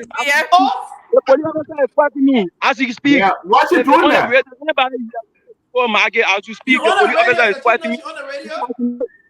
Before he fighting me. I mean, I saw him trying to take the guy camera. I mean, we can see it right there. Abu. Yeah, he's fighting me. So as you can see, the officer is fighting a reporter for the camera. What happened if you are listening to Truth FM and all radio stations, you can see from the TV. This is what happening here. So this is that we are made. Yes, you saw it for yourself. Just now, the police officer tried rushing on me to take my phone from me, try fighting me. What? Okay, Myean. Point the camera to where that officer officer told him to leave the scene, so that I just few officers left here. Okay, well then we can't get off this show until the kid is actually taken from that place. Yep. We will not get off here, and I'm sorry. The radio is on, right? Henry, can you keep the radio on until Myean is taken home safely? And but Myean, can you get a motorbike to take you home? I have to have the pass. I seen direction where I'm going home. I thought you guys said a motorbike cannot take you home. Can we actually negotiate for a vehicle? Motorbike to take him home? Vehicle, car to take him home. Yeah, is it possible to negotiate for a car to get him home? You're not finding kind of because he's right standing over there. He's among all those guys with guns. So Myean, keep your phone on. Keep your phone on. Yeah, keep your phone on like that. And again, the issue of data. Yeah, Henry send his number so that way we can keep adding data on there until that's what we need to do, guys. That's what we need to do. The number that he's using, let him send it here so we can keep adding data until he can get home. That's the only thing I can suggest right now. The number right in the chat room there. And just send plus what about battery? What about battery? Lone Star number? Okay, yeah, okay. I was saying the first file credit on for his data. Let me send it right now.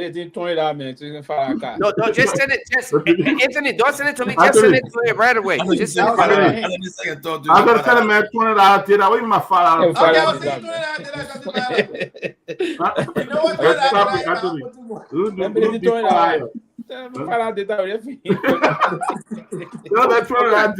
You see what he coming to it up.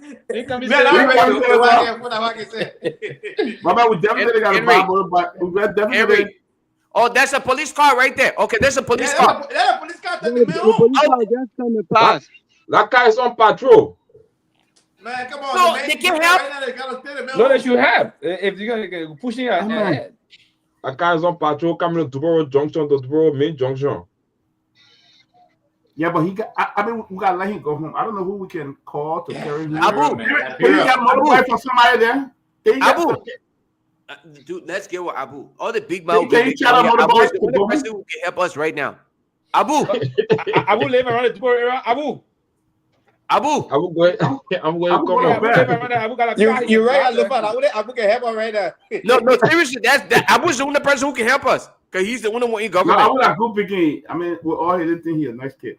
Now with all other his civil fancy, he's a good guy. Hey, man, I know you know other group chat, so you can put in the comment section on the thing. You can call me all the time. I'm checking him. Abu, we need you right now. Abu is there. We thought you were look.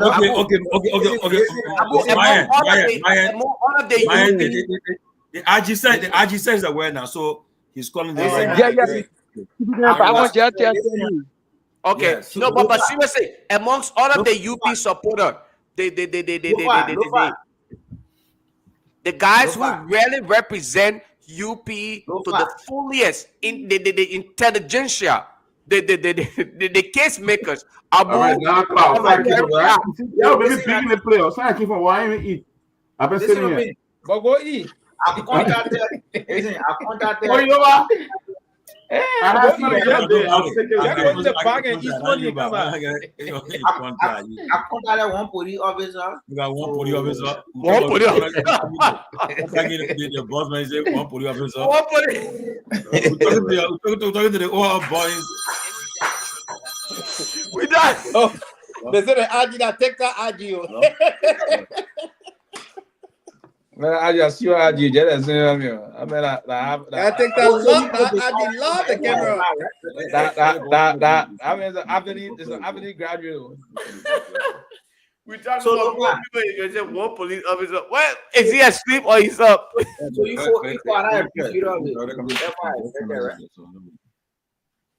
My man, Liberia really needs help, yeah. Look at that kind of thing here. 2025. 2025. Yeah. What country need water? You No, Abu. No, seriously. Let me say this. Public disclaimer. I really do appreciate your effort, Abu. Cars running everywhere. I do. I can't call somebody to go and pick him up. No, Abu, I appreciate you. To be honest with you, I really do appreciate your effort. Abu, when you have a vacation, go to Abidjan for 1 weekend, okay? Just 1 weekend. Man, I've been to Ghana. You know how many countries I've been to? My man, Ghana, you can't be compared. Ghana, you think Ghana developed in Ivory Coast? Ghana, like you said, they can't even stay on. So, Abu, that Myean keep on informed because we monitor everything. Abu say, thank you, patient. He said, "You got one police officer." He said, "I call one police officer." One police officer will eat Abu. Talk about making contact. You can say one police officer. Nobody, our paramount concern is to get him from there, right? Yeah, no. I have help is on the way. We just monitoring now. We just watching. Help is on the way. So I said, guys, it's funny. They can't be your thing in a very united country. Oh yeah. It can be charging. Yesterday, I told you. They can only entertain the people for a moment, man. It's not doing what it's supposed to do. It's a unifying sport, though. What you going to do? What you supposed to do? Why you expect to do that? We know sports in general. Listen now, Abu. Sports. One of the elements of unification is sports. Look at the Olympics. Look at the Olympics that brings people together, right? Liberia is supposed to take a key out of other sporting events and use that to unify the country, right? But most often, the content meat can turn into a political socket. You understand? It's not supposed to be that way. Sports. It can't be a united country, but come on. I'm telling you. It can be opposite. It can be opposite. You don't like the truth. You don't like the truth. Y'all will sit here and say, "Oh, for the sake of peace." I see tradition. You people all them together. Don't mind. No. Tomalin, yes, they come to me when enter Monrovia, when in the other country, go and see how in Monrovia. And in fact, no sporting activities got momentum as compared to country. That's true. Can't be a united country. I want to see you. No, Tomalin, let me just say this, right? Sports in general unites people. You understand? You will hug somebody on the stadium. Yeah, but that's all. Wait. Where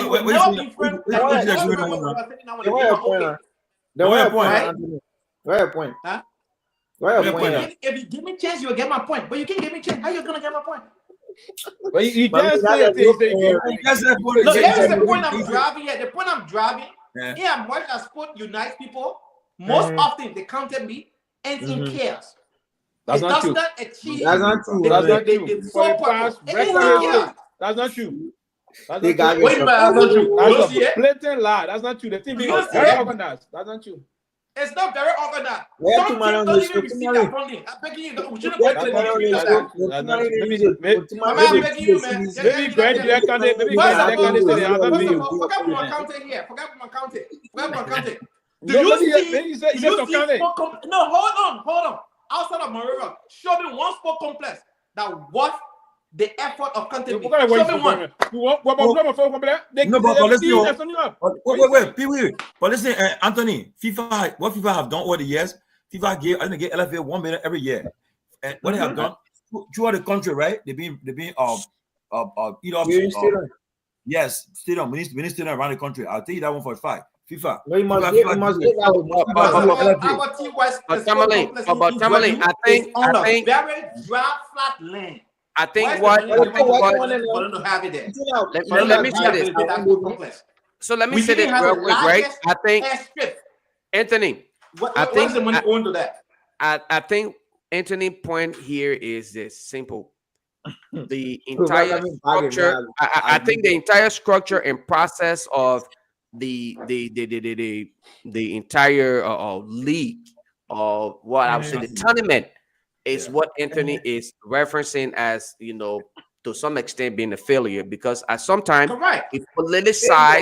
we politicize the entire process as compared to us having to focus on using that as an opportunity to unify the people. Have we focused on using that as a unifying mechanism?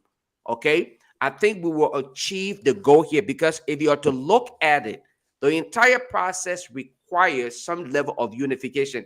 Anybody from Lofa County, regardless of whether I agree with Abu or not, when it comes to Lofa playing against Grand Bassa County, Abu and I will agree against Robert. Okay, that in itself is the mechanism that exists. While it is true that Abu and Chelsea would not agree on anything on here, but when it comes to supporting Lofa, Chelsea and Abu will agree on that. No, but how are we utilizing that mechanism to its fullest? Is where I agree with you when it comes to that. That's the point I'm driving. They don't want to move the But get the point. Get the point, right? That somebody wrote and said just for that short period of time, the unity comes about. But you saw what happened last kind of be. Koji wa Baga in Baga na met. Right. Met. Okay, so just got off on for political side. So how does it materialize? It's what, because you know we saw President Weah was the most valuable player at war when it's supposed to be Anthony, let me just say this, right? There's a reason why all of these there's a reason why all of these things are put into place. They're put into perspectives for reason. It's simple. We must build upon all of those mechanisms that are put in place. The unifier. Yeah, once we have the national leaders. If once the country, the whole thing is about about when they open the market, the country unification. President Caspo, right? He's got, but right, well, he shouldn't only just speak. He should put it into action, into not only words, put it into action. Thank you. Coming to the point. Thank you. But that's my point. The whole thing is that you unite the country. To unite the country. So me, what I would do. If I had to fill in the role of President Boykai at this point in time, I will have no association with Lofa County. My association would be with every county that plays. As a matter of fact, here's my let me just say this, right? As a matter of fact, as a symbolic appearance, you know what I'm gonna do? I will create a custom jersey that actually represents every county in Liberia jersey. Yeah, and I will wear it. I will wear it.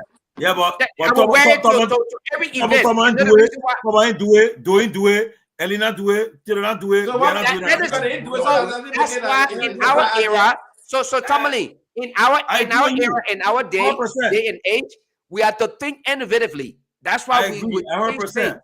Yeah, but the other people not do it. So right now he do it. They were not ready for him much. But I agree 100% Lofa. I support it. You should identify all the but somebody you saying the other person didn't do it. Other president did not support sports in Liberia, and those supported sports in Liberia and promoted sports. Today we have the likes of James Diba, we have the likes of George Weah, Jonathan Sepe, and the rest of guess what? But you know who the most successful person that took Liberia to the court was Charles Taylor. They incredible. You agree? What are you talking about? What? Taylor took Liberia to coalition twice. Oh, you want to deny? Who said it? Who established that team? No, I'm talking one. Liberia been to cover nation one time. I will go there They were 2 not. times. I know Liberia been there 2 times, but I don't tell that one time. Oh, I don't tell that once. Okay, what's going on? What's going on? In South What's going Africa, on? The first What's time going we on? went there was in 1996. 1996, and in I don't tell you 2002, we went to Mali. Yeah, okay. 96. Yeah, 1996. When Yeah. Max Pesh was the defender of the South African team. 96. Football history, we got this boy Abu. And the last one we went there was the one here in Mali. Oh, now so who are in charge? Yeah, of this? 2002 when we got Who are in charge of the country? do that game with Algeria. Huh? No, Algeria beat us 3-2. I forgot. I beg Say you. what? What can you imagine now? Abu. What is it now? Algeria Myean, beat us listen, 3-2. Myean, he profile picture like you know, director of police. Oh, then he can show the man here. Oh, you see what I'm saying? But you see, So I mean, too late. He got something to Went there to help me out. I call him now. I call him Myean. Okay. Yeah, begin and Bobby live for you too. Abu will be live for you, right? Abu will be leaving. I mean, what? Abu got security. Abu got security. Abu got drama. What you so? Abu got security and drama. You say what? Yeah, but tomorrow my dog sleeping. Wow. Abu got America anyway. For a draw in a month. He said America. America. If I don't get a job, yeah. What a beat you, Peabody. Live draw. What a beat you. Yeah, Abu go. The dog how much? $100 a month, whole month. 200. Yeah, but many drivers in the bro make Irish. We can drink Why now. in Ghana? You know what driver make in Ghana? Not much. $100. Yeah, not much. But the whole region where they see, don't get me saying other things. That $100 the thing I can do in Ghana, it can't do in Liberia, bro. Come on, what you say that? No. Your money is your $100 will be both value. You'll get a lot of stuff in Liberia. You don't get gains on it. Why everything about Liberia you want to get that's a dumb? No. Your Ghana $100 is not much in Ghana. It's not much. Why want to pay Ghana? Yeah, it's not much in Ghana. That's still ain't the place. I was on $100 pay a driver in Ghana. Yeah, I don't know what they. I don't know what they. I know a kid that listen. We have good salary system probably. They most of the things 7-7 on our scale. Not true. They're not leading up too much in terms of that. Look at Nigeria. Look at Nigeria. Forget it. Look at Nigeria for instance. We're ahead of Nigeria. I just found out that 5,000 naira is $3.22. Yeah, but $1 US is 1,600 naira. $1 US. How you know that we paid travel there? $200. But the guys from institution in the brother paid $500. Let me address something Musu said earlier, right? Musu Cobra, she said we be jumping off topic. Musu, we're not jumping off topic, but it won't have to do with human. And this is our Lord brother and everything. So we had to deviate from everything else we're discussing and focus on him. Nothing better than our employees. Right, when he gets home, then maybe another time we will focus on it. But right now, if we go to bed and God forbid something happened to this kid, not a single one of these guys on the platform will sleep. They will feel guilty, and the guilt will beat them for their life. So I'd rather go to bed. Guy, well, God, Lofa, we got to plan a day to buy the motorbike for the guys, man. We got to raise the money to buy a motorbike for the guys. Yeah, raise on the day, Trump, we not gonna raise that. Yeah, but how much? Monday, I'll be home. How much is the bot? But people, you guys got two. You buy. But you got rescue brother. I got two types. Raul, I see a very serious question. I can see. Let's find out how much the I can see the two of Raul question, knowing that maybe one of the bat would just be getting them right. I can sense that. I can sense that. The director want to buy one bike up front. Let's find out how much the bike is. Then we can determine how to go about it. Somebody had a great idea. Somebody had a great idea the last time. I think we should definitely get the bike, but I've been to that place. That place is in a big old fence. If these guys what's his name, Heron? If these guys are going to be there, they can be on shift, right? Schedule. If they're going to be there up to 1 o'clock at least. The person who is there closing out that shift at least should be able to spend the night. If it's safe, they can go home with the bag. But let's have a bed in that area. I mean, the place is not bad. Security wise, I think it's safe for folks to be in there. I was thinking the same thing. My man, Henry got his jewel. You can still get it back and you get a man. And get a bed, exactly. But the Jew can even still. Henry got his jewel. You gotta go to. The other man, man gotta go to that Jew. That But the man still can invite the Jew. My man, Jew. Better. Me, I was saying the first person. I'm talking. The man got first thing who living in the studio. And like everybody, they may not go be observing Herring and they say Herring can always see the studio. So now beat everything. Somebody start playing, get away behind the man. The men laughing and do better. We want important.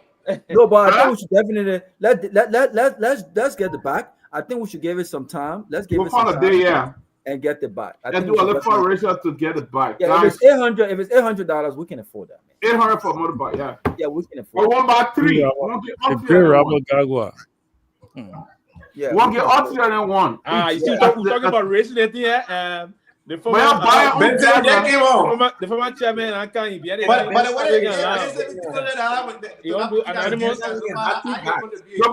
Sylvester, they'll buy their own guy or get him on the boat. Hold on. Dad.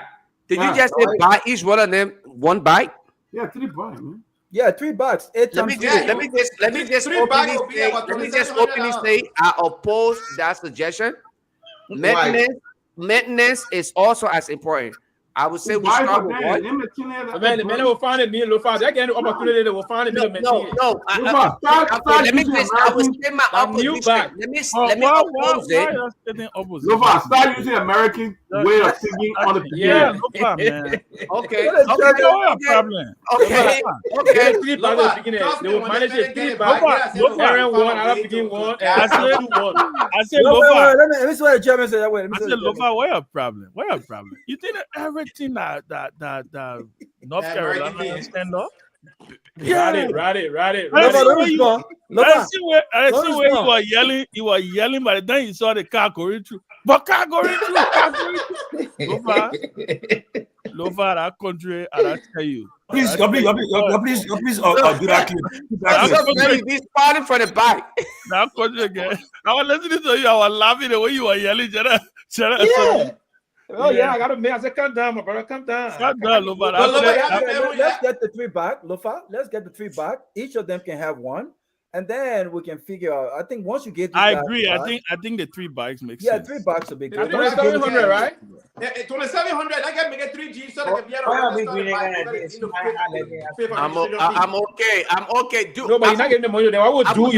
Don't get to me. You call me stupid. Does that mean I'm really stupid? Yeah, but nobody need to highlight. Nonsense. Let them call me stupid. So that on a serious note, the bag is not very expensive. We need to talk behind closed doors. We need to get the audience involved. Let's see what the audience can raise, and then we need to challenge each other to make some good contribution. I'm willing to do that. To make a good contribution. Okay, you got your number, yes. That's a trap. I'm not suggesting numbers, so that's a trap. No, that's not a trap. So that number. Wait, hold on. We're talking together. I would say each of us, since the bag is $800, if you want to do more, you can do more. But as a starting point, I would say we can start. Each of us can do $300. I disagree. Let's take 1 bike. Chairman, stop funding that. You see, but listen, we'll do more. Chairman, we'll do more. Well, let's do $300. We'll do $300 per person, and then Okay, so what is you empower and you say you massive. So that you get drop. You're making 4,000. No, God, that's how we do it. Let's give our audience to donate, and then we kind of hold it up where they give. If the audience chance, what the audience raise, then we fill it up. We come and fill it up. That's what we do. Yeah. Okay, guys, I just got information. I think it's been resolved. Oh, let's talk. Okay, that's good. Thank you. Somebody thank you for. Everybody involved. Everybody ain't involved. Your government,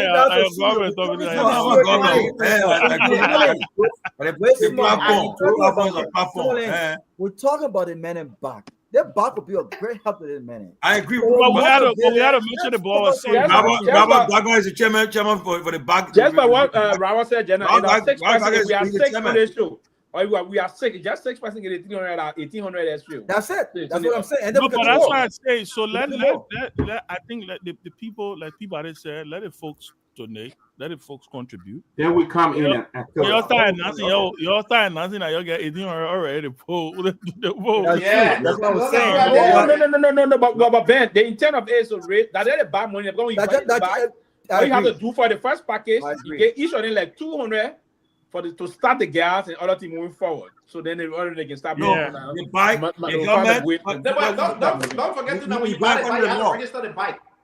Everything will be involved. So you'll get more than that. It's not expensive. Right now we can agree, Chairman. Right now we can agree, $300. We can finalize it. But I would still say we start with an initial $300 amongst all of us. Put a time onto it, and then we can do with the audience. That's $1,800 right there. More than $1,800 because not all of us here tonight. Okay, the other guys are in the back. Okay, $300 per person. Let the audience come and do it. It will be enough. And we can move forward. How is the boy? Is he still at the place? No, I just got to call the resolve. We are 8 here. And then if you bring Ben and you bring Grace, that's 9 out of 10. So he gone. It resolved. Oh, it resolved. Okay, good. Yeah. What resolve? So we are like 10. So if you put a 10 together, that 3K. That's exactly a 3K. Exactly. He said 3K. That means we got 3 bikes. 3 bikes. That's what I'm saying. He said 3K. So Tomalin, where is what is? No, I think we should include the audience and we'll come in. No, the audience, the supporter will raise half cent or more. He's at home. He's home. Wait, what happened? I missed something. Who took him home? Who took him home? Somebody we can rely on. The guys can kill people for more. Somebody 3K. You say 3K can buy car in Liberia? 3K can buy car? Yeah. It can buy you this. No, man. You can get. Guys, I'm sorry. I don't mean to interrupt, but can we just confirm? Can we just confirm that Myean is home? Or is on his way home? No, but at least is he with a reliable person to take him home? That's my concern. Yes. Okay. Thank you. Who said yes? Is that the Pewee, right? Okay. No, Pewee, I'm fine with it. Once you say yes, that's all I'm concerned about. God, that's okay. When he reach you, let him call. Let him call. Yeah. Okay. That's just my concern. My concern here is just when he's safe, the rest of the time we can listen to Ben Sanvee. We can listen to Ben Sanvee sermon. We'll listen. I'm good now. I just spoke for like 2 seconds here. Now you don't want I keep the laugh out tonight. You Oh, that's the way you saw the cargo. And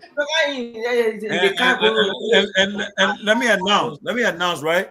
I've endorsed I've endorsed Duke to remove DJ Blue. Duke JJ. Oh, you know what? I made a post. DJ Blue, he wanted that DJ Blue laugh at all of y'all. I support you too. That business ain't laugh. Go on my post. DJ Blue said you guys are fun. Go on my post. He said you guys are jokers. Yeah, but I when I did find my record, that ain't loud. But is Duke running? Yeah, Duke said he contesting the 17. Yeah, wait, that Duke register to contest first. But you're right, sir.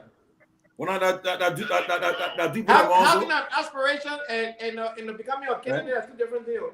The male wrestler. Okay. Yeah, you can leave. Go.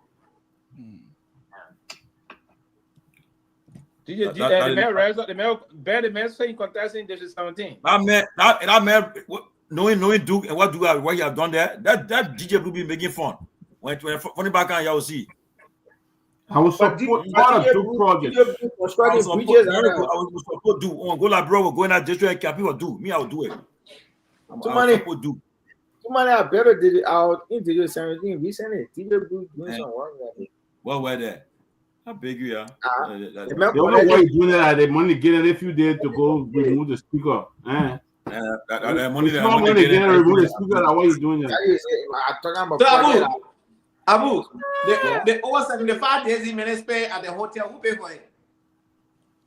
Okay, I bring government. Our own money is. Man, come on, man. Happy man. I got my money. You see what? You talking so? Where you got that? The money they took, the money they spent. We'll get an amount. We'll get a full amount. Get a full amount. Okay. No, you don't do that. Get a full amount. You don't got money. Tomorrow for you not get money to spend. Tomorrow for that. The one he did, it will come to hunting. Trust me. What you come to hunting? Okay. You betray your party. You remove your now. What's it saying? So now the party that you are in, the party get any place in the government now. They were having the test. Alleged politics. Okay. Tomorrow is one of the most sophisticated politicians. Okay, brother. It's all kind. You know, Ben, you talk about sophistication. That individual go be appreciate, go do that as sophistication. Your legislation, land by legislation, I will change the living condition of the people. One representative ready a legislation that becomes the law that we have. No, Abu, let me answer your question. Abu. Yeah, serious people. Abu, let me answer your question. Abu. Yeah, is Thomas Fala no longer T5? Hey, you know you used to call him T5 when he was running against Dillon? Oh, okay. So when he was running against Dillon, you remember? Great question, Ben. They may accept with distinction, Chairman. Distinction. I see. Okay, so in it, the national. I'm just saying, Abu. No, we gotta cut it up. We gotta cut your link off and pick it out. Cut it up. They send me the link. Yeah. Let me create. Let me create a link and go to bed.